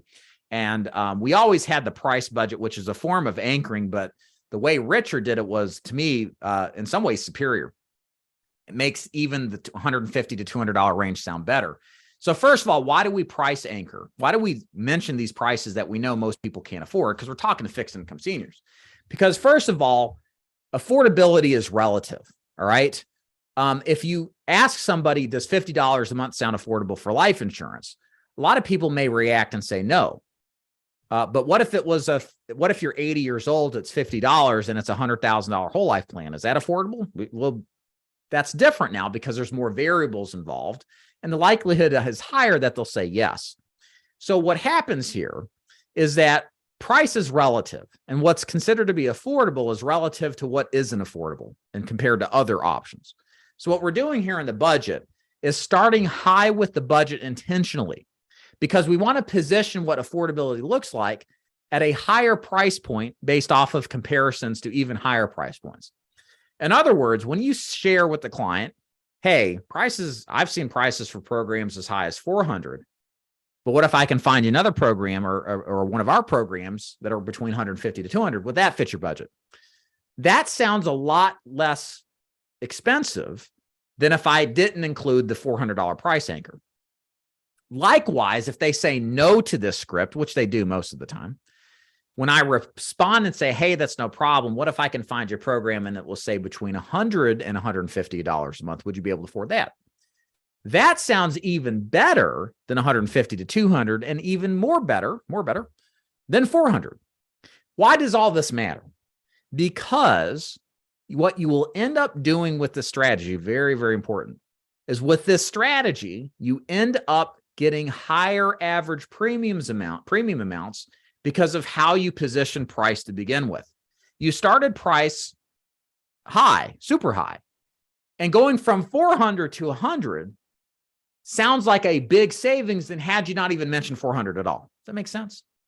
So what's the outcome of this? The outcome of this is you'll sell bigger policies more often than if you didn't do it. And that means your average case is higher. That means your average profitability is higher and you make more money and don't necessarily need to sell as many policies to do so. But wait, Dave, these are fixed income people. How can they afford $100 a month? Well, if they can't afford it, I'm not going to pressure them into it. Notice when I asked and I said, hey, can you afford 150 to 200 a month? What did I do? I said, hey, no problem. What if I can find you a different program? And it was priced somewhere between 100 and 150 a month. Would that fit your budget? So I don't argue, and neither should you, with the client's reaction to budget. I find if they say anything other than, yes, I can afford it, it's a no. So if I hear, yeah, I think I can afford that, I'm like, hey, if you think you can afford it, it's probably a little too high. What if we dropped it down to say 100, 150 a month? Would that fit your budget?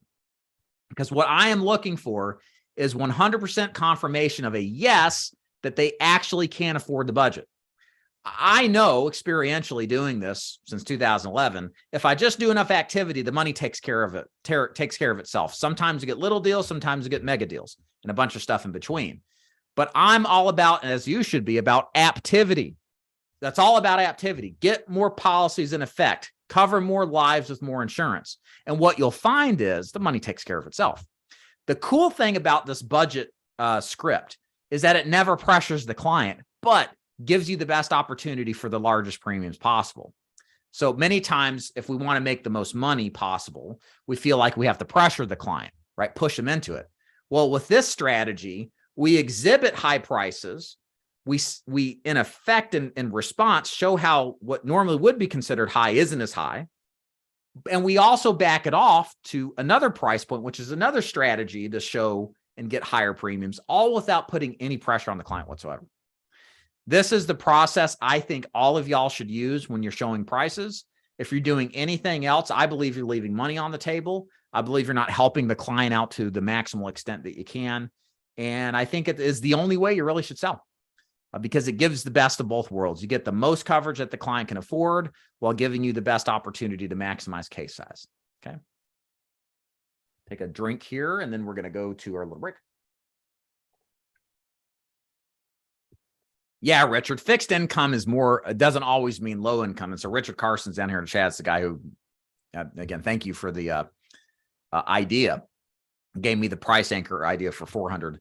Yeah, fixed income, you can, there, I remember one dude who he's probably bought like 500 a month in coverage from me, all said and done. He's on a, you wouldn't know he's on a fixed income and making $5 or $6 grand a month, right? He's got union retirements and et cetera.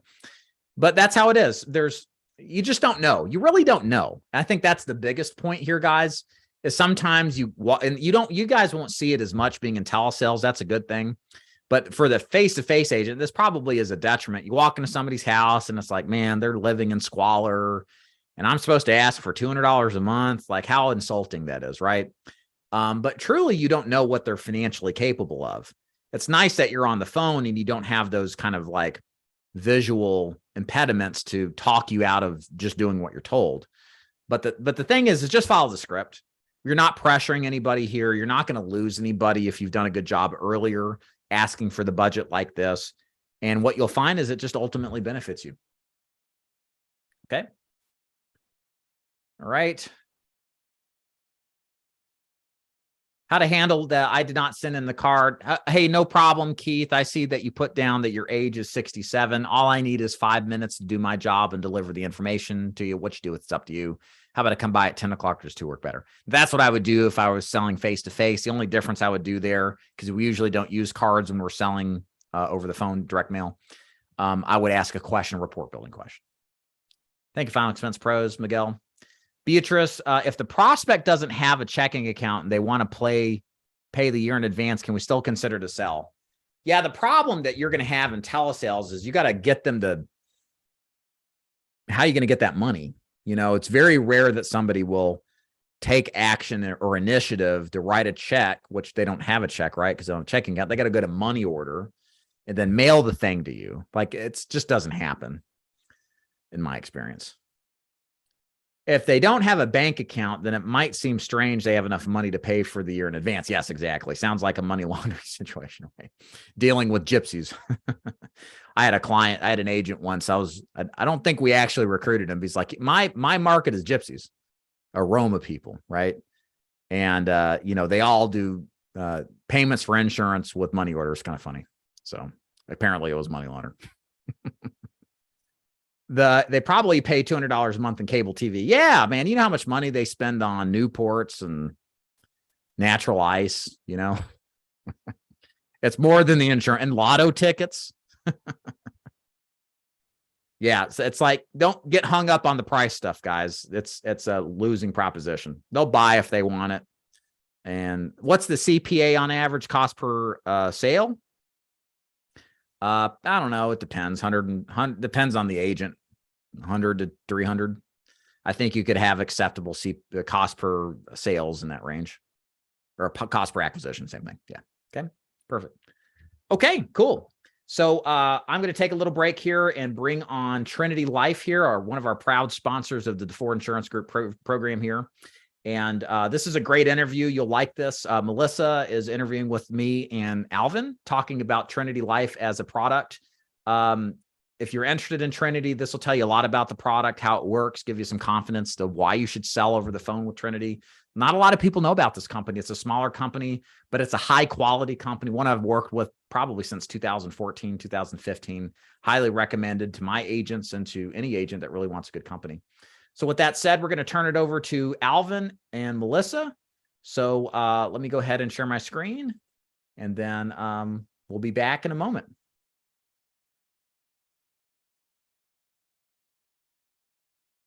Greetings and salutations. Welcome. We are here with a couple of good friends in the business, Alvin Bignoche and Melissa Barrett. Alvin is here from Trinity Family Benefit Life. They have sponsored our all-day long final expense telesales spectacular, and we really appreciate them being here. The reason I've got Melissa here, as you're going to find out, Melissa is an agent that works with DeFord Insurance Group, specifically on the telesales side, and loves selling Trinity and Family Benefits final expense products. So I approached Alvin sponsoring this event, and I said, hey, you know what? I think what we need is like sponsor video where we actually talk to an agent, because I think the kind of impact that would have would be great, because agents are always kind of asking other agents what's working really well in the telesales space. A lot of people are interested in it. They want to know what carriers work well. And so, Alvin, I appreciate you being willing to do this, because I just think it's going to help agents that much more. So, Alvin, let's start with you. Give us an overview of how Trinity Family Benefit works, and a little bit about the company and the final expense product. Okay. Yeah. Well, and first of all, David, thank you for the introduction, as well as the opportunity to discuss Trinity Life and Family Benefits Golden Eagle final expense policies, because one thing that I always like to point out is, being an agent myself in the past, I know the more comfortable an agent is with a particular company, the more that they're going to want to do business with that company. Trinity Life and Family Benefit, we've been marketing final expense for going on 22 years now. That's how long I've been doing it as a carrier as well. And today, focusing on telesales.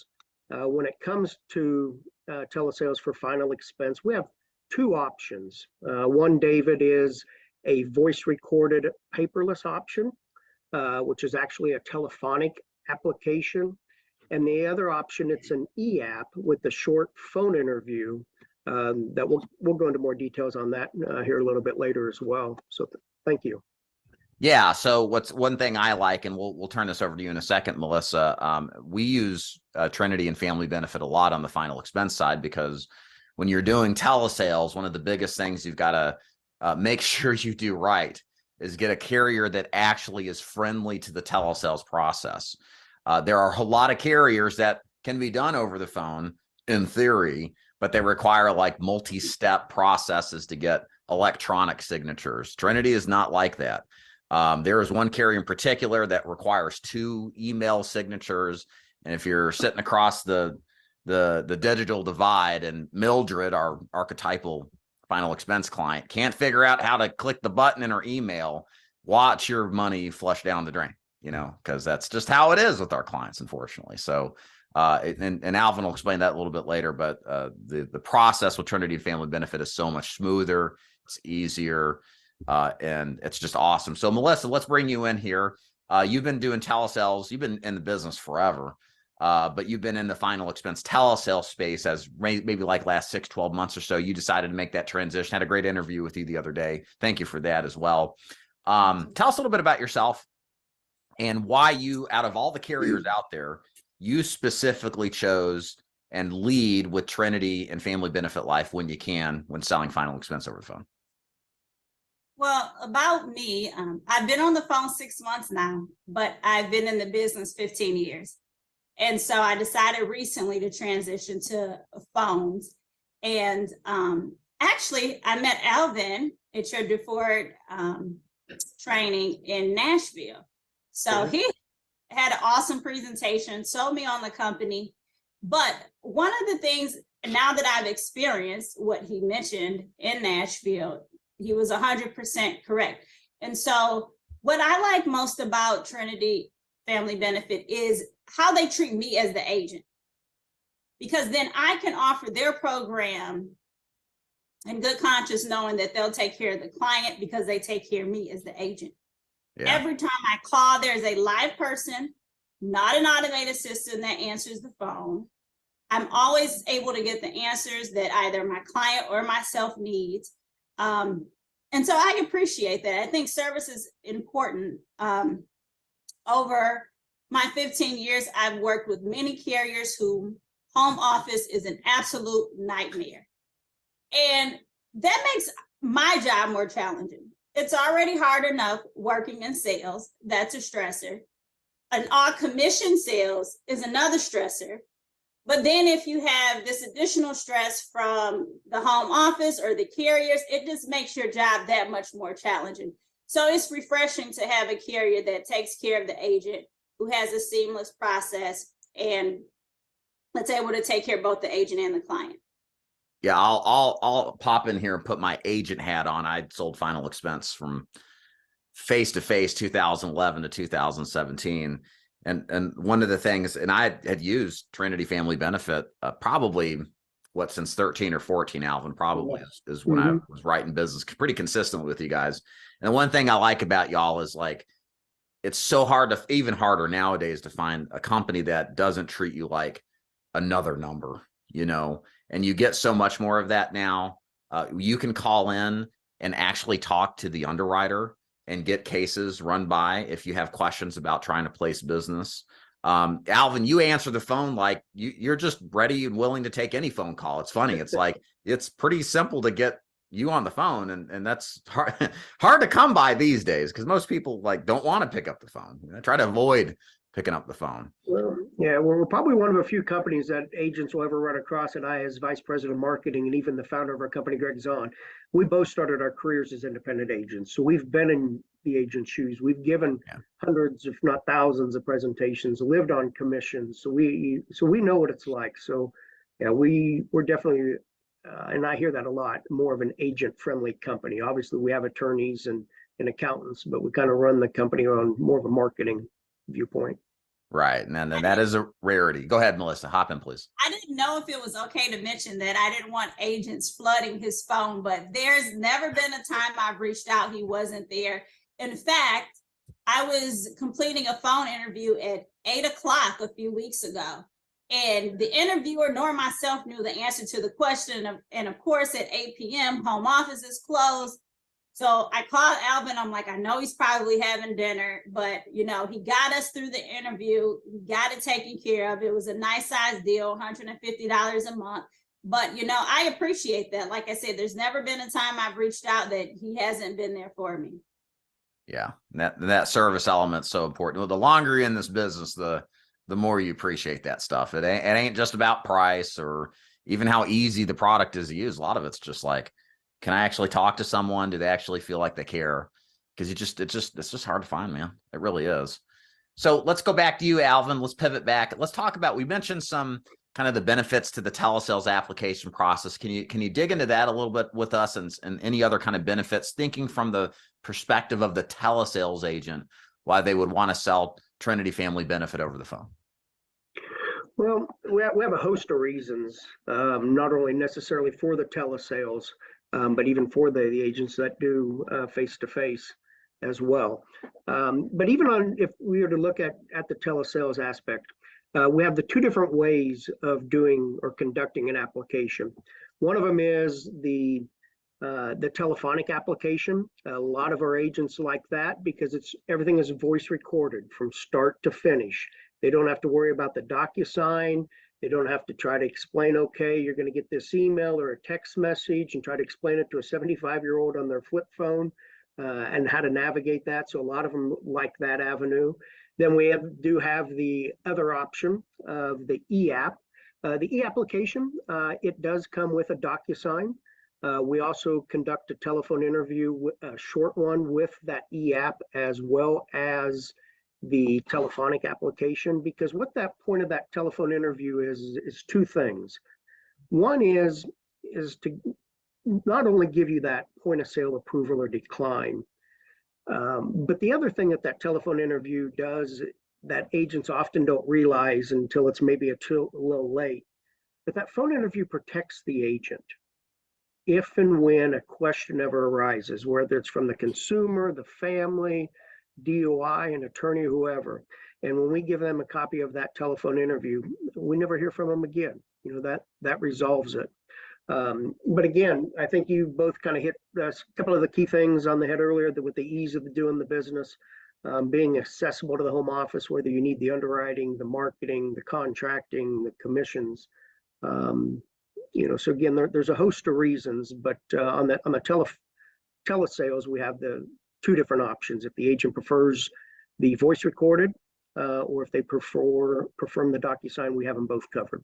Where do you find most final expense agents? Are anybody really using DocuSign at all over the telesale side, or are they pretty much in that 100% telephonic application process? The majority of what I'm seeing right now, David, is the telephonic application for telesales. However, I am exploring an avenue of making our e-application a voice recorded signature if they're not face-to-face. So that's something another thing that we're always striving to do to, you know, the people watching this interview, you've heard about the ease of doing business, but we're still always striving to find better ways to make it more simple for you to do business with our companies. Right. Always been very receptive on how to make it not just ease of use, but but also protecting the agent and the company and the client too, right? Because as a side note, kind of what you're talking about, very important as agency owners, you should be working with carriers like Trinity that have these processes in place where they can protect you. There are carriers out there that don't have phone interviews, and that opens up a can of worms if an agent decides to run rogue, you know? So it's a very important thing to have, I think, overall with any carriers you use. So pivoting back to you, Melissa, let's talk about kind of specificity of the product. What's your thoughts on, and I'm going to kind of go through a couple of things here, so just give us an overview. What's your thoughts on Trinity's underwriting as it compares to other carriers, just generally speaking? I appreciate the ease of the underwriting. I like that I usually always do the telephonic application, but I appreciate a decision on the spot. With telesales, it's advantageous to have an idea of where you stand before you terminate the call with the client. Because as you say, Dave, they potentially may go into witness protection. They do. And so to not have resolution when you get off the phone could potentially result in a loss of sale. So the fact that Trinity lets you know on the phone whether they've been approved or declined so that you can pivot while you have the client there is golden. So let me jump in here. I cannot stress and again, this video we're filming today is being played on my day-long final expense telesales event that we're having. So a lot of new agents who are just brand new to telesales are coming into this. I cannot explain to you how important it is to get an instant decision every single, whether it's approved, rated up, counter offer, or declined at the end of every phone call. And there are carriers, maybe half the time, brand name carriers all have heard of, that won't give a decision. And when you hang that phone up, these people go poof into the ethers and you never speak to them again. You're lucky to get them back on the phone because now they know who you are and they ain't picking up. That's just how it is. So with Trinity, it is not like that. Alvin, if you could kind of help us with this, kind of build on this, if you don't mind, what percentage of calls that are made on the underwriting side are given a decision, declined, rated up, or accepted? Yeah, thank you, David. As an exact percentage, I don't have that off the top of my head. I'd have to dig into it, but we've always strived to build our system that if the client is honest with you at the time of application, you know how that policy should get issued before you even apply. The way our system has always been built is we have the application, the questions itself. We have a color-coded prescription checklist to help you field underwrite. We do run an MIB, and then we conduct the abbreviated telephone interview, because our goal, again, it's point of sale approval. You know, when I was an agent, I loved the yeses, the nos were fine, but the maybes drove me nuts. Yeah. And so if I was to estimate, it'd be 90% approval or decline at the time of application, because as Melissa had indicated earlier, you know, when you hang up that phone, you might not be able to get them back next week. And next week, we much rather have you in front of a new client writing us up a new app, instead of having to go back to that same client saying, oh, I'm sorry, now we got to do something different. Yeah, 90% sounds about right. I never hear of any of my agents ever complaining, Dave, I called Trinity up and they said, wait, call, you know, it's pending decision. I'm sure it happens. It happens with every company. You're never going to get 100%. But it pales in comparison to the level of complaints I hear relative to these other name brand companies that a lot of people use that I've heard of, where a third to a half of the time you don't get a decision. And that's money going down the drain, folks, right? Mm-hmm. Like, you can't run a business in final expense without a very high percentage of chance getting a decision, yay or nay. Try it, especially in telesales. You'll be flushed out of the business really quickly. Moving on here, we talked about ease of use. Melissa, kind of give us your perspective on the ease of use side, from kind of how you found it over the phone, the application process, if you don't mind. Application process, there's actually a worksheet for the telephonic, which I appreciate because it helps me be fully prepared once I get on the phone with the interviewer. I know all the information to collect, from the doctor's information, the last visit, beneficiary information. So it helps this process go through, it helps the process go quickly, having the worksheet to be prepared. And so the interview is not very lengthy. And so, like I said, you also get your decision there while you're on the phone, which is nice. And so I like that there are no DocuSigns, e-signatures, because a lot of these seniors aren't savvy in that regard. And when you're doing final expense, that's who you're working with. And so to be able to complete it all over the phone, and it's easy for me as an agent. I don't have to log into a portal and then input the information. Literally, I fill out the worksheet and I call Optical, and the hours are nice too. And they just recently got extended, which are nice. So I'm able to do business for longer periods of time throughout the day, which is advantageous when you're working in different time zones. Now, a question that we get a lot of times from agents when we look at carriers, while not everything is important, and that's the question of pricing. How did the pricing compare to other carriers? Melissa, if you could then we'll go to you, Alvin. What's your thoughts on the pricing as far as the product or the clients you run with when you quote Trinity? How does it compare to other carriers out there? They're comparable. They're usually in the top 2 or 3 whenever I run the quotes. And so I can in good conscience enroll the client in something that I feel is fairly priced. Yeah. It's not like a lot of these companies where you hear all these great things and then it's a mid to high priced price point type of product. You know, those are things in the final expense space you need to be concerned with, because sometimes those are more at risk of being replaced, right? So I always felt clients are on a fixed income. Yeah. So every dollar kind of counts. Yeah. Alvin, can you jump in and kind of build on the pricing structure and kind of the mindset behind how you've priced the Trinity product? Yeah, I've always strived to have our premiums more competitively priced than most other final expense carriers, because both of you hit it right on the head. That's one of the two reasons why our agents have such high persistency compared to their other carriers, is the more competitive premiums are a lot harder for another agent to come in and try to replace it in 3 months down the road. And when that happens, that just costs you money. Yeah, and I'll tell you my personal experience as an agency writing with Trinity Family Benefit. Our group persistency is routinely low to mid 90s year over year, which in final expense, guys, that's incredible. That's group persistency. So it's not exactly the average, but there are agents, there's a good bit of agents above that percentage, right? There's certainly some below, but there's agents, as a lot of agents in the 90s. I mean, just predicated by the average. And why is that the case? Well, because the product is competitively priced and it is less at risk of being replaced. Anything can be replaced if the agent is pushy enough. But again, when you write business, I can tell you, reducing the overall mind, the issue that comes with chargebacks and all the worry and frustration and the mindset, screw up that you get when you get a chargeback, seeing less of that with the carrier is a good thing. It keeps you focused on writing more business and not, getting frustrated because you're writing a product that gets replaced all the time or lapsed. Alvin or Melissa, anything you want to add to that?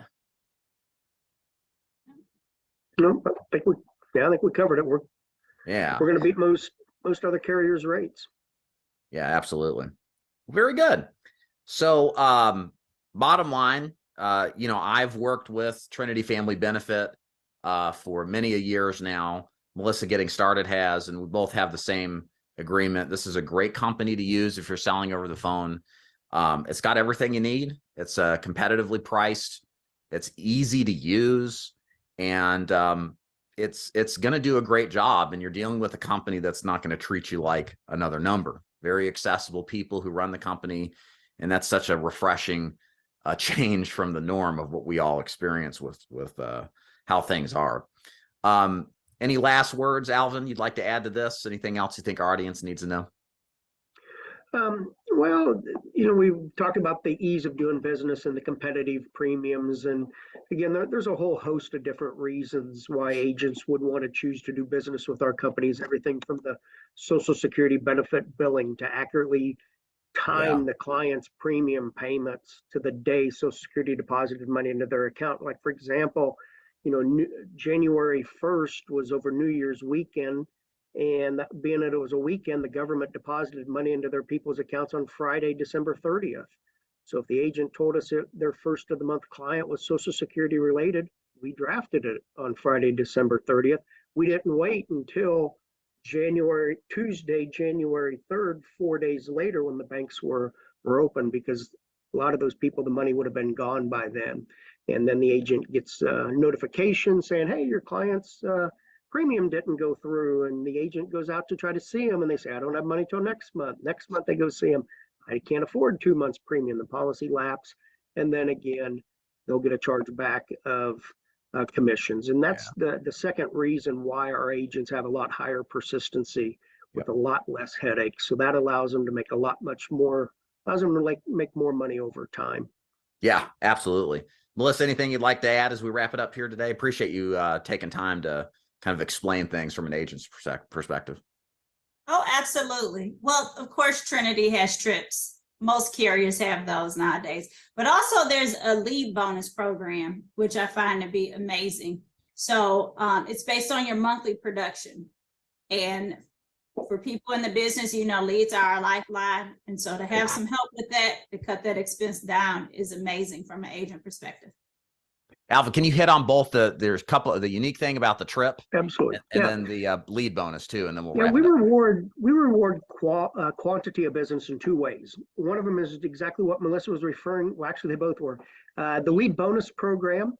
We've been doing this for 20 years, and the agents absolutely love it because it helps co-op your advertising and lead costs, because that's the name of the game. Who am I going to see today? And how it works is for agents who issue $5,000 of annual premium or more in a month, they receive a 5% bonus to help you purchase leads through the lead company of your choice. So for example, if you had issued $10,000 of annual premium, say in January, the first week in March, you would receive an email from us thanking you for your business and a lead voucher for $500, 5% of that 10,000. You place a lead order with the company of your choice, doesn't matter to us. We're not in the lead business. That company invoices us and then we write them a check. The reason why we would say maybe January and you get the notification the 1st of March is if a client were to maybe free look in February, couldn't pay you a bonus, we didn't get absolutely no premium. But realistically, that 5% bonus is really better than a 5% commission, because if it was a commission, I have to stay on books all year for you to get that 5%. This is paid on average 6 weeks after the policy is issued. On top of that, there's no cap. There's no cap to what that lead bonus can be for that particular month. Melissa brought up a very good point, another topic on how we reward you for your quantity, and that is our trips. Our trips are known for 3 things. Number one, they are either easier to qualify for than other carriers' trips, or it's going to be a higher caliber than other companies' trips. And I'll promise you, as long as I'm playing on the trips, it's always going to be one of those 2, if not both. And then the third thing on our trips is that we're about the only company I know of that does not 1099 the agent on the trip. The company, we take care of the tax for you ahead of time. And again, that goes back to doing business with the company of guys who've been agents themselves. So to give you an example of the qualifications of our trips, the trip we're going for in June, it's 7 days, 6 nights in Portugal. There'll be 3 nights in Lisbon, 3 nights in Porto. And for you and your guests, the entry level was only $70,000 of annualized premium. That ain't that hard if you're writing out there, 15, 20,000 a month and leading with Trinity. Mm-hmm. Yeah. And again, I don't know if guys are new to this business, I just think it's, if you qualify with most carriers, you're like, oh, great, I get to go on this great trip. And then you get this thing in the mail. It's like from the company and it's like $5,000, $6,000. Like, why am I getting a 1099? Well, you got to pay tax on that. You didn't know, that. Yeah. So Trinity Family Benefit does not do that. So it's a nice little added feature. So, yeah. All right. Well, Melissa, Alvin, thank you so much for your time. Greatly appreciated. If you're interested in working with Trinity Family Benefit, you can reach out to DeFord Insurance Group. We work directly with Alvin and the company. Just go to daviddeford.com/contact and we'll be happy to help you out. You can also contact Alvin directly too. So again, thank you. Appreciate you guys. Bye. Absolutely.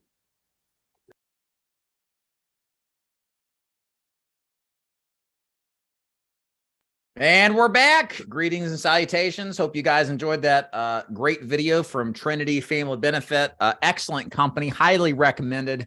Hopefully you know why when it comes to telesales now. If Melissa loves them, you should love them too. So thank you, Melissa. And thank you to Alvin and Trinity. Cool. Let's keep going. So we're going to cycle back here, hit some questions in the chat before we plow through the remainder of today's presentation. About halfway through the script, and then I'm going to bring on Oscar to talk about, of all things, getting leads for final expense from TikTok. He's going to come on in about an hour live and jump in here and have a little conversation with us. And by then, we should be rolling it down, winding it up, and then take some questions at the end, and then we'll call it a day. All right. So questions in the chat here. Would you ever, let's go back here a little bit. David, does your agency have anyone helping with retention at all? No, we don't. I don't think, to me personally, the idea of a group being responsible for something that should be your responsibility is a good idea. To me, the retention is a shtick to get you thinking that you got some added benefit, when the reality is that the agency that's doing retention is doing it for all of them. Will they care or work as hard as you would on saving your business? And if you think about it truthfully, even if the agent wants, even if the deal gets saved, you might still have to initiate a call to get the payment back on schedule, or you may end up having to call the person anyway to save it. There's a lot of things that can go wrong with the whole retention stuff. My advice to you guys is you're going to be responsible for your business. You're running a business. You should be responsible for the retention stuff. It's not even that big of a deal if you're selling the right way anyway. And for the calls that come in and the lapses that happen, that certainly do, just call people up and say, hey, I saw that, I got a note, you missed your payment. What can I do to help you? And be on it. I did that for years, never had really anybody until many years later when I was running my agency. And to me, I don't think it's worth the lower commissions you're going to get possibly. And the outcome of it is not going to be as good as if you were handling it yourself. Newports and Bud Lights are essentials. That's right. That's like the bottom of the food pyramid for our people. Would you ask for a more, what Mitch says, would you ever ask a more direct question to get them to lean towards using a checking savings rather than debit credit card? Well, so the reality is they either have they either have a checking or savings account, or they have a debit card. We want them on a checking savings account draft preferentially, not a debit card if they have one that's tied to a checking account, because you'll be paid as earned if you have it on a debit card versus the full advance commission. Now, if they take Direct Express with some companies like Prosperity, they do pay full commission on that, whereas most carriers do as earned. And then any other debit cards, whether it's tied to an account or not, are always as earned. So the point being, if they got an underlying checking account, we're getting the checking account information, come hell or high water. If all they got is a NetSpend card or what are some of the other ones out there? MetaBank, right? Rush card, then it's going to be as earned. There's nothing you can do about it. Would you ever? Okay. Yep. Trinity is not available in Alabama. Yeah, it is. Definitely is. I used to sell Trinity all the time in Alabama. Maybe it's listed as family benefit there. Same company, different name. Does David have a combined state availability chart for all carriers? We sure have on the onboarding process.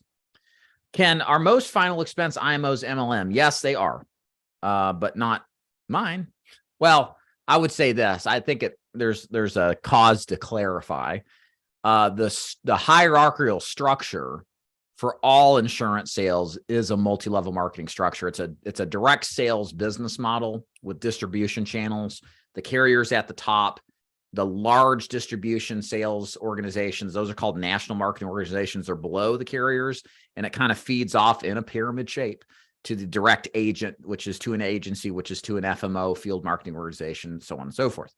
So the hierarchy is always going to be multi-level marketing. It is multi-level marketing. But what gnaws agents the wrong way, understandably, is the culture of MLM. Now, if you ask the question is, are all IMOs and final expense, do they have that culture of MLM? Then I would say no. Most do, though. How do you know? It's more about hype, hoopla, Kool-Aid drinking, fast cars, watches, materialism, real lowbrow, shady stuff, to cover up for low commissions, poor opportunities, promises given but not kept. That culture is run amok all over the insurance business, life side of the business at least. And hopefully it's a kind of, it if you see it kind of thing. You got to trust your instincts. There are organizations like mine that we're not about hype. We're about what we're talking about right here on YouTube, which is actual actionable content that helps you make more money and actually helps more people, right? Save the hype for some other day, some other organization. All I care about is what skill set can I help you guys with to help you help more people? Because when you help people and you make money, there's enough hype out of having success in life that's sustainable and real versus, the hoopla you get at some, cult event that these people run. So I'm not into that. Yeah, most if not all. Do you go to the Zoom room and offer tips? Yes, she does. She's on it daily. I can offer tips and help when there are agents with questions, myself and experienced agents. Yeah, it's a great thing that we've got. And thank you, Melissa, for participating. This is good stuff. I wish I got on here earlier. No problem, Shelly. Nice to meet you. Go back and watch the recording of this. This thing will be on YouTube from its entirety, start to finish. Noise. It's being recorded, Shelly. Yep. Is there a list of non-MLM final expense? DeFord Insurance Group is a good place to start. There's others as well. I hope to explain that MLM is something slightly different than insurance industry and MLM. There are captive carriers that you can work with that are actually still MLM in a sense, but manage to get overrides. I find that most insurance MLMs are really just a leads company, 100%. They're big ones for sure. Thank you, Melissa. Boom. Let's see here. Wrapping up these questions. Nearly the entire insurance industry is pyramidal in some way or hierarchical, but some companies focus on selling, others focus on recruiting. Yeah, exactly what I was explaining. More about selling insurance with DeFord Insurance Group, 100%. Does have an agency track. Yeah, we absolutely support agency builders in our agency, but you got to like learn to crawl before you learn to walk. You got to learn and have success selling before you even think about recruiting. Part of the problems why a lot of these other organizations are getting massive roll-ups in debt is because recruiters are taught to recruit other recruiters to recruit. And somebody somewhere starts selling and doesn't have the capacity to be mentored, and they write a bunch of bogus business and the chargebacks roll up, and it's just like this tsunami-like death spiral. So you don't hear about this in their promotional efforts, but if you got your ear to the business, it's loud and clear. So you got to, it's a marathon business, guys. Like I sold for 2.5 years before I recruited. I didn't feel worthy of it when I first started, but I did buy 2.5, 3 years because I had experience, good, bad, and ugly. And I think that having that experience is pivotal and powerful if you want to build an agency. The good people will stay with people who know their stuff. If you're like an imposter and you're recruiting and you don't help your people because you don't know what to do, like you're never going to keep good people, right? Nice, Gravity. Very good, man. Keep it going. Thank you, Terry. I appreciate the lightning sweater. Trinity does business in how many states? Not California, not Florida, not South Carolina, and then most of the interior states. Thank you, Alejandro. De nada. All right. Perfect. Okay. Let's keep pushing. Let's press forward. Let's move on. We're halfway through the presentation. So we've done rapport building, introduction, pre-qualifying. They're a qualified prospect. They have need, they have want, they have bank account, they got budget. What could go wrong? Not much at this point. That's the good news. Most of the heavy lifting is over. If you've sincerely done the steps we've talked about and got to this point, you likely have somebody who's going to buy. So it's going to be somewhat of a downward hill roll where it just got to get the major stuff out of the way. But the big stuff has already been pushed. So it's just minor issues that you got to worry about here. But we want to make sure that we execute on the following process succinctly, get to the point, position what we do and why it's superior, and then close with confidence and overcome those objections that do happen with confidence as well. So let's go ahead and go back to the script. By the way, if you're wanting this script, we give it to you for free. Go to daviddeford.com/ISS. Put your name in the email at the bottom. You'll then get redirected to a page, register for that page, and then we'll get you access to that. In fact, out of interest to help you guys out, while I'm sitting here live and talking, I will go ahead and let the handful of people who have requested in. So if you requested access to this over the last hour or two, I'm actively, you can hear the clicks in the background as I let you in, and you are in. Even Claude Whitaker. Hey, Claude, how you doing? Are now in. So there you have it. So you'll see it, click on classrooms, go to scripts, look for the 2023 Telesales script, and then have at it. Okay. All right. Let's press on. So I'm going to go ahead and share my screen. We're now to stage 3 where it's the pitch. This is the presentation. And we're going to jump right in and tell them why they should buy because we've got a qualified prospect and we can do so. So let's go through the script. And as we do it, like I said earlier, I'll walk you through this process of what we're hearing, how it works, and why it does work. Now I know where you stand on budget. It's important to understand how my program to cover your final expense works and why it is much better than the other options available to you. So first of all, your coverage never cancels with me due to age or health. All you got to do is simply pay the premium and you'll always be covered no matter if you pass at 75 or 115. This is great because unlike term plans that cancel, like you probably heard of AARP or Globe Life, yeah, your plan will never cancel, whereas theirs does. The second benefit with my program is that your price is guaranteed never to increase, okay? You will always pay the same premium each month without ever having to go through a price increase either. Sound good? Now, off script, I'd also mention here, I didn't have it in the script, but I say that, and that's what AARP, that's what term insurance does. They go up in price every 5 years. This AARP and Globe Life. With mine, you never, ever have to worry about that. Bottom line, your coverage is as certain as the sunrise, Mrs. Jones. As long as you pay, your coverage starts right away and you can never be canceled. Everything making sense so far. Okay. This is the pitch. Now, for those of you who've been around, you're probably thinking, man, that ain't anything like what we've been taught to do in the past. Some of you guys have watched my videos and kind of seen this stuff. You need to go around. You need to get the checkbook. Yeah, go that way, and then you should be able to grab it. This is a much more truncated script, and it's not the Bank of America one. It's the other one. Yeah, that's it. What? Wait a minute. Let me see it. Yeah, perfect. That's good. All right. Not you're in front of the camera. Oh my God. No, that's the crappy camera. Right. Okay. All right. Close one. Almost tripped over my cord, my $2,000 camera. Okay. Close one. All right. That was the wife. Okay. So this is a seriously truncated presentation. And notice, what did we not discuss? The first day full coverage. Well, we don't know if the client qualifies for it, right? Because as you can probably see down here, we're going to get to the health qualifying. So we want to make sure that we pitch the basics of the product and compare it relatively to an inferior product. Remember how earlier, if you were sticking with me earlier, we were going to talk about the competition. Here's an example of talking about the competition: AARP and New York Life and Globe Life, right? They cancel, they go up in price. Ours doesn't, right? And this is what people want. They want certainty. We want to simplify this so it's as easy as possible to understand without going into a lot of minutia and detail. What we're going to eventually describe, if the client is eligible to answer these questions, like what about the first day full coverage, is that first day full coverage after we ask the health questions. So the biggest change we made to our script is we get the health questions a little bit later here. Okay. So we do this because I want them sold on the product before we go into close, and then go through one of the three options being level, graded, or guaranteed issued, basically. Okay.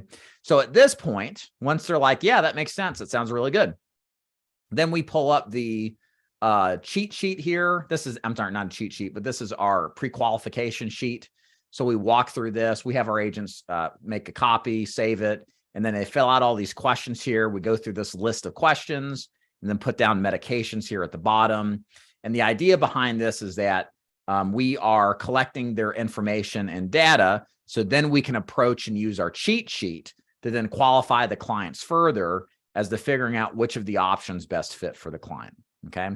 So that's the process you're going to do. We're not going to do it live here, but as you collect this information from the client, what you're going to eventually do is look at the cheat sheet, look at your carrier options, and then go with the one that works best. If you're using insurance toolkits, this is when I would plug in the client's information, see what pops out, and then go with those plans that you think works best. Okay. So again, health questions are here because everybody with a pulse can qualify as long as they're mentally competent and within the age range of availability.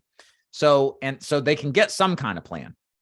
Whether they get first day full coverage or not depends on the ultimate outcome of their health, of which will absolutely inform the client of that if they're actually eligible. We don't want to mention first day full 100% coverage from the first day right now because the client may not be. And the worst thing you can do is backpedal and say, oh boy, I can get your first day full coverage. Then you find out that Mildred smokes, she's on COPD, she's got oxygen machine hooked up, and the house is going to blow up any moment with the smokes in her mouth. And then, well, I'll say, actually, it's to your weight, right? You're going to look like an idiot. We don't want to do that, right?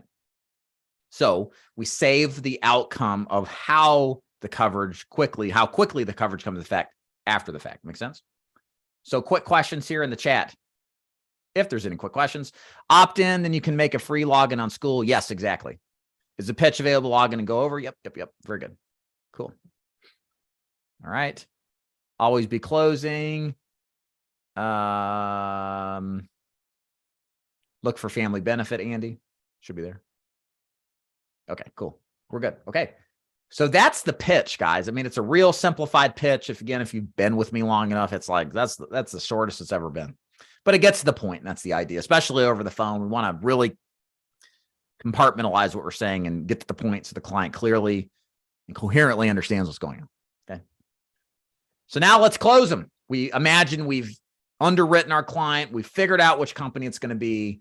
And now we need to go ahead and go through the pitch. How are we going to position it? How are we going to explain how the benefits work? Let's talk about that now.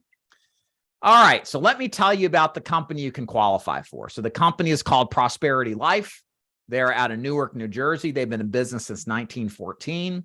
And the program you can qualify for is, and I'm going to say in this instance, their level plan. Basically, it's everything I described. It can't be canceled due to age or health, and your rates never increase, and you're covered from what's known as first day full 100% coverage.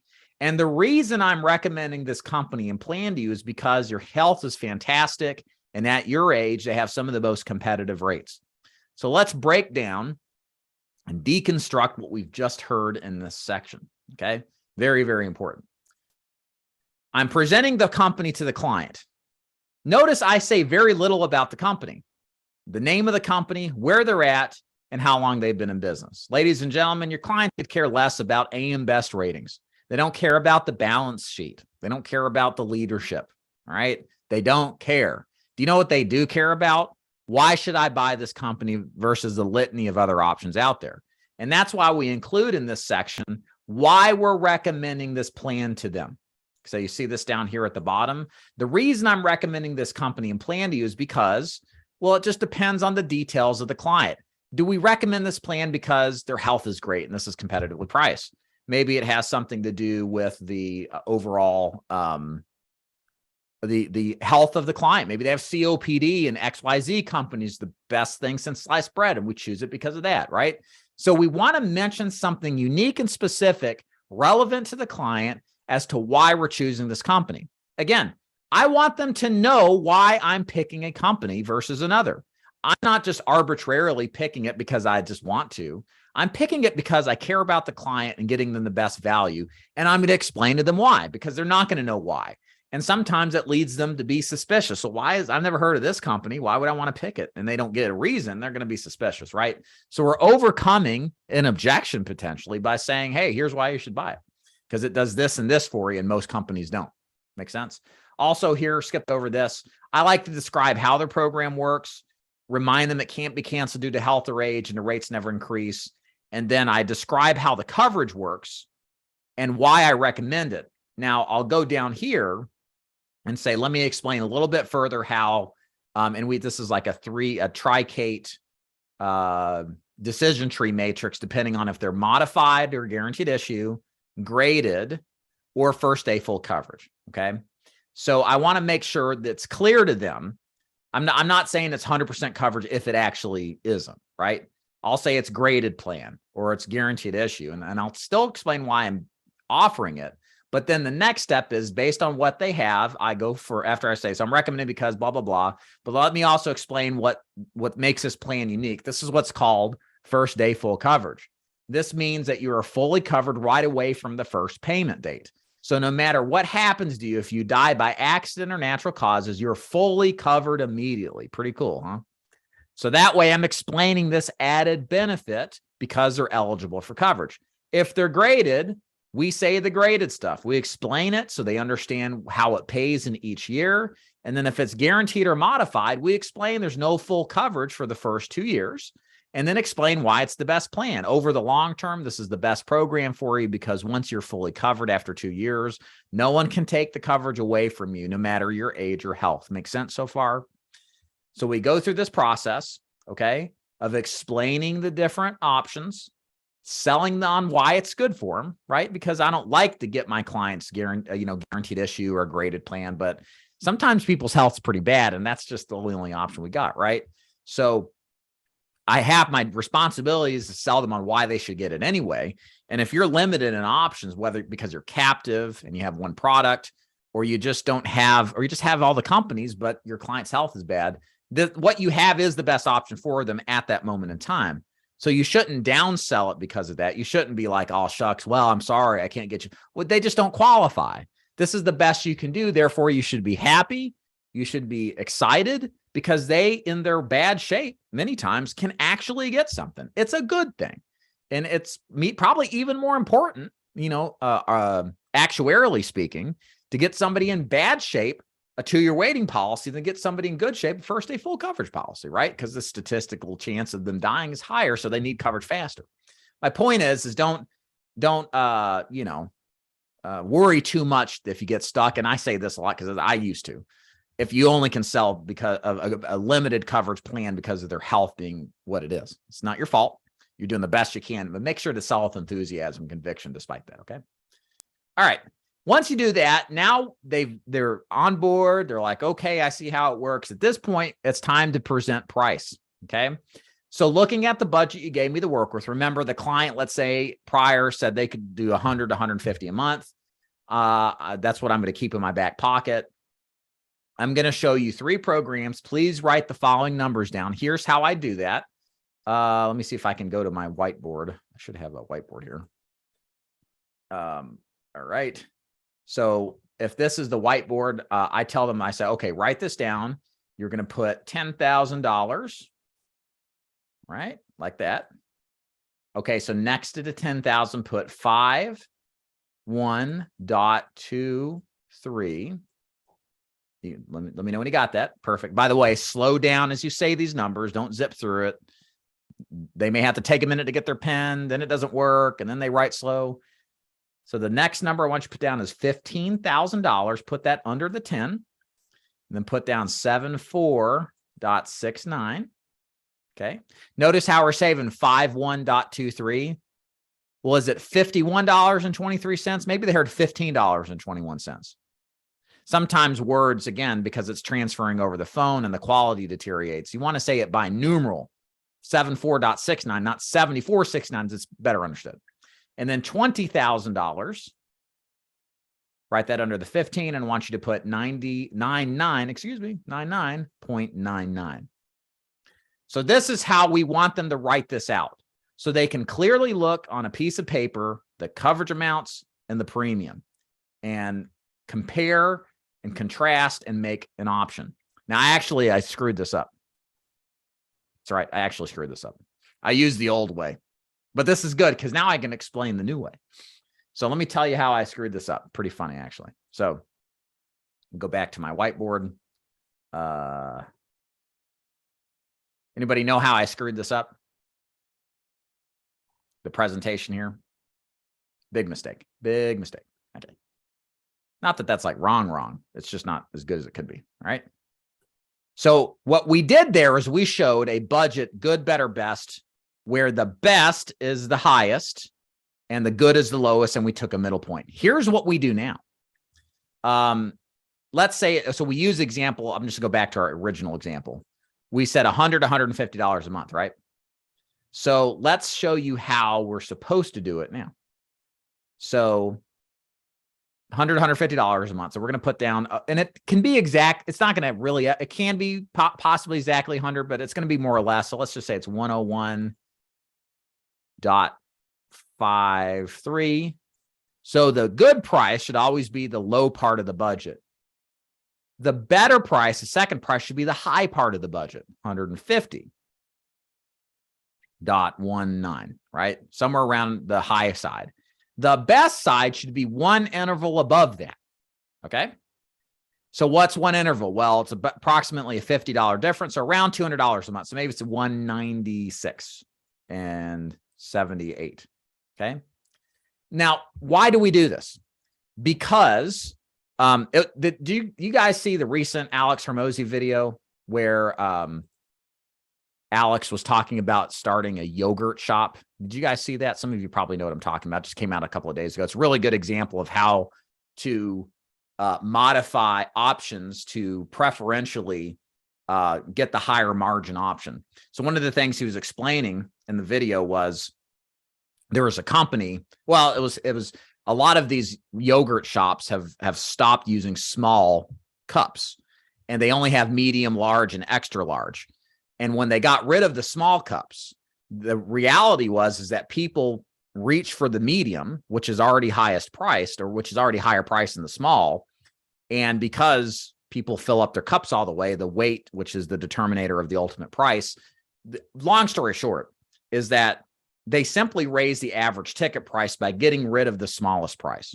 In other words, how I'm relating all this to what we're doing today is not price manipulation, but showing price in a way that's preferential to our advantage will drive a higher ticket price, all else equal. This is one of the best ways, along with selling the premium, like we talked about earlier, as far as the budget goes, to get higher average ticket prices, okay, without really doing anything different from your sales perspective. So I'll give you the example. Go back to the screen. It should all still be there. Normally, the old way would have been 100, 125, 150, right? What do most people do when they're buying something with this approach? They pick what? They pick the middle one. Well, the old middle one used to be 125, so that's 1,500 in premium. They'll probably still pick the middle one. So what have I done? I've increased my premium $25 or $300 by just offering a middle that is at the high end of the budget as opposed to the middle. The ones who can't afford much at all will always pick the low one. So there's not going to be that much change in the low price side of things. Okay. But the higher budget, there's always going to be 10%, 20% that always chooses the higher budget. Or maybe they were negotiating with you and they started small, but then they saw how great your product was and now they're enthused and want to buy it and are willing to spend outside of that budget. By simply offering a range outside of that budget, you're now having a stretch premium that allows you, if possible, every once in a while to exceed out of that range or frame of range that you were given. Okay.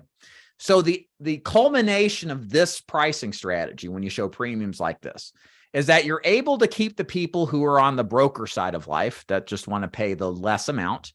You convert a higher percentage of the people who generally want the middle ground, and you generally make more money off the middle or off the high because the high generally picks the high. Again, if you've ever used the 3-option close, this is what this is. What is the first thing you think of when they always pick the most expensive one? Damn, maybe I could have sold a little bit more, right? This approach to pricing strategy allows you to bump that average premium that much more, okay? So all said and done, this strategy doesn't lose you sales because you still get the bottom. You're still not talking into anybody into buying more than they want to or can do. But for the middle and the higher ground prices, middle and high prices, you're increasing your average case size, which is going to drive your bottom line profitability tremendously. Okay. Here's a good way to think about it. If this strategy increases my money by, let's say, premium by $200, that's like $15 a month. Let's say that's the average, right? By just doing this pricing, and I sell 300 policies. Somebody tell me and I'm at 100% commission. $200 in commission, right? Times 300 policies is what? Somebody do the math on that. What is that? $60,000. All by just modifying price in a way that more, I don't know what's the description, puts me in a better position to get a higher premium. I've not pressured them to do anything. They can pick the lowest one, that we stuck to their budget, but we've given them more options to go bigger. Okay. Very, very, very, very, very, very important and very effective. Any questions on that? Let me know. Also, consider hitting the like button if you enjoy the training so far, because that was pretty cool. It's one of my favorite things to teach. Okay. Now let's go back to the script. We have the 3 prices. At this point, you make a recommendation. So here's my recommendation as to which program you should get. Again, make an honest assessment and recommendation based on what they said. So if I'm talking to Mildred, she's 80 years old, she's got health issues, and she just wants to be buried, I'm going to say my recommendation, Mildred, is either to pick the 10,000 or the 15,000. Here's why. You're at the latter part of your life, not to be like grim or anything, but one of these plans are probably going to be most helpful for you. You can certainly get the 20,000. That's great if you'd like to. But if you got to get the 10 or the 15, just know that that's going to give you the kind of peace of mind that you deserve. And if you were my grandma, these are the 2 that I would recommend. So out of these 3 options, here's the close, guys. Which one do you want to go with today? And then you shut up and you let them choose. Backstepping to the recommendation. What do clients feel when they're going through the buying process at this point? They feel worried. They feel anxiety. Am I making the right decision? Right? You need to embody confidence and give them conviction in themselves to make that decision. They're unsure of themselves and they don't want to make a bad decision. Okay. So when you tell them why you recommend a certain plan over another and why it's a good deal and why you would suggest this if you were my grandma or my mom, that gives them the confidence to take that last little step of leap of faith to make that decision to buy. Okay. If you're not making these recommendations earlier up here, why we recommend the plan and why we recommend which option we recommend, you're going to lose sales because people get anxious. They get scared of making a decision. They need somebody to lead them. And ladies and gentlemen, you're at the point in your sales process where you are not an unwelcome pest. You're a welcome guest. You're a professional advisor. You're an advisor to the buyer. They're looking to you to help them make a decision and saying these things about, here's my recommendation. Here's what I do if you're my mom or my dad. They appreciate that stuff because they're getting anxious and they may be walking away from it because they're afraid of making a bad decision. So take the reins. Tell them what they should do. You have the right to do that because you're looking out for them, right? You care about their welfare, right? So make that recommendation, okay? And when they make that decision, what do you say? You say, okay, great. So out of these three options, which one will it be? Perfect. That's a great decision. And please spell out your beneficiary's name. Jane Goodall, date of birth, 11/11/2011. And then we ask a few other questions here to kind of overcome some of these objections first. So, okay, now I just wanted to confirm some information so we can make sure we're prepped for the application. I have your first name as Jane, and so that's how you spell it on your driver's license. Middle initial is what? Last name, okay. What's full address for you is, again, tell me. And what's your social? And what account would you like to use? Your checking or savings account? Okay, what's the account number? What's the routing number? What day do you want this to come out? We ask this now at this point. This is something that our trainers at the Ford Insurance Group put in here on the script because we want to deal with these potentialities for objections now, okay? Some people are like, social security number. It's usually not the social, it's the bank account. My bank account, I'm not giving you my bank account. Or it's the, one of those things. So we want to deal with that now, and we'll get to that in a second. So that's how you close it, guys. It's not complicated. It's pretty straightforward. And we're just helping them make a good decision, right? Based on their health. Now let's take a look at some questions here before we get into the objection handling. What's the average premium for FE and DeFord agency? $800 premium, give or take. I have some agents over $1,000 in average premium. It just depends. It's a bit variable.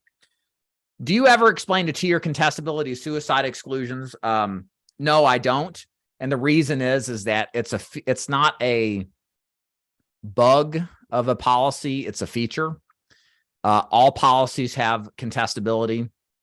Contestability means if you get first day full coverage, that the carriers have a state mandated right to do due diligence on a death claim to make sure that the policy should have been issued.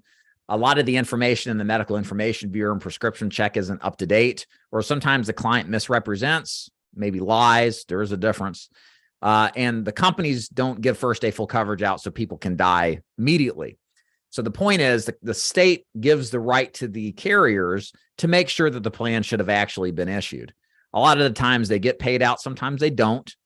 For sure, I've had a bit of both. But the bottom line is, to me, I feel like if you go through that process of talking about that you're going to lose deals. Now, if you don't feel that way about that, you don't have to do what I suggest. You can explain that. But I feel like since it's a feature of everything and the potential of somebody to get upset or angry, and I might be wrong, I feel like not talking about it is the better choice of action because it may cause somebody not to make a decision to move forward. But that's a bad idea because they all do it. But now you've kind of cast shadow to the entire industry, which I understand why people don't like it.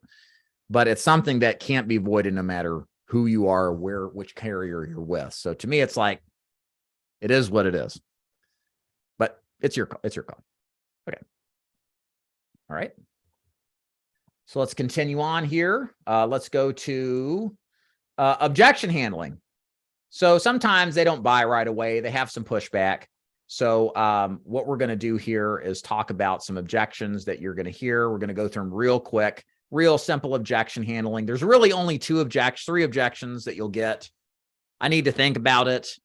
I need to talk to my kids about it. And then I'm not giving you my X social bank account. Okay. So they're all fake. They're all push-offs for people who are generally wishy-washy. And the nature of how to overcome these objections is to show your conviction and enthusiasm and remind them of why it's important to buy today. A lot of what you're going to see here, there's an element of scripting and there's an element of just reading and reacting, kind of like what we talked about earlier. You have to really take a stand here on objections, guys. You can't come into this weak-handed. You have to be strong. You have to stand your ground. And if you truly believe that these people need to have this policy, you better stand up for it right now. And their moment of insecurity, you've got to be the bastion of confidence. All right. So we're going to teach you how to do that. And I'm going to, again, exhibit this kind of thinking on your feet by relaying in the hypothetical sense what I would say given a circumstance of the prospect I'm dealing with. And it'll make more sense as we go through it. But really what this is all about with objections is people are afraid of making bad decisions. And you need to show them how making a decision today is actually the best decision and the only decision to buy, of course, to make that decision to buy today. And why putting this off another minute is the worst thing they can do given the reality of life, which it is a blessing and it is gone whenever it's gone. And there's no way to know when that final day is going to be. So you'll kind of hear all this stuff and how we handle the objection. So let me share my screen. We'll walk through this really quickly. Well, Mr. Jones or Mr. David, everything sounds good, but let me go ahead and think about this for a while. Okay, that's fine, Mr. Jones. So here's me on script. I can understand why you feel that way, but when you say I need to think about it, how do you mean? So this is called isolating the objection or getting clarity as to what I need to think about it means. It's not really the objection, it's the smoke screen. They may say things like, and I say, okay, besides X, is there any other issue that need to be addressed before making a decision? They may say things like, I don't know, I just don't want to make a bad decision, or I'm not sure if now's the time, or the price is too high. Whatever they say, we need to then isolate that objection to make sure there's not other objections. Sometimes there's more than one. Usually it's just one. Okay, besides the price, is there any other issue that needs to be addressed before making a decision? No, that's it. Now, one thing I will say is, okay, so if we can get the price right, then what you're saying is you're on board. You're ready to get started, right? Perfect. So here's my proposition. This is how I always start it off. Then I explain why they need to buy today.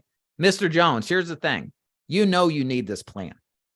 You said as much earlier. Your mom died, didn't have coverage, and you went through the pains of trying to pay for it. And what I've learned, you correct me if I'm wrong, is that you don't want your daughter, Jane, to have to come out of pocket for this. That you think that is the worst thing that could happen because you experience it. Am I right? Bottom line, Mr. Jones, we don't know if you can qualify for it, and your health today isn't promised tomorrow. And isn't some kind of coverage better than no coverage? Right. So let's do this. Let's lower the price, because that was the objection. Let's, instead of starting off with this $100 a month premium, why don't we go ahead and start at $50 or $75? Plus, we can always add more coverage later. So which one of those do you want to start with?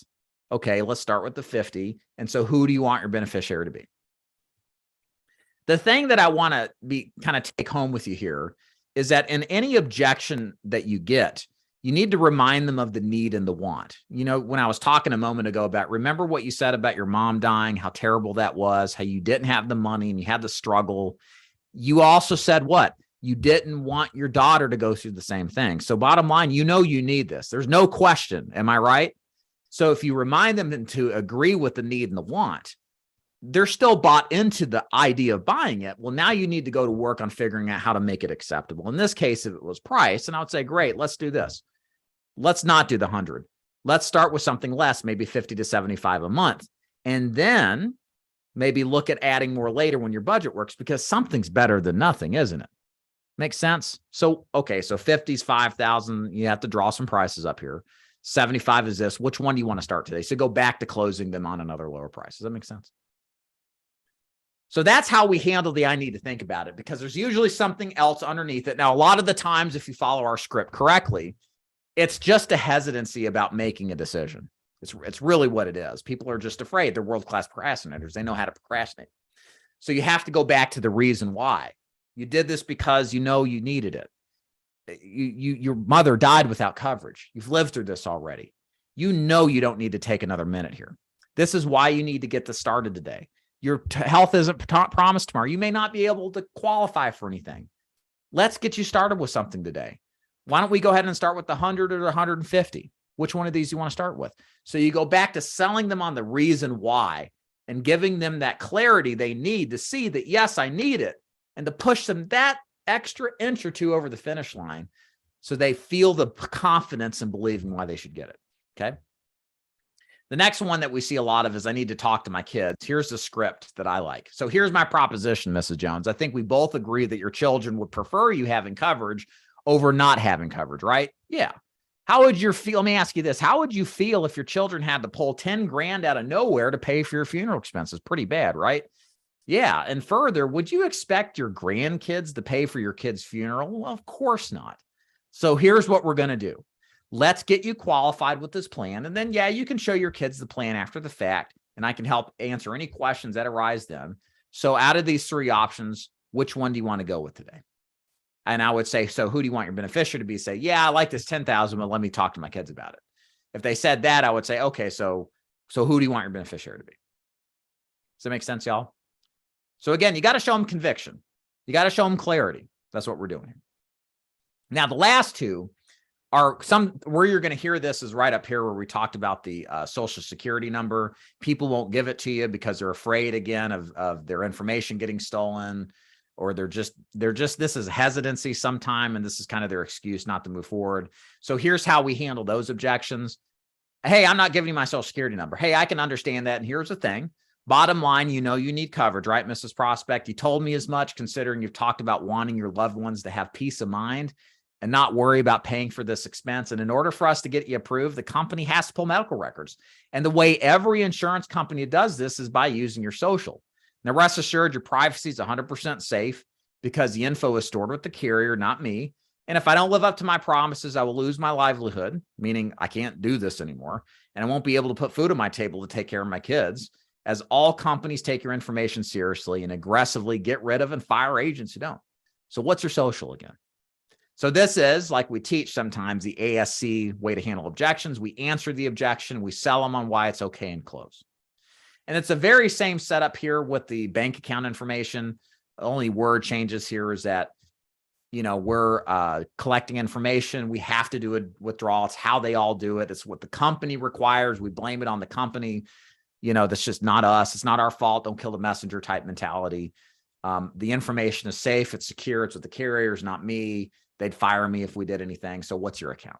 Okay. So again, people, I assure you, let me tell you a couple of things here. I assure you, your clients give their social security numbers out all the time. They give them to doctors. They give them to other people over the phone sight unseen. Same with their bank account. This is hesitancy. They do this all the time.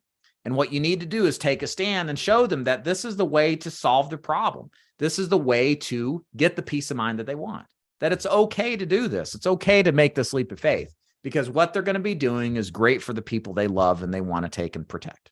Okay. And you have to show that leadership there. And again, part of this is not just reading the script, but performing it with conviction. And that's why I said you need to take a stand, so that they can feel your energy and wanting to help them and feel like you're more sincere and authentic in what you're saying. Okay. All right. You're welcome, Perez. Glad to help you. Opinion on selling Lincoln Heritage Insurance. Mentioned that earlier. Yeah. Perez, will go ahead and have this recorded available a little bit later. Evangelina, it would be better to sell Great Western since they do not require a social security number. That'd be best as premiums, but it's less expensive. Thank you. Perfect. Okay. Any questions on objection handling here? So we got a few more minutes before I have Mr. Oscar in here. He's going to talk about TikTok marketing for telesales, final expense. Just want to hit on a few other things here, some rounding out a few other issues or questions, at least with the sales process. So once they agree to continue, whether you do objections and overcome them or not, now we got to prep them for the phone interview. A couple of things here to say. Remember, the phone interview is easy. It's quick. It's not stressful, even though we might think it is. We need to implant in the client's mind not to worry about it. Some people, I've seen grown men like crumble before they do phone interviews. Granted, it's the exception, but you know, we want to make sure to take time to prep them for what's going to happen. We're not coaching them. We're prepping them on how to best prepare for the phone interview part of the sales call. So here's what you say. All right, so now that we have the initial application done, the good news is that we don't have any medical exams, blood, or urine we have to get from you. All we do is complete a quick qualification call with the home office. It takes about 10 minutes. Here's what to expect. First, they're going to ask me basic info about you from me. And then once I answer that, they'll talk to you to confirm it. Then they will get permission to check your health history. They'll ask all those same health questions I asked you earlier. And here's the thing, the health questions should be the exact same ones I asked. Just answer them the same way you asked me. If you said everything was a no, which you did, when they get done asking the questions, just say no. You don't have to explain yourself any further than a yes or no. Once they finish with you, I'll get back on the phone with them to get your approval, hopefully, and we'll be good to go. Or I would say instead of approval, to get the finalize the application, we'll be good to go. Do you have any questions? Perfect. And then you do the e-app or the approval. And once they're approved, you congratulate the client. You've been approved for coverage. Again, stroke them. They did the right job. They did it.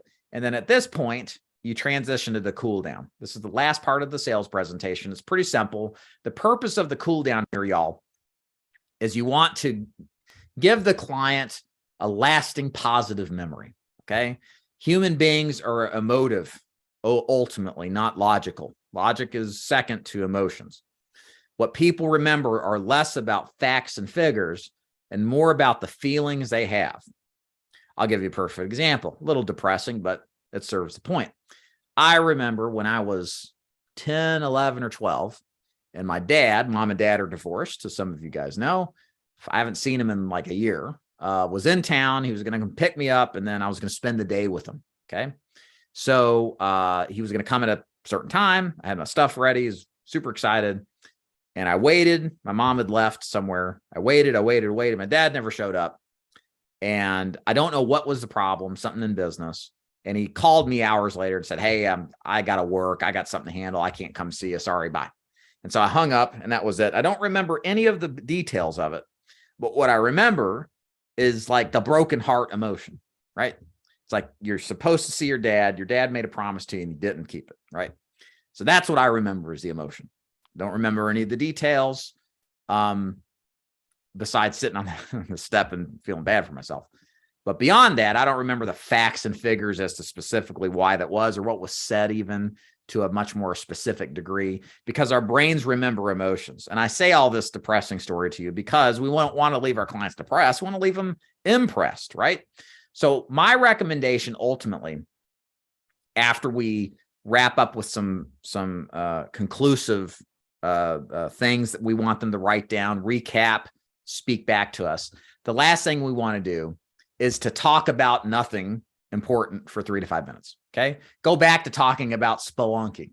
Go back to talking about their favorite hobby. Talk about something other than the business they did. You want to get them off the pain of having made that purchase and the money going out to the pleasure of having a nice conversation with somebody they now like and trust. Because when that phone hangs up, what they're going to remember is, hey, I like that guy. He's pretty good. He's a nice guy. And when the next agent calls and tries to get in a conversation and try to replace you, if it happens, and sometimes it does, they'll be less inclined to, because the memory they have of you is positive and it's productive. It's not pushy, aggressive, or whatever. Okay. You know, last impressions matter very much so. So how it all looks is here. After you congratulate them, go ahead and say, hey, grab a piece of paper, just a few more steps to do. Please write down the coverage amount. Write down that it's day one 100% coverage if it is in case. Write down the rate. Please put beside that the rate never increases. Also, please put down that you cannot be canceled due to age or health. And down here is my phone number. Here it is, 423. And then you can call me, text me anytime you have any questions. I'm your agent for life. I'm here to help you whenever you have any questions. And then the final bit of questions we have before talking about anything other than insurance are, do you have any questions for me? Is there anything that we need to talk about? that's related to your policy. How do you feel about this policy? Again, I want them to express their emotions of feeling good about making this good decision to have this valuable policy. Is the price comfortable for you? You feel pretty good about the price, right? Is there any reason at this point you would not keep your coverage? So this is me trying to, in a sense, verbally pin them down to committing to me verbally that this is something they want and they're going to keep. And then it's at that point, you've sold the deal. You've got the deal closed. Talk about nothing, something other than the policy. And that's a wrap. You've closed the deal. Yay. You made the sale. Yay. Now it's time to do it again and again and again and again. Okay. Now, if you have questions, we're going to have a few minutes for questions here while I wait on Oscar to pop up and talk about TikTok marketing for telesales agents. So in the meantime, let's go ahead and talk about your questions in the chat. So if you guys got questions now, and then I'm going to answer some questions after Oscar comes in, please throw your questions into the chat, and then I will get to them now or I'll get to them later. Okay, perfect. Thank you, Mike. Appreciate it. Let's see here. Mike, do you mention that Great Western don't require social? Yeah, apparently not. I didn't know that. ITIN number, individual tax identification number. So if you don't have a social, you can apply with Great Western. That's good. How much are leads? Do you provide them if we pay for the leads?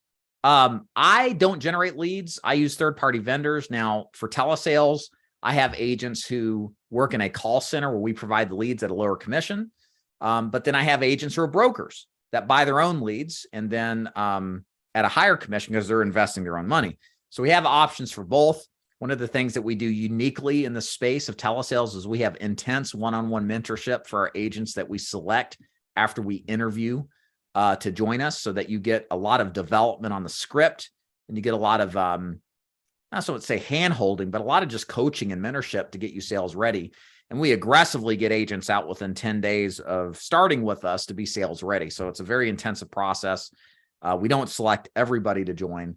But we do require you to apply. If you go to daviddeford.com, you'll see more about it under the FAQ section, the application process.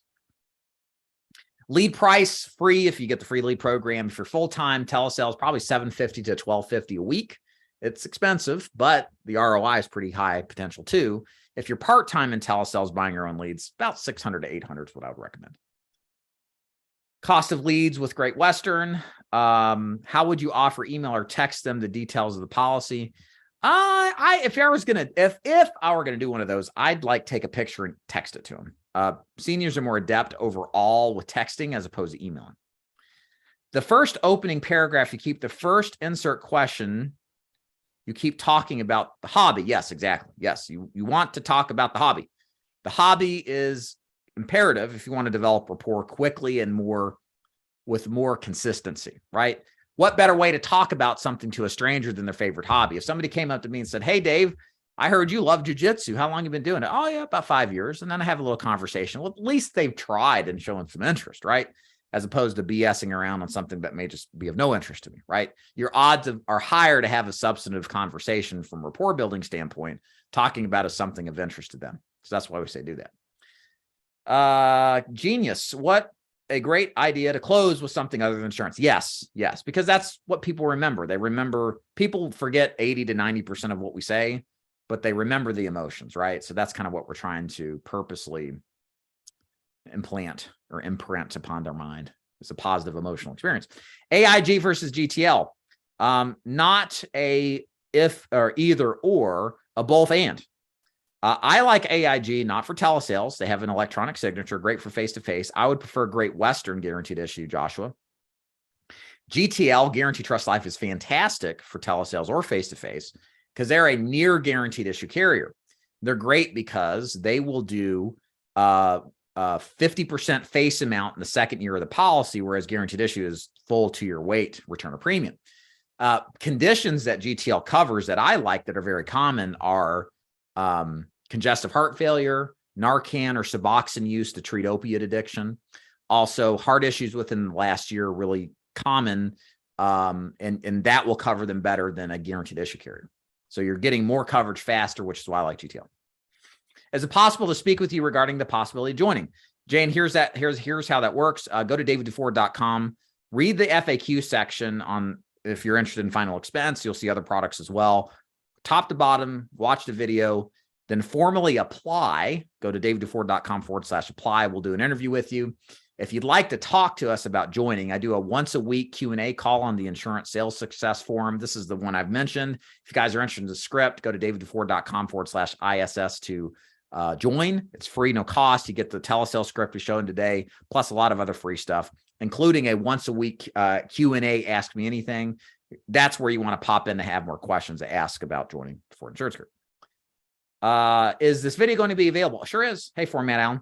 It will be available very, very soon. So I'm going to ask Oscar to pop in here. So give me a minute here. He probably doesn't know he's going to be live right away. So let me do this. I think I can pin my camera. Well, I'll just let him in. Surprise, you're live in front of 130 people. All right, so let's see here. Okay. So Oscar again is on to talk TikTok for marketing purposes, which has turned out to be really good for Oscar. Oscar's been doing final expense telesales with me for a while. He's also involved in the ACA side of the business, and he's got a great product for agents interested in self-generating their own leads. Oscar, can you hear me? Check, check. Yes, I can hear you. Can you hear me? Hey, man, thanks for popping in here. I told everybody, hey, he's just going to pop in live, not know, but hey, we're here. So let's go ahead and do it. But yeah, Oscar runs scalemytiktok.com. He's going to talk to you about his course and the details behind marketing for final expense leads on TikTok. Hard to believe, but Oscar's done an amazing job himself. Wrote a good bit of business, has written a good bit of business on the final expense side using TikTok, and is going to explain to you more about how it works. So Oscar, I'm going to pull this over to you. You should be able to share the screen if you need to. And how you doing today, man? Good. Everything's good. Appreciate you having me as always, and being able to share the story and try to help others that are out there, especially people that are just starting and coming into the business. So appreciate that. Cool, man. So you take this where you want to. I don't know if you're doing like a presentation or you want me to kind of do a Q&A with you. I know we had you on for the Medicare one. So however you want to do this, let's just, I'll take your lead and do what you can. Yeah, I just kind of have a similar slide to the one that we used last week, and I can kind of go through that. And it just talks a little bit about, lead generation using video ads. And then I'll talk a little bit about just growing your brand organically, which I think is, really important. Awesome. Cool, man. Well, you're able to pop on the screen here. So if you want to share your screen, yep, you're welcome to. I'll be sitting here muted. So if you need to call on me for anything, just holler at me and I'll pop back on. Okay. Perfect. Okay. All right. So guys, wanted to, obviously thank you for having me on, and appreciate the opportunity to always talk about lead generation. It's something that I've been doing for a really long time. A little background on me. I've been in insurance for only just a couple of years, but my background really is e-com. Back in 2012, I started an e-com business where I sold products, a lot of housewares, kitchen goods, and we did that using video ads on mainly Instagram back then. And so over these years, I've developed a really good kind of idea for marketing. I was able to take that company to a point where it got to almost $6 million a year in sales, and was featured in Inc. 5000 a few times. And so now, as I moved and got out of that business back in 2020, when COVID hit, I went into insurance, and my idea was to implement the same kind of marketing concepts into this. And so here we are. I've done that, and I started an ACA and took into final expense earlier this year, and was starting to do video ads on Facebook, and started testing on TikTok, and found some really good success on that platform. And so I'll just kind of give you guys some information on things and what I do to generate leads, and what you guys should do if you guys are either new in the business or have been in for a long time. If you want to get to a point where you're generating your own leads, for me, it's crucial in any business to be able to scale, to control that marketing and understand where your customer comes from. And so I put together a little checklist of things that we want to go over if you are generating your own leads. So number one, you want to determine who the audience, right? Who are you going after and what are the largest markets where those people are? In this case, final expense, we're looking for individuals over the age of 50. I honestly target over the age of 45 now on TikTok because I find that although those premiums might be a little bit lower, they don't have as many medical conditions. And so a lot of times I'm able to turn that deal over pretty quickly and move on to the next one, which is, you guys will find out here in a minute, this is a numbers game, right? Aside from helping people and doing the right thing and connecting, it all comes back down to sales and the numbers. And so understanding who you're going after is very important. Then how are you going to target that person, right? Are you going to target them with a static image, which is pretty standard and the easiest thing to do? Or are you in a position or ability to be able to target that person with a video ad that's going to deliver a lot more intent, a solid storyline that you can really kind of capture somebody's attention and emotion? And so that's what I try to do on all of my video ads.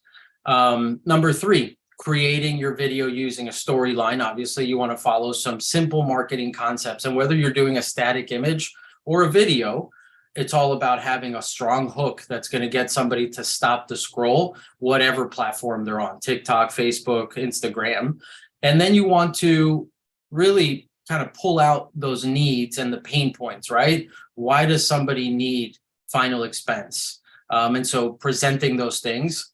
And then solutions, right? Introducing you as an expert and then providing solutions. Final expense programs, they can start as low as, $1 a day or $15 a month or whatever it is that can then give that person that solution. And finally, a call to action, right? Somewhere where that person can take action after they've gone through that and give you their information, and hopefully you're able to help that person, right? And so those are kind of the main things that you focus on. Number four, setting up an ad within Ads Manager. There's a million videos out there that you guys can go, Google on YouTube and figure out how to set up an ad on Facebook, on TikTok. So that's something that you guys can kind of learn. I provide all that stuff, and I'll give you some info towards the end on that. But if you wanted to do this on your own, could you do it? You could. It's going to take some trial and error, but so I wanted to give you that information.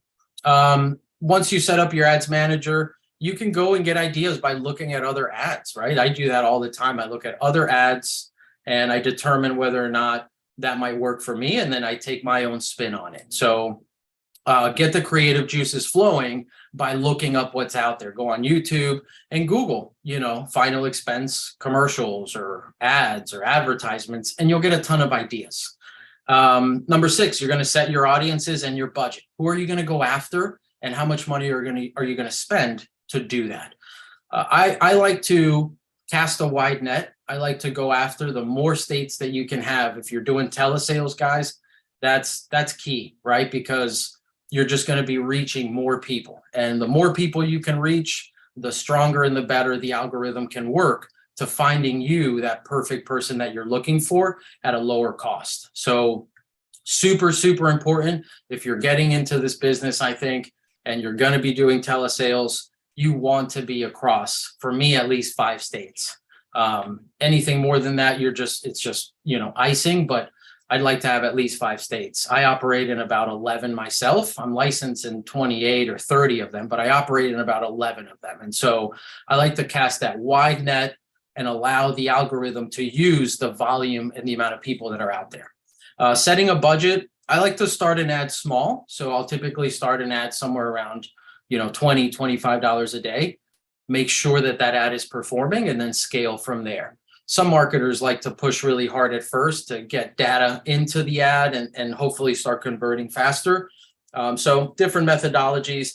I'm a more conservative kind of gambler. And so that covers that. Now, driving people to book a call after they fill out a lead, right? Or creating a lead form. Creating a lead form happens within the platform, whether that's Facebook, whether that's TikTok. For you guys that are just kind of starting or haven't gotten into this, you're not going to want to send somebody into a funnel and do that whole thing. You're going to want to just create a lead form within TikTok or within Facebook that you capture the person's information.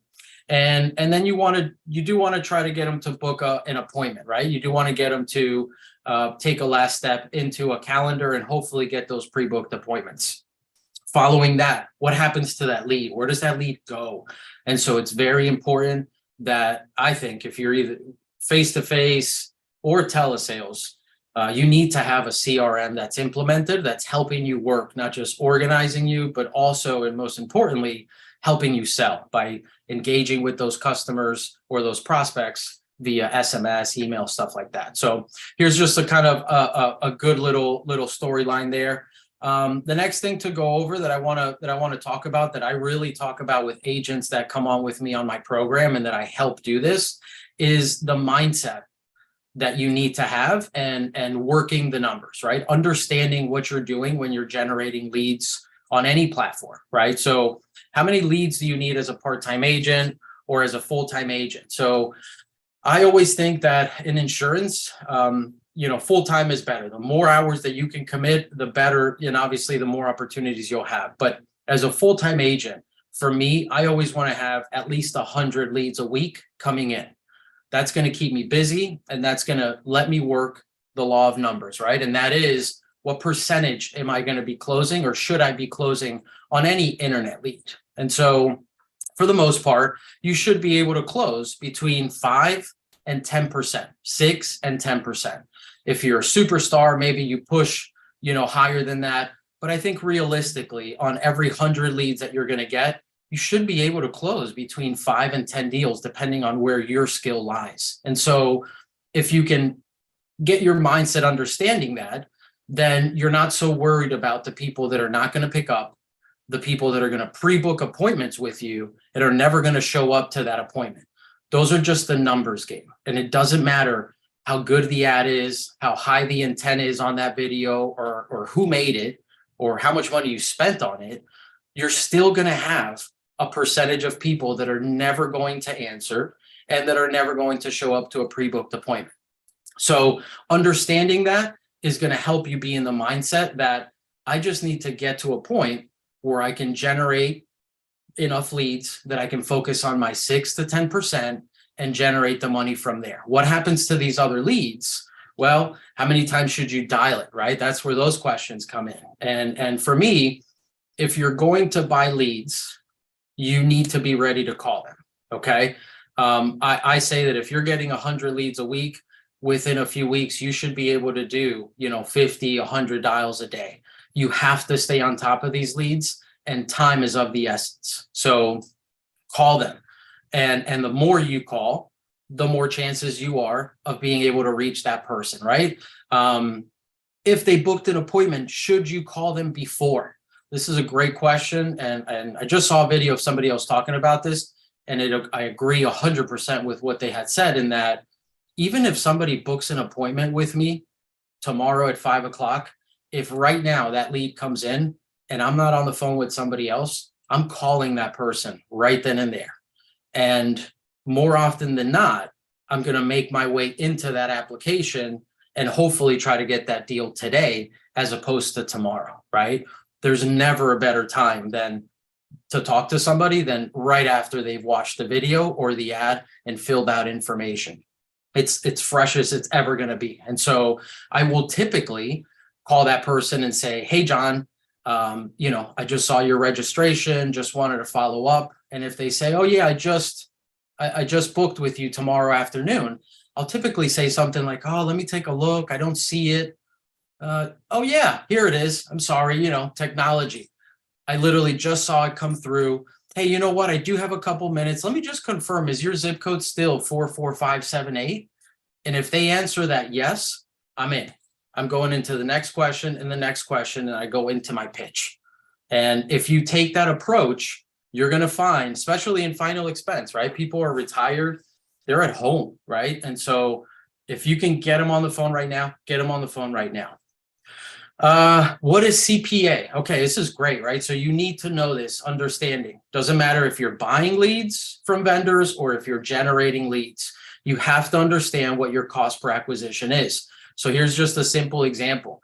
If you're getting 100 leads a week and you're spending, right, $10 per lead, that's a total weekly spend of about $1,000 in ads, right? With an average closing rate of 6 to 10% is 6 to 10 policies per week. So if you average that amount and you say maybe you got 7 policies or 8 policies in that week, you're dividing that amount of funded closed policies by the amount of money that you spent that week. That number is what each deal cost you to acquire, your cost per acquisition. So super important to know, the higher that number is, the lower your profit is on that deal. And so understanding that number and working within it, and knowing that once you hit a number and that number works for that business, you put all the chips in and you double down. And so in insurance, if you can get typically a final expense, a deal for a cost of under $200, between $100, $150, when the deal is generating you a good amount of money, then you're in a good position to continue scaling that ad. So CPA, very important. And then work the numbers, not your sanity, right? So that just means, like I said, have that mindset to know that people are going to hang up, people are not going to show up to calls, people are going to not answer. And so you need to understand that and just work the numbers. And if you work the numbers and stay consistent with it, you will be successful in this business. I know that for sure. Okay. Couple last slides. So this is just about building your online presence, right? So I'm a huge believer that, again, whether you're buying leads or generating leads, if you're going to be in this business for the long term, the sooner you set up your own presence and an online branding, the better you're going to be. So create your social handles, right? Whether that's yourself that you're going to brand or a name of a business that you're going to brand, make sure it's cohesive, make sure it's available on all platforms, but do that quickly. Post every day if you can. Sometimes it's hard, you try not to miss it, but consistency is very important, right? The prime example that I always kind of say when I'm in these videos and presenting is look at, David, right? David is posting, his content is incredible. It's on every day. And so it grows exponentially, right? And so that's the same concept that you guys need to follow, but just for insurance. So you're focusing on your audience, which is final expense. Give those people value, give those people information. Don't ask them for anything. Just provide them for information. Come up with things that you can post and get yourself out there. Set the right expectations, right? You're not going to go viral. It's final expense insurance. And so it's not a product that you're going to be a sensation overnight, but it's about consistency and building your brand. And in a 3 to 5 year period, you will be the expert in whatever you're posting about. Speak to outcomes, right? People like results and solutions, making content that solves problems, right? So like, who are you speaking to? Why should they care about you? And what problems are you solving for them? Those questions and answers is what you basically repeat over and over, and that should be your content strategy. Show versus tell. Showing someone how to help others is obviously better than telling them that you can help them. So having that idea when you're creating content or posting about anything.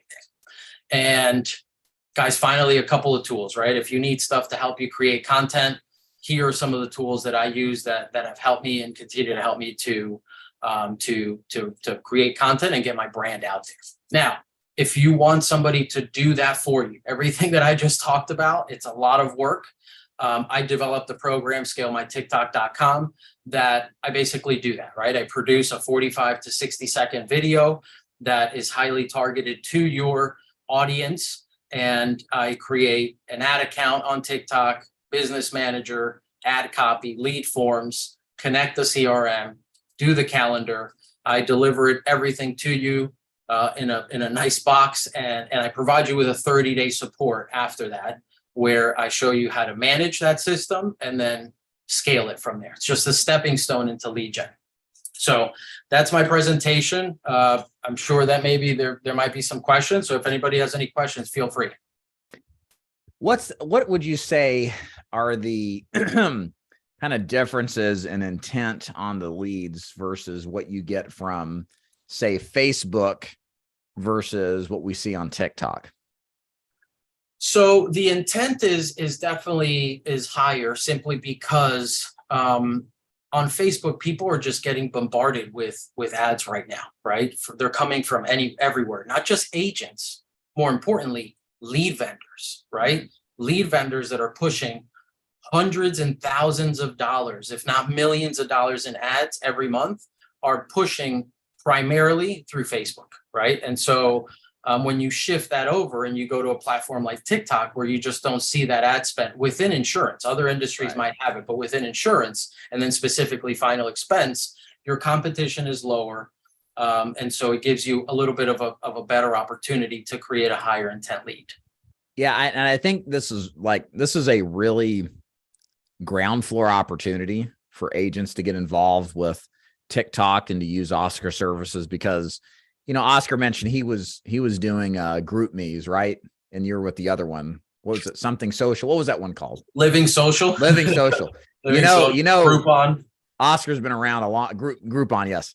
Oscar's been around a long time when you talk about Living Social. And I mean that with all due respect, because what he and I both remember is that back in the late 2000s, you know, Facebook hadn't gotten to total saturation. There was still articles coming out talking about, oh, the Facebook generation, nobody talks to each other anymore, and it's going to change and disrupt the way we all deal and do business. And there was a sense of apprehension and not a lot of the same, like now the corporate involvement, like everybody does digital advertising now. And the outcome of that is that you go back even 5 or 6 years ago in the final expense space, while Facebook still works, it worked a heck of a lot better at a much lower price point just 5 or 6 years ago. And I see the same things happening now with TikTok, because right now TikTok, what's the controversy with TikTok? It's a Chinese psyop, right?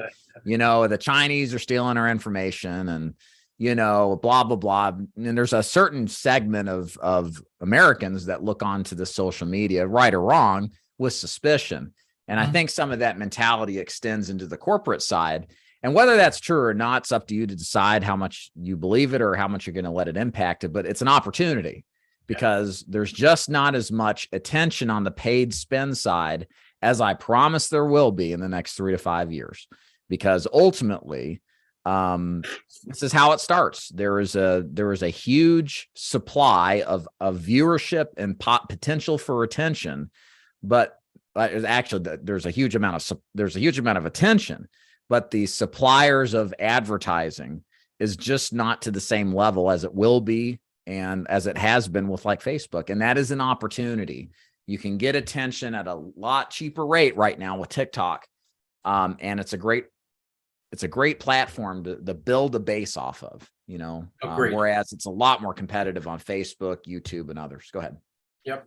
No, I totally agree. I mean, listen, and that's not to say you can't be successful on Facebook, because, you know, you can run ads on there, but certainly if you compare numbers for every dollar that you're spending, your reach is higher, right? You have a bigger audience. For every dollar that you spend, you're getting, I think it's somewhere around 55% more reach than you would on Facebook with that same dollar. And so again, playing the numbers, it just makes sense. And to your point, when I look back, when I started selling online, back then it was Instagram, right? It was the fresh new platform. That's where all the younger kids were, 2012, 13. And so back then, me having the conversation with my partners back then saying, hey, look, why don't we try selling this pasta strainer on Instagram, you know, or, you know, whatever we were selling back then. And it really, us pioneering that, right? Putting that out there and then seeing the return and then growing it. And so history repeats itself. And we're back to that point where we're at another point where this platform is now out there. Take advantage of it and build a foundation. And then you can grow into other platforms, right? Because I think at some point, if you're in this long term, you're marketing on all platforms, you know? Right, for sure. Right. Such a great opportunity. And the amount of not just attention, but the engagement on TikTok relative, and engagement meaning people actually paying attention. Like everybody's got a Facebook, like my wife and I were talking about last night, like she doesn't spend any more time on it. You know, she gets a bunch of suggested posts. It's just a lot of crap. It's not engaging. She spends way more time for her on Instagram than Facebook because the content's more meaningful. It's more engaging. And that's how TikTok generally is relative to every other platform. And engagement is important, right? It's great. And that's what we need to create the following. Don wonders what we all do. And even I still wonder, do seniors use TikTok?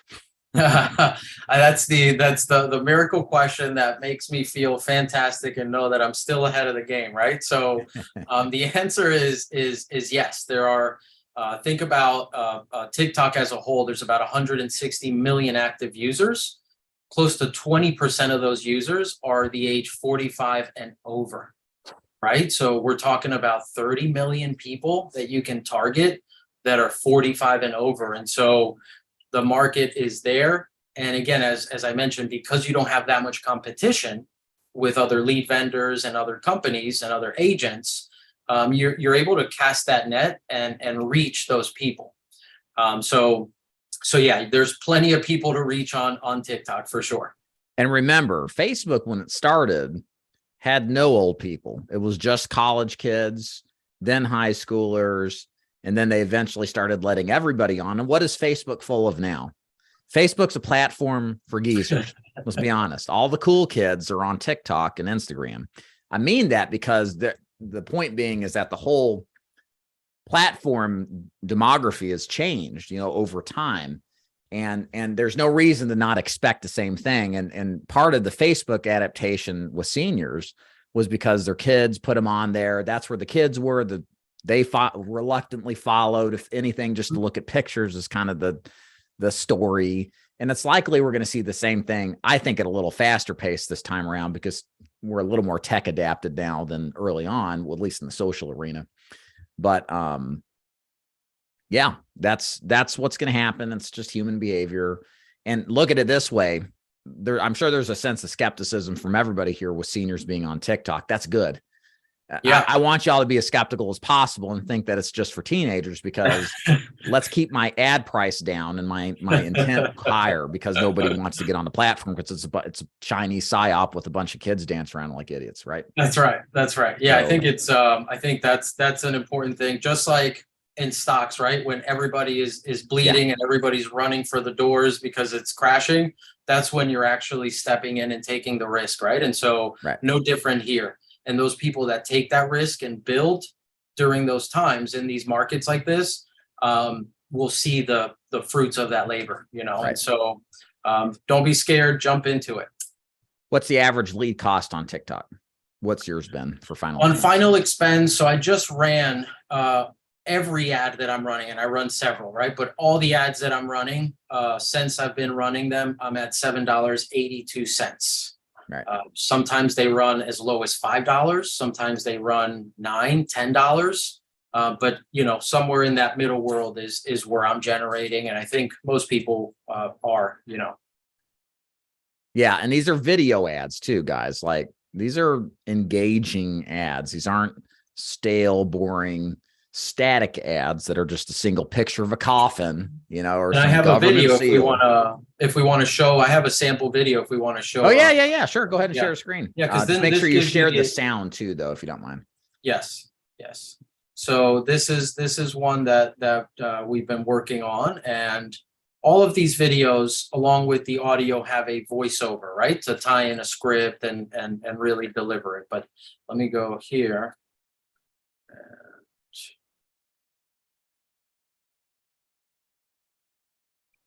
Second.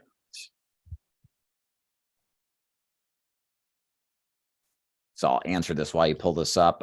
Where to go to learn more? Scale mytiktok.com/DeFord. This is a shameless affiliate plug. Okay, so let's see if I can get this. Oh yeah, that should work. Okay. Hold on, let me. Yeah, we're good. Don't worry about it. I'll filibuster here. Let's see what else here. Thank you, El Jefe. Hey, it's my name. Thank you, Victor. Yes, I did change shirts, but I don't know what it is. It's probably a quality of video thing through the live stream. Hopefully it'll remedy itself. I've never had this complaint before. I've done these live streams forever. It's probably just my shirt, Oscar, is like, it's caused people nausea. So I don't know. I can see the checkers. The checkers do kind of give a little sway back and forth. Right. Right. Okay, let's see. Can you guys see my screen here? iMovie? Yepers. Okay. Yep. All right. So let me go here.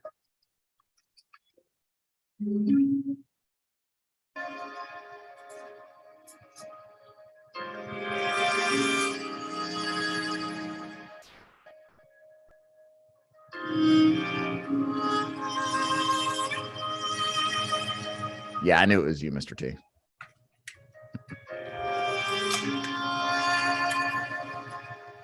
So you're using B-roll here, right? So B-roll in the production world is just like preset videos. Correct. Just kind of, okay. So you don't have to sit here and like do all this stuff.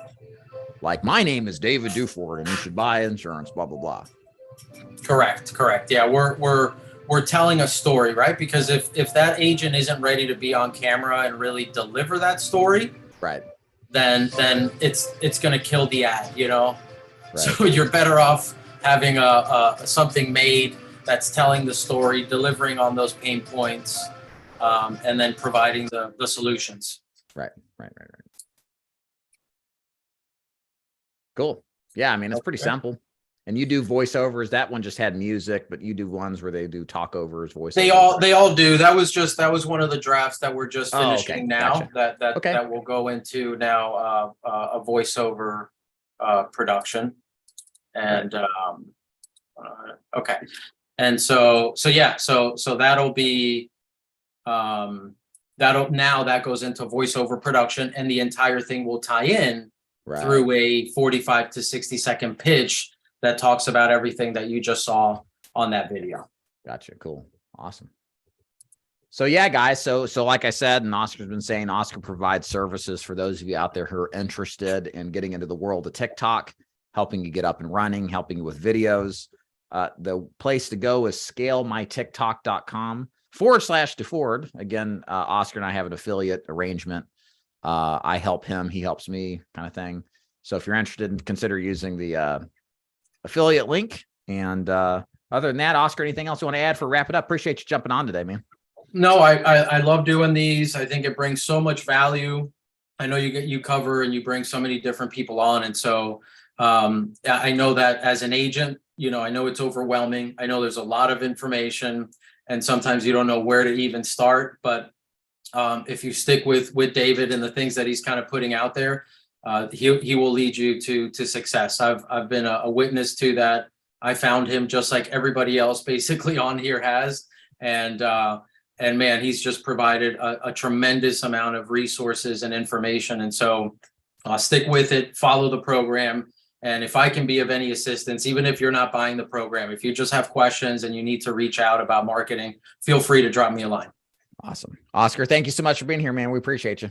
All right, guys, take care. See you. Cool. All right. Well, let's wrap it up today. We got our FAQ or Q&A now. So this is your last chance to ask yours truly the questions, the burning questions on your mind about anything that we talked today. Final expense telesales. Please use this time to put your questions in the chat, and I will do my job as best as I can, to help answer the questions you got. So let's talk about this. You should have been plugging the affiliate for the CRM this morning. I don't have I got some affiliate for the CRM, but the ones that I did, I don't have a CRM affiliate for. So I was plugging the CRMs that matter and are useful, that don't necessarily benefit me, but benefit you. So hopefully it's good. Okay. How do you get them to watch a TikTok? So Jeff, when you log into TikTok, you're under a barrage of constantly playing videos that you constantly scroll through, the doom scroll, as they call it, as the kids call it. And the algorithm, which determines your interest in which videos to show you, is very good on TikTok. So it's pretty good at getting specific as to what videos to show. We can sell China final expense policies through TikTok. We could, maybe. Right. Do you have any, if you haven't already covered this, hey, Ryan, do I have to create several videos a day? Not a day, probably just a handful, test them out on different creatives, as we call the videos, right? And see which ones pull. So I don't think you need to. I think this may have been mentioned somewhere else. You don't have to have some well-established TikTok account either to make this work. All right. Are we getting close to the point where lead generation is about as good as it can possibly get? I've struggled with quality final expense leads while killing it with the expensive but high quality annuity leads. Interesting, right? I would say probably if you're killing it with something, do what works and do more of what works. Some people, I think, have a product bias in the sense that they're better at one product versus another. And if I were just to strictly look at this as a consultant or somebody who's looking at performance-based, like if I'm seeing you're doing final expense and you're not getting great results at it, but you're crushing it with the annuity leads, granted it's higher and more expensive. If the money is there, then I want to ask you, how are you going to put, and when are you going to put more money into the annuity leads, right? So sometimes final expense, like telesales, isn't for everybody. Sometimes it's face-to-face is a better solution. Maybe Medicare is better. Maybe another product's better, right? So that's part of our process for all of us in this business, is to figure out where we fit in the equation of things, right? So I would say, Karen, just listening to you, how can I get you to do more annuity leads, right? That's what works. You should do it. Yeah, the video settings are weird. They'll go from excellent connection to like crappy connection. Like it's an undulating process back and forth. Don't know why it does it that way. Okay. El Jefe is the Mr. T is an imposter. Do you have to have a whole presence on TikTok to run ads? No, you just can run ads. That's fine. Yeah. Okay. Quality of video. Okay. He's got lines too. Okay. Well, I have to look into this. Maybe it's a Zoom thing. Maybe we can blame Zoom, right? Because I don't really get this objection, criticism too much. Any final questions before we wrap it up again? Again, if you're interested in TikTok marketing and you want to work with Oscar or David DeFord, scalemytiktok.com/DeFord.